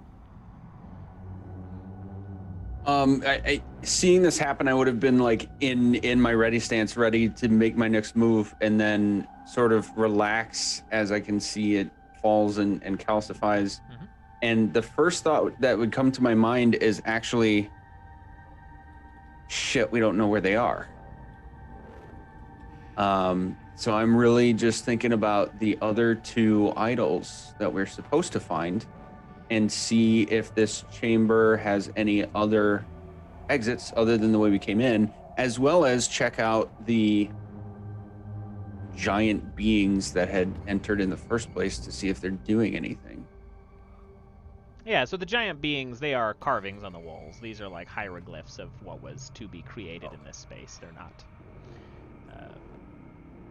yeah. Okay. So you're fine there. There are also no other exits. This is a one-way cavern. This is the end of the line. I'll get it out of the way very fast. Rudolfo is not... He's still looking through the sight of his gun, waiting for something else to pop up. Yeah, Zelyr's just kind of like breathing heavily, like, okay, something else has got to be here. There's got to be a catch. Okay. You said there were 3 pillars in the room? There are 3 pillars in the center of the room. They are the pillars that impaled the man in the center who turned into the angel. But these pillars are... have retracted at this point. They're just pillars right now. Okay. You're free to go inspect them if you'd like. But... I guess go check those out. Okay. Go ahead and give me an occult plus a... let's actually make this a delve. Let's make it a occult plus a delve. I have a delve thing! What's a dimensional barometer do? You do have a delve thing. So go ahead and roll, for this case, if you're using the item, go ahead and roll delve with a knack. We'll say that. I don't know how it works. We'll say that. Go ahead and roll delve with a knack. If you have a cult, that's another d10. And then, so 4 d10 total if you have a cult as a domain. What number am I looking for? The highest? 10. 10. Okay, so with a 10, you travel up, try to see what you can see, and this dimensional barometer that you have on you.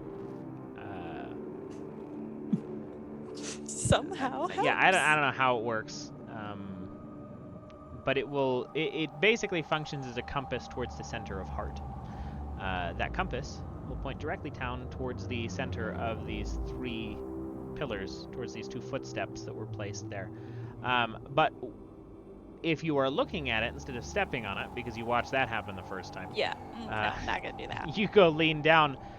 There is a space. It is small, and if you were not paying attention to it, you might have missed it.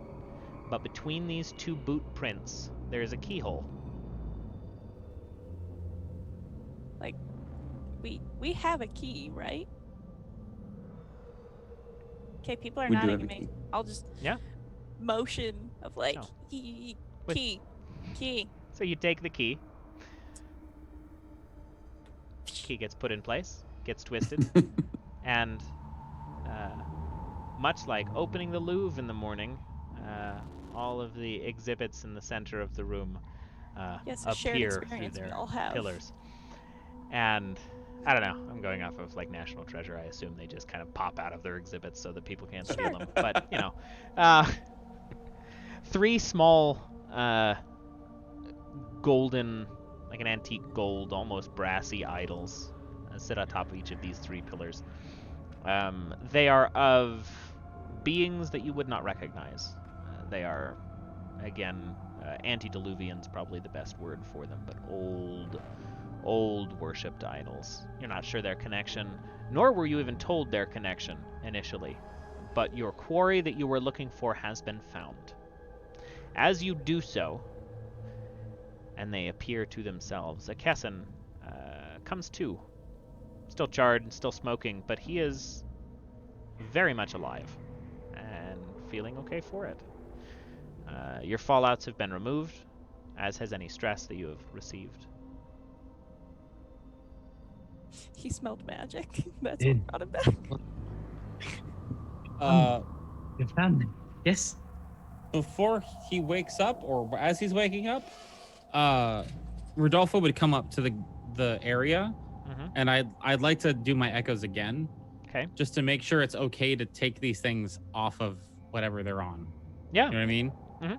Like I don't We want need to like Indiana a Jones this. yeah, I don't want an Indiana Jones like we have to like swap out something and a ball comes down. Like I want to avoid that. We're running. It's bad. Of course. Yeah. So it's discern plus domain. I currently have actually I need to check something with you, GM. I'm currently suffering no domain fallout. Is that a minor blood or echo fallout?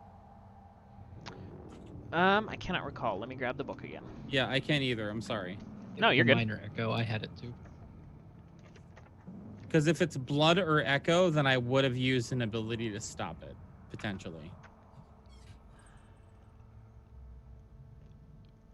It was a minor echo. I had it. Yeah, it would have been a minor. Minor echo?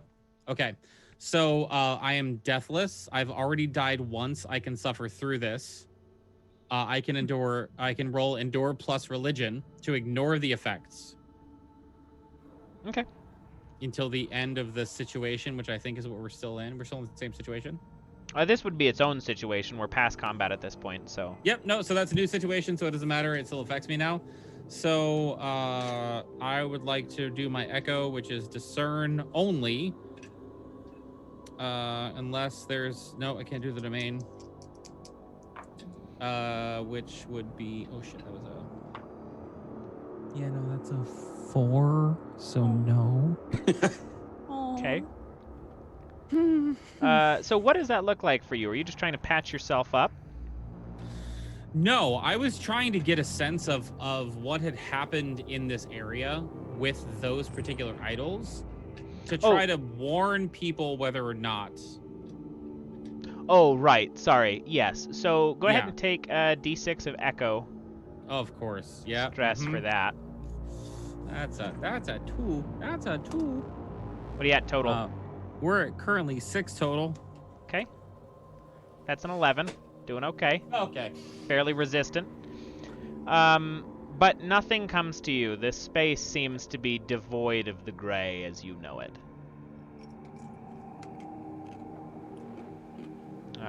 In fact, in the curiosity of trying to figure that out, you can look back and you can actually see your death echo standing at the doorway, almost like it's consecrated ground. But as you observe this.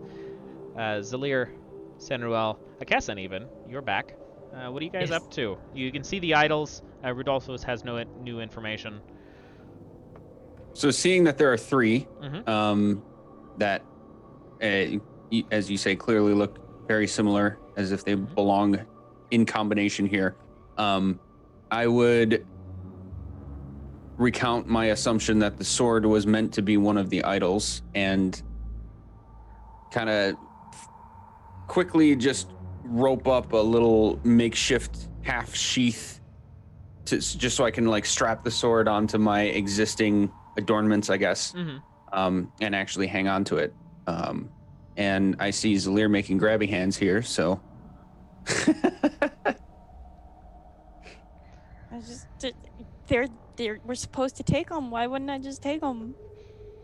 Oh yeah, if Kessen's conscious, he'll just walk up and go pick one up. Yoink! Okay. Yes, yes. Are you going to take all 3 of them? Or wait, Yeah. Akessan's grabbing them too? How is it possible that I could have gotten them before he got to it? Well, I'm going to say you're you were alive at the time, so yeah, I'll That's give it to true. you. Yeah, I mean, I feel like I'm definitely not going for any of the 3 of them because I don't have any reason to give a shit about this right now. Fair enough. So if there's only 3 of them and each of you are going for them, one for everybody, right? So, I mean, yeah, fine. yeah, you are all more than able to grab them.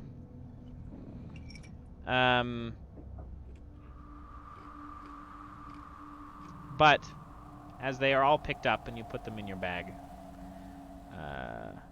Akessan, and this is going to be, for the sake of time, we're going to actually wrap session here so that we can discuss some things. I don't want to keep everybody too late. But, Akessan, your critical fallout was having been revived by some miracle. That miracle was of the heart, and you never stopped smoking, but perhaps that smoking transitioned a little bit more towards looking like steam. And seeing what you now consider to be a friend dead and deconstructed via bees on the ground, and those 3 idols being removed, you begin to change. I annihilate him. Sorry. And we leave this session as our heroes being able to either vacate the premises and run with these idols, or try to fight for their life against their friend Akessan, who has now become an angel of the heart. To add to that, as I start changing, I will use one of my abilities called a King Demands that I can use once per session. And I would turn to Sinriel and I will say, "Give me my soul." And you have no choice but to obey. Oh, shit. Really? Yes. Full stop. No Wait, rolls, so- no saves, no nothing. Man! Let me just Shit. confirm then. An angel is now wielding an exotic D12 sword? Yes. Oh, Sounds shit. right. Peace! I'm I want- out of that. I want my glitch back. I would like to leave. Ooh. Oof. Yeah, so... I was supposed to be the one that turned and murdered everybody. Come on, HP. I had a plan. I was gonna didn't stab die Sentinel. willingly. Was it everybody or was it just me? Oh, just you. I had to Yeah. be for my brother. It's my job. Sorry, man. I'm at range. I I would had an leave if this agenda. shit goes down. I'm gone. Oh yeah. You could So- go. You're not involved in this. Yeah. I As just soon needed- as everybody turns on each other, I'm like, fuck this shit. I'm out. I had I a paid job for to do. what? Yeah. Just exactly. pieces. But, yeah, so the result we of end in whatever just, like- just happened. Yeah. Yeah, we don't know whether you lived or died at the hands of your fire-happy Each friend other? there. But Yeah. that is Heart, the city beneath. I think that's a pretty representative telling of everything that has to offer, honestly. Oh, hi, Dev. I'm glad you said hi to everybody. Hi. Now, the second part of this, and because it is a little bit later, we'll keep it briefer. But I do want to get everybody's opinions. I do want to be able to talk about it because that is the whole purpose of this show. Is what was the system like? Like, how did Heart feel at the end of it? What did it feel like before it like impressions being able to play it? What was the color like? How do the mechanics work? You know, what did you like? What didn't you like? Let's just get everybody's initial opinions first, and then we can kind of discuss. We'll go the same clockwise circle. Let's start with Saint. Okay.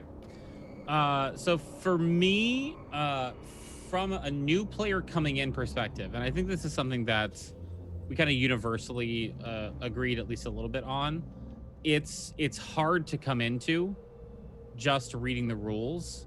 It's not easy to get a sense of how the game's going to play from just reading the rules. However, after playing it and getting into it, I personally love how the I like the pacing of it. I like how everything works together. I like it's kind of like a freedom from reality for the GM, where the GM can kind of do whatever they want to, because the closer you get to the heart, the more kind of crazy it gets. And because the system kind of goes from situation to situation, as opposed to a pure narrative line, I really enjoy that. But yeah, hard to really parse from a new player perspective just from the rule book, but in play, I really like the way it plays. Cool. Yeah, thank you. Zelyr. Yeah, going off of that, kind of the same thing of like it's a very good, like, I like the dice pools. Dice pools will always be cooler than just straight rolling dice, because it gives you just kind of the narrative of like, okay, well, things are a little harder, so you're looking at the second dice instead of the first. So like it gives you options and more narrative and kind of more opportunity for story, which is always really cool. I definitely agree, like, hey, this was really intimidating to just sit down and build the character. I kept putting it off and putting it off. I named my character 2 hours before the session, like, because it was just this is just so much. And then we sat down and played, and it's like, okay, well, this is fine. And now I understand how it works and how it plays. And so, like, it's almost something you need to just do a practice run to get the hang of. But after that, it is very heckin' cool. And bees. And bees. And bees. I just really liked getting to have bees. Thank you. No, it's good. Can't say I've ever experienced getting to just vomit bees in any other system. You know, I don't think a lot of people have. I think 10. that's a unique experience to Yeah. only a seldom few games to vomit bees and have that be a beneficial thing. Yeah, 10 out of 10 for bees. 10 out of 10 would vomit bees again. Yeah, Yep. right? Absolutely. Senruel, what are you up to? What are you thinking? So I'll reiterate, this is my first venture in participation. So I've read other, introductory text and like player handbook type text for other TTRPGs, but this is my first time going so far as to actually participate in one. But I definitely still agree with the overall notion that Saint mentioned. New player coming in, very difficult, especially as a person who is so mechanically oriented. I operate on if then, how to do things, that sort of thing. So everything outside of page 8 of the rule book, which is how die roll for actions work. It took me 4 or 5 go-throughs before I started getting it, and that was really only because we were having discussions and sharing understanding and getting multiple iterations of clarification along the way. However, once we got to the play aspect, all of that like completely melted away. Yeah. And I will say, Mads, I fully believe that is like at least 90% because of you in the moment throughout this session. Like the way you describe stuff is so thorough and to character that it just like all that mechanic stuff was just gone until like the moment I actually needed to figure something out. So the system with your in combination with your interpretation of the presentation of it is exquisite. This was an absolute blast. You're going to make me blush, and I'm a little bit tipsy, so it's going to be even more of a blush. Yeah, the disconnect between playing and building is huge. Mhm. between. I don't think I've played a good handful of systems, and that difference. I mean, so many of the abilities we had to choose, the way to put the character together, the way to understand even how equipment functions, where to find all the cross references for this word and that word and the other word, all of which are game terms, so they'll have special definitions for this game. It was so cumbersome and intimidating on the front end, and it disappeared when you played. Yeah. I wish there was a way to make the character without reading the book. To play first before making your character, there wouldn't be any anxiety or anything like that. There's a couple little things that I just really didn't like, which I usually don't have such a strong negative reaction to. Playing a class called Junk Mage, you want to do spells of some kind, but the only way to do spells is to pick up abilities here or there, and you only get one spell, and for the ability, and it's how does the spell really work is more narrative than combat or anything, which is fine. I mean, I liked the non-combat portions of this game much more than combat, but it felt weird. It felt like there was a strange disconnect between the rules and the class that I was in, which is never any fun. And I will say that I despised combat at the end. I did not. I didn't. And this isn't a critique to the GM. This is a critique to the system. I didn't enjoy the way the system resolved conflict. By the time you're dropping your top 2 dice, you have to be in an ideal situation or gaming your own dice to even get 1 dice out of it, and then you're only doing damage 40% of the time because it's flat. So to that real quick too, I don't want to throw too much shade at Hart for that, because that was partially my decision in providing you an end game fight at the beginning. Most monsters in here are not listed to be dangerous encounters. Each creature has its own stat designated for its danger level. So it's like certain things are risky. Angels specifically are dangerous. A lot of things are normal. So like that's not necessarily indicative of most of combat and how hard that should be. Fair. I just wanted the end to be a lot more We of a just thinky fought an thing. ancient Yeah. red dragon.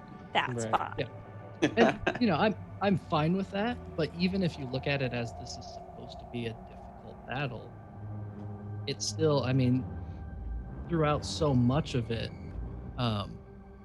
unless you had the right stats, you're only going to hit 10% of the time because you lose the top 2 dice.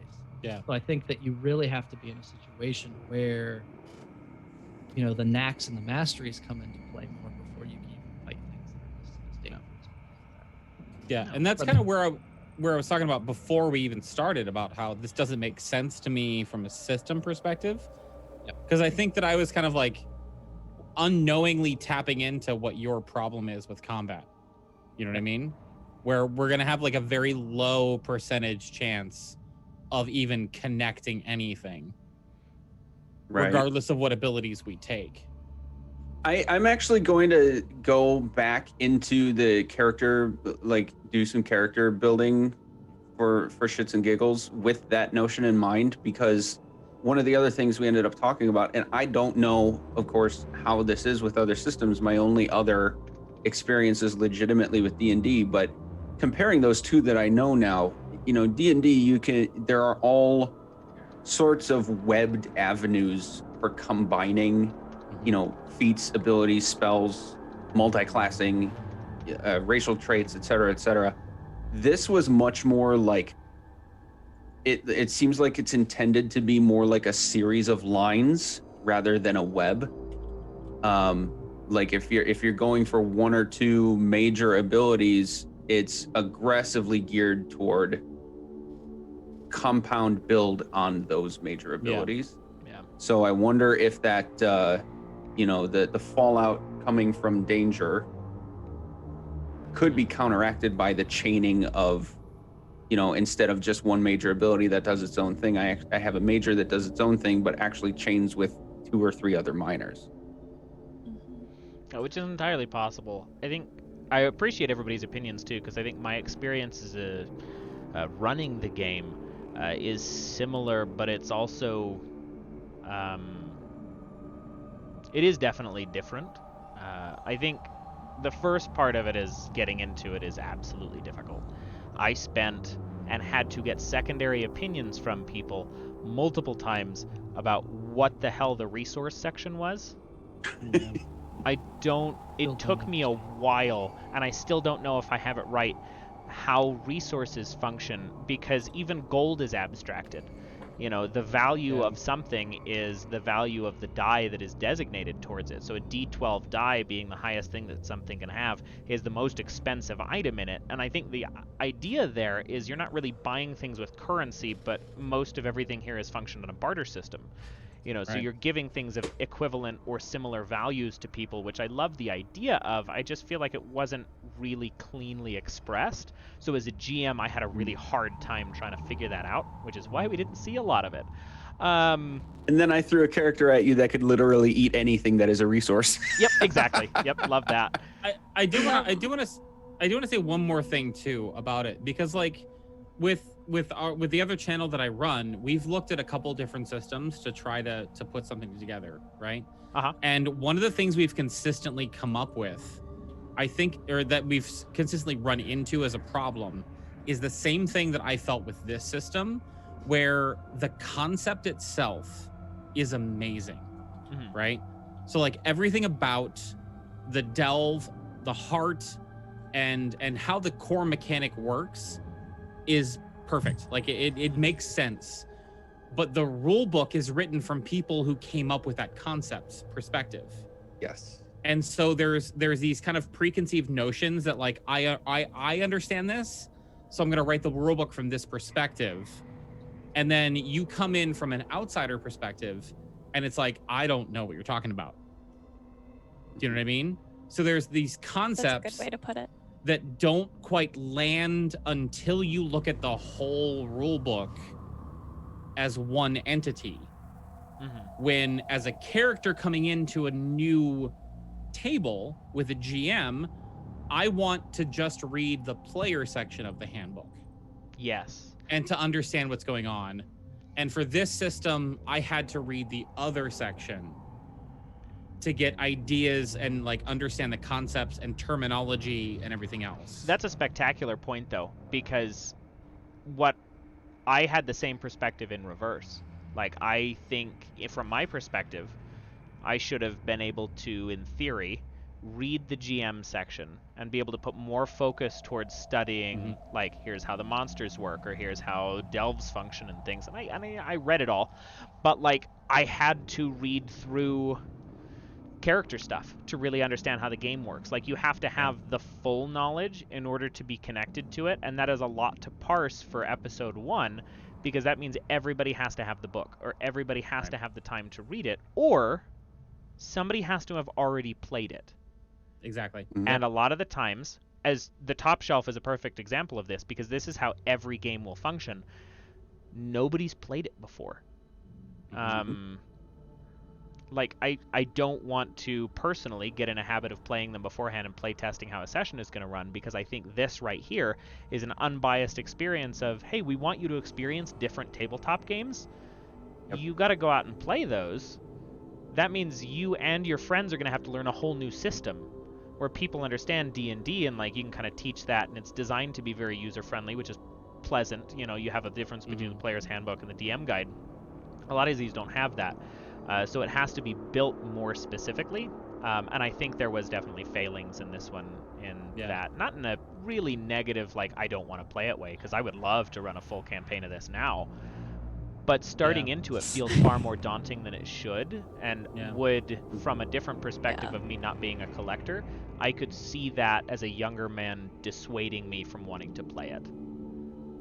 Like I could definitely dive into a campaign of this. Oh yeah. Now that I've played it. Yeah. But like knowing what I know, I would wait for a second edition of the rulebook. Yeah. Which is funny because this is technically kind of, I mean, it's an adjacent system, but it is kind of also a second edition anyway. Because Spire, the city above, is its own system. Sure. But I ran into the same thing with Cold Shadows, which is like a Cold War espionage spy version of a system by John Wick that's called Houses of the Blooded. Interesting. And like, even though it's technically a 2.0, it is the worst rule book of any system I've ever read in my life. Oof. Like, you have this beautifully well constructed role-playing system, and they tried to 2.0 it to a different setting and just trash the whole thing. So like, even though it's technically it's like a adjacent system or a 2.0 system, it still needs to exist on its own if it's going to try to exist on its own. Yeah. No, I agree. I think, really, honestly, that's one of my only beefs with it. Like, I can't hold myself to the same place that Last HP does for combat, because as a DM, I saw a very different perspective of it, in that I appreciate the abstraction, because I would prefer players to roll more dice and do more things, and me just respond to them. So from a GM perspective, this system is super refreshing once you understand it, and I really enjoyed combat. But I can understand that, like, out of context where we were, that was frustrating, because statistically, asking for something to be dangerous and only having, what, like 4 things between domains and skills, puts you in a really specific place to kind of niche yourself up as a character. Otherwise, you're just kind of fucked the whole time. Purple Phil put it really well. So you have in our situation here, there was a small chance of succeeding, and every time you failed, you got hit for it. So there was, and your party got hit for it too. And your party got hit, and Yeah, then the cascading fails. because it cascades. It's a matter. I mean, it's where, you have a 30% chance to hit it at one point. And then less at than that for point, some of us, and then once that starts going downhill, everybody gets hit, and then it spirals again, which is interesting in the delve, and that's something I liked about the delve. I liked exploring in this game, dealing with the environmental issues, much more than other, than D&D or other TTRPGs I've played. So it was interesting that that's the part I liked, and that's where the spiraling makes sense to me. Yeah. But when it's in a combat situation, it just felt different. Yeah. Even though it was the exact same thing in a lot of ways. No, I think that's good though, because go ahead.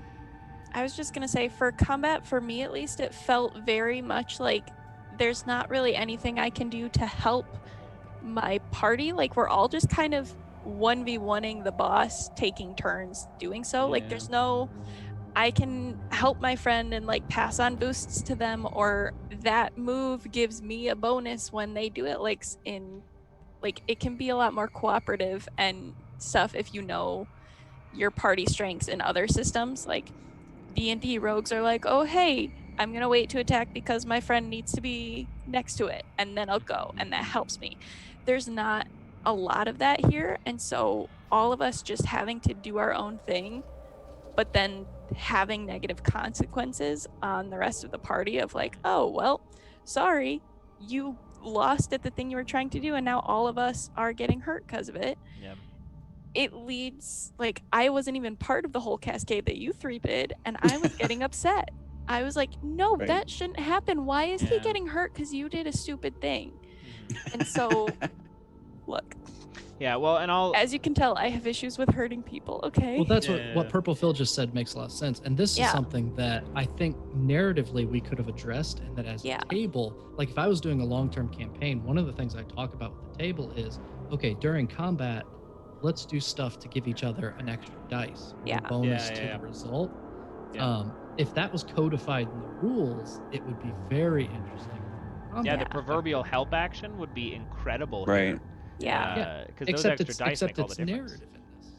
Yeah. Mads, are the Fallout pools the same, regardless of the setting, like combat versus exploration? Yes. Now, the interesting thing about the Fallout pools too, and we didn't really get to see that, but I, as a GM, get to pick what Fallout makes more sense narratively. There is no table for that. There is no anything. There is a whole bunch of Fallouts for each of the different kind of resistances. I get to pick those. So there are some that definitely apply more to combat than non-combat, but at the end of the day, it depends on what you're doing, which, again, as a GM, I like, but also there is a level of... one of, I guess, if I were to have any kind of critique towards that too, which I guess is kind of nitpicking at this point, there was a lot of me having to reference the book. Mhm. And I get that I didn't. Despite need spending to. how much time you spent to prep the session and everything else, you still had to reference the book, right? Right, exactly. And like, Yeah. I get that I didn't necessarily need to, and in a perfect world, the GM can just make everything up on the fly. And this book actually encourages that, and I appreciate it. Like, it's like, Yeah. hey, at the end of the day, you're a GM. If you don't like a rule, change it. Like, great, I like that. But like, if you're playing the game and you're not a GM that's comfortable with that, which if you're not a streaming GM who does this all the time, you may not be, and that's totally fine. You have to have a book that's comfortable being able to be used easily from a table who needs to use the book.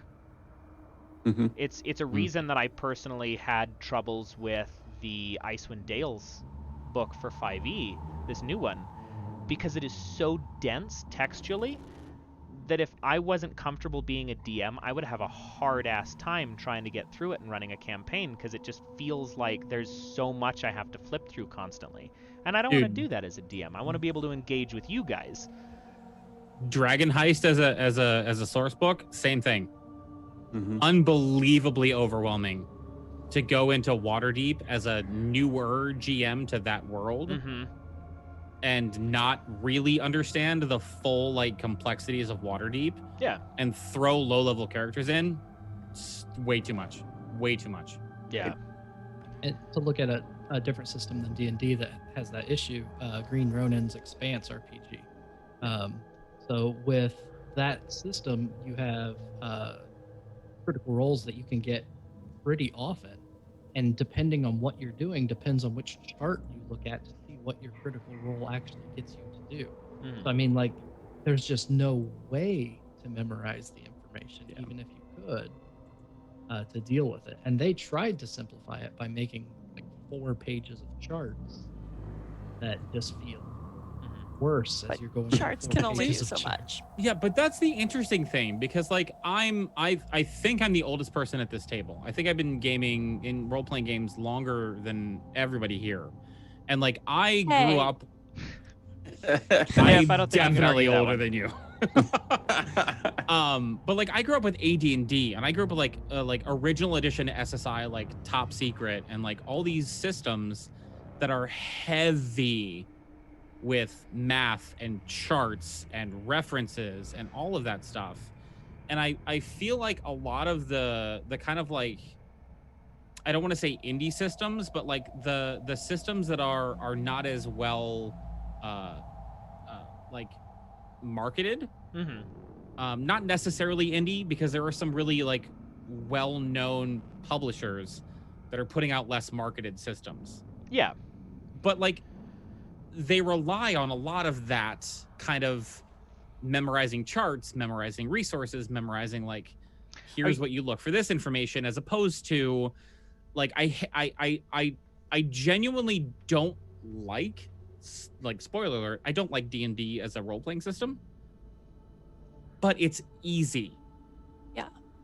Like its ease of use from both a player and a DM perspective Yes. cannot be denied. 100%. It's really easy to just throw down if you know the rules. Like, and it's easy to learn because the rules are clear.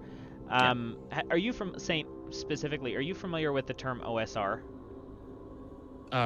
Maybe. Okay, so as far Give me as more like information. tabletop RPG perspective is concerned, OSR stands for Old School Renaissance. Yeah. OSR. Yeah. Okay. Yeah. I know what Okay, you mean. yeah. So you get a lot of that is a very deliberate resurgence that we've seen in tabletop RPGs.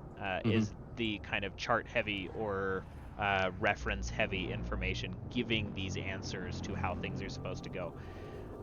Whereas I feel like a lot of like designed specifically to be new form stuff is very freeform, and I find that I enjoy the rules light freeform stuff more typically. One's because it's easier to learn and easier to connect with, just from a new player perspective, but also it's easier as a DM to engage with players and players to engage back. But there is definitely, I think, it's like those are two ends of the spectrum, and they just kind of work between them.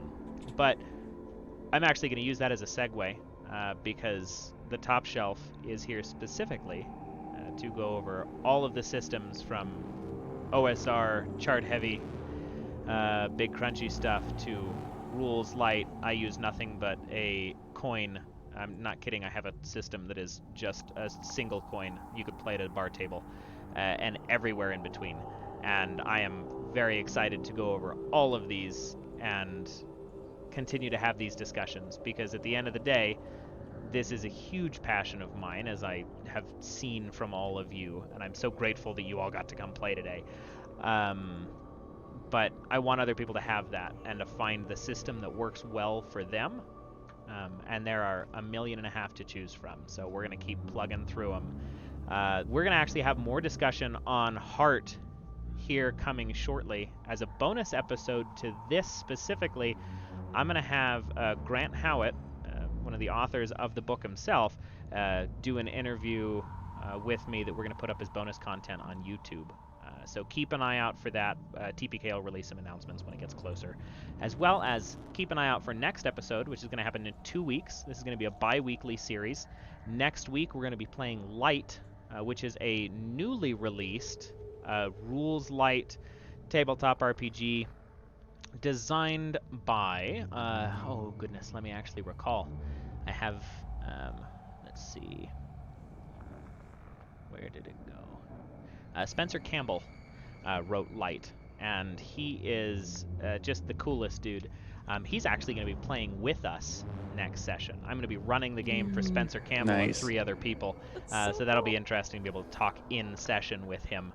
But it's basically Destiny with the serial numbers scratched off. So we're gonna have a good time with seeing how first-person shooter translates down to the tabletop table in episode 2. Nice. We're going to see everybody out. We'll get some outros from everybody. But my name is Carlman Turner. If you're looking at me online, I am JK Mads Madigan, also known as Magpie to certain folks. And then you can find me on all the socials, all of the It's things. me, I'm folks. And Saint, take us away. Hey, that's me. I'm DMF Saint. You can find me on Twitch and Twitter at DMF Saint. I also run a tabletop role-playing and board game community called Nat20 at twitch.tv/Nat20. You can find us every Sunday with Morningstar and Company Incorporated. We're currently in Season 2. Season 1 was the full Curse of Strahd campaign. So we're currently going through all post-Curse of Strahd material. The party is currently in the Abyss, trying to make their way back to Faerun and Waterdeep. And then next Saturday, same time, same bat channel, I'll be here on TPK Roleplay for The Bar's Refrain, DM'd by Osera X Franco. All of the episodes there are based on music, which is always a fun time. So please don't be afraid to come check us out for that. And I'll pass it along to, I think Nif is next, right? Yeah, hey, I'm Niffer Niff everywhere that you want to find me. I am here an awful lot on TPK Roleplay. I'm in 3 long-running campaigns and a couple different one-shots and stuff. So next week, you'll get to see me on Monday with Destroyer of Worlds, which is an alien RPG, 2-shot, so that'll be 2-parter. And then Wednesday, I'm in Curse of Strahd with our lovely... oh, I just realized both my GMs are here. This is cool. Yeah, Last HP is a wonderful GM for that. And on Thursday, Damn Magic Juice is a wonderful GM for Queen's Gambit. And Friday is Cold Hands, Warm Heart with HP again. So, yeah, we love to see y'all. You're great people. Yeah, that's about it. All right. I'm Dat Magic Juice. I am on Twitch, Twitter, and Instagram as Dat Magic Juice, exactly as it shows up on the overlay. As Niffer mentioned, I run one campaign on this channel every other Thursday. Queen's Gambit is a Tyranny of Dragons campaign. And I'm particularly excited about that one because, especially for people who know Tyranny of Dragons, I think that the way I'm doing that campaign is a little bit catered toward that crowd because we're doing some pretty unique stuff. Yeah, And it's then great. A fish is coming to kill us.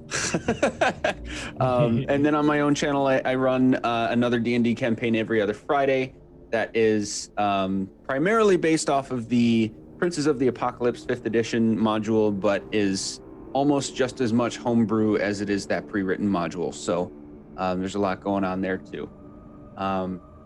Yeah, I think that's it for me. And I am the Last Hit Point Hero. You can find me at Last HP Hero on Twitter. I do a few things on TPK Roleplay. Big one is the heavily modified Curse of Strahd campaign that we've been doing for quite some time.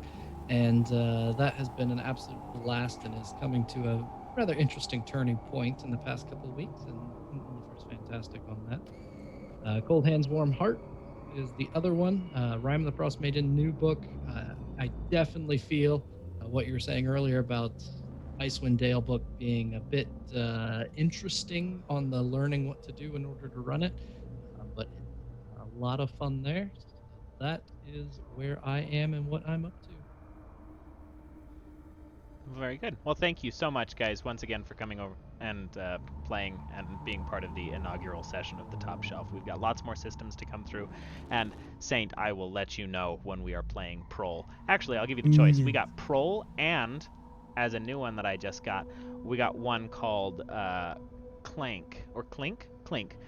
Both are coin-based systems. One is a sci-fi western, and one is a high fantasy. But I am excited for both of them. Different rules, though. Both coin-based. It'll be fun. Sci-fi western. Oh, absolutely. I'm That's such a not sucker for choice. That westerns. is- But yeah, catch us next week, or not next week. Whole bunch of stuff coming up next week. Great things tomorrow. We got TPR, Total Party Recap, where we're gonna go over all of just everything that happened this week. If you didn't have the time to catch us, and thanks for hanging out for like 5.5 hours because this one was a long-winded session. But Worth it. yeah, Worth it. And sometimes that'll happen too. I think the Top Shelf will be interesting because there are going to be crunchier sessions, which are going to take a little bit longer. So thank you guys for sticking it out. I am also running one more session the day before episode 2 of the Top Shelf, which is going to be its own tabletop RPG system called The World Broke, which was designed after the terrors of what happened in 2020, which was just kind of the year itself. But it was a poem or an ode to the year that was built into a tabletop RPG that we are going to play as kind of a send-off to the year. It'll be fun. Well, My dude, good luck. Yeah, all about humanity and the apocalypse and traversing the Pacific Northwest. It'll be fun. fun is one word for it, sure. Yeah. Well, I mean, that one's designed to be genuinely wholesome. So if this was a little dense for you, a little intense, that one is designed to be a feel-good because I was hoping that it would be actually a New Year's thing so we could end the year with on a high note. So that one will be pretty pleasant. And then the Top Shelf the day after. But we will see you next time. Thanks so much once again. I can't say that enough. The artists who helped me build this, everybody who helped play, like I'm so excited to see where this series goes. But everybody take care, and we will see you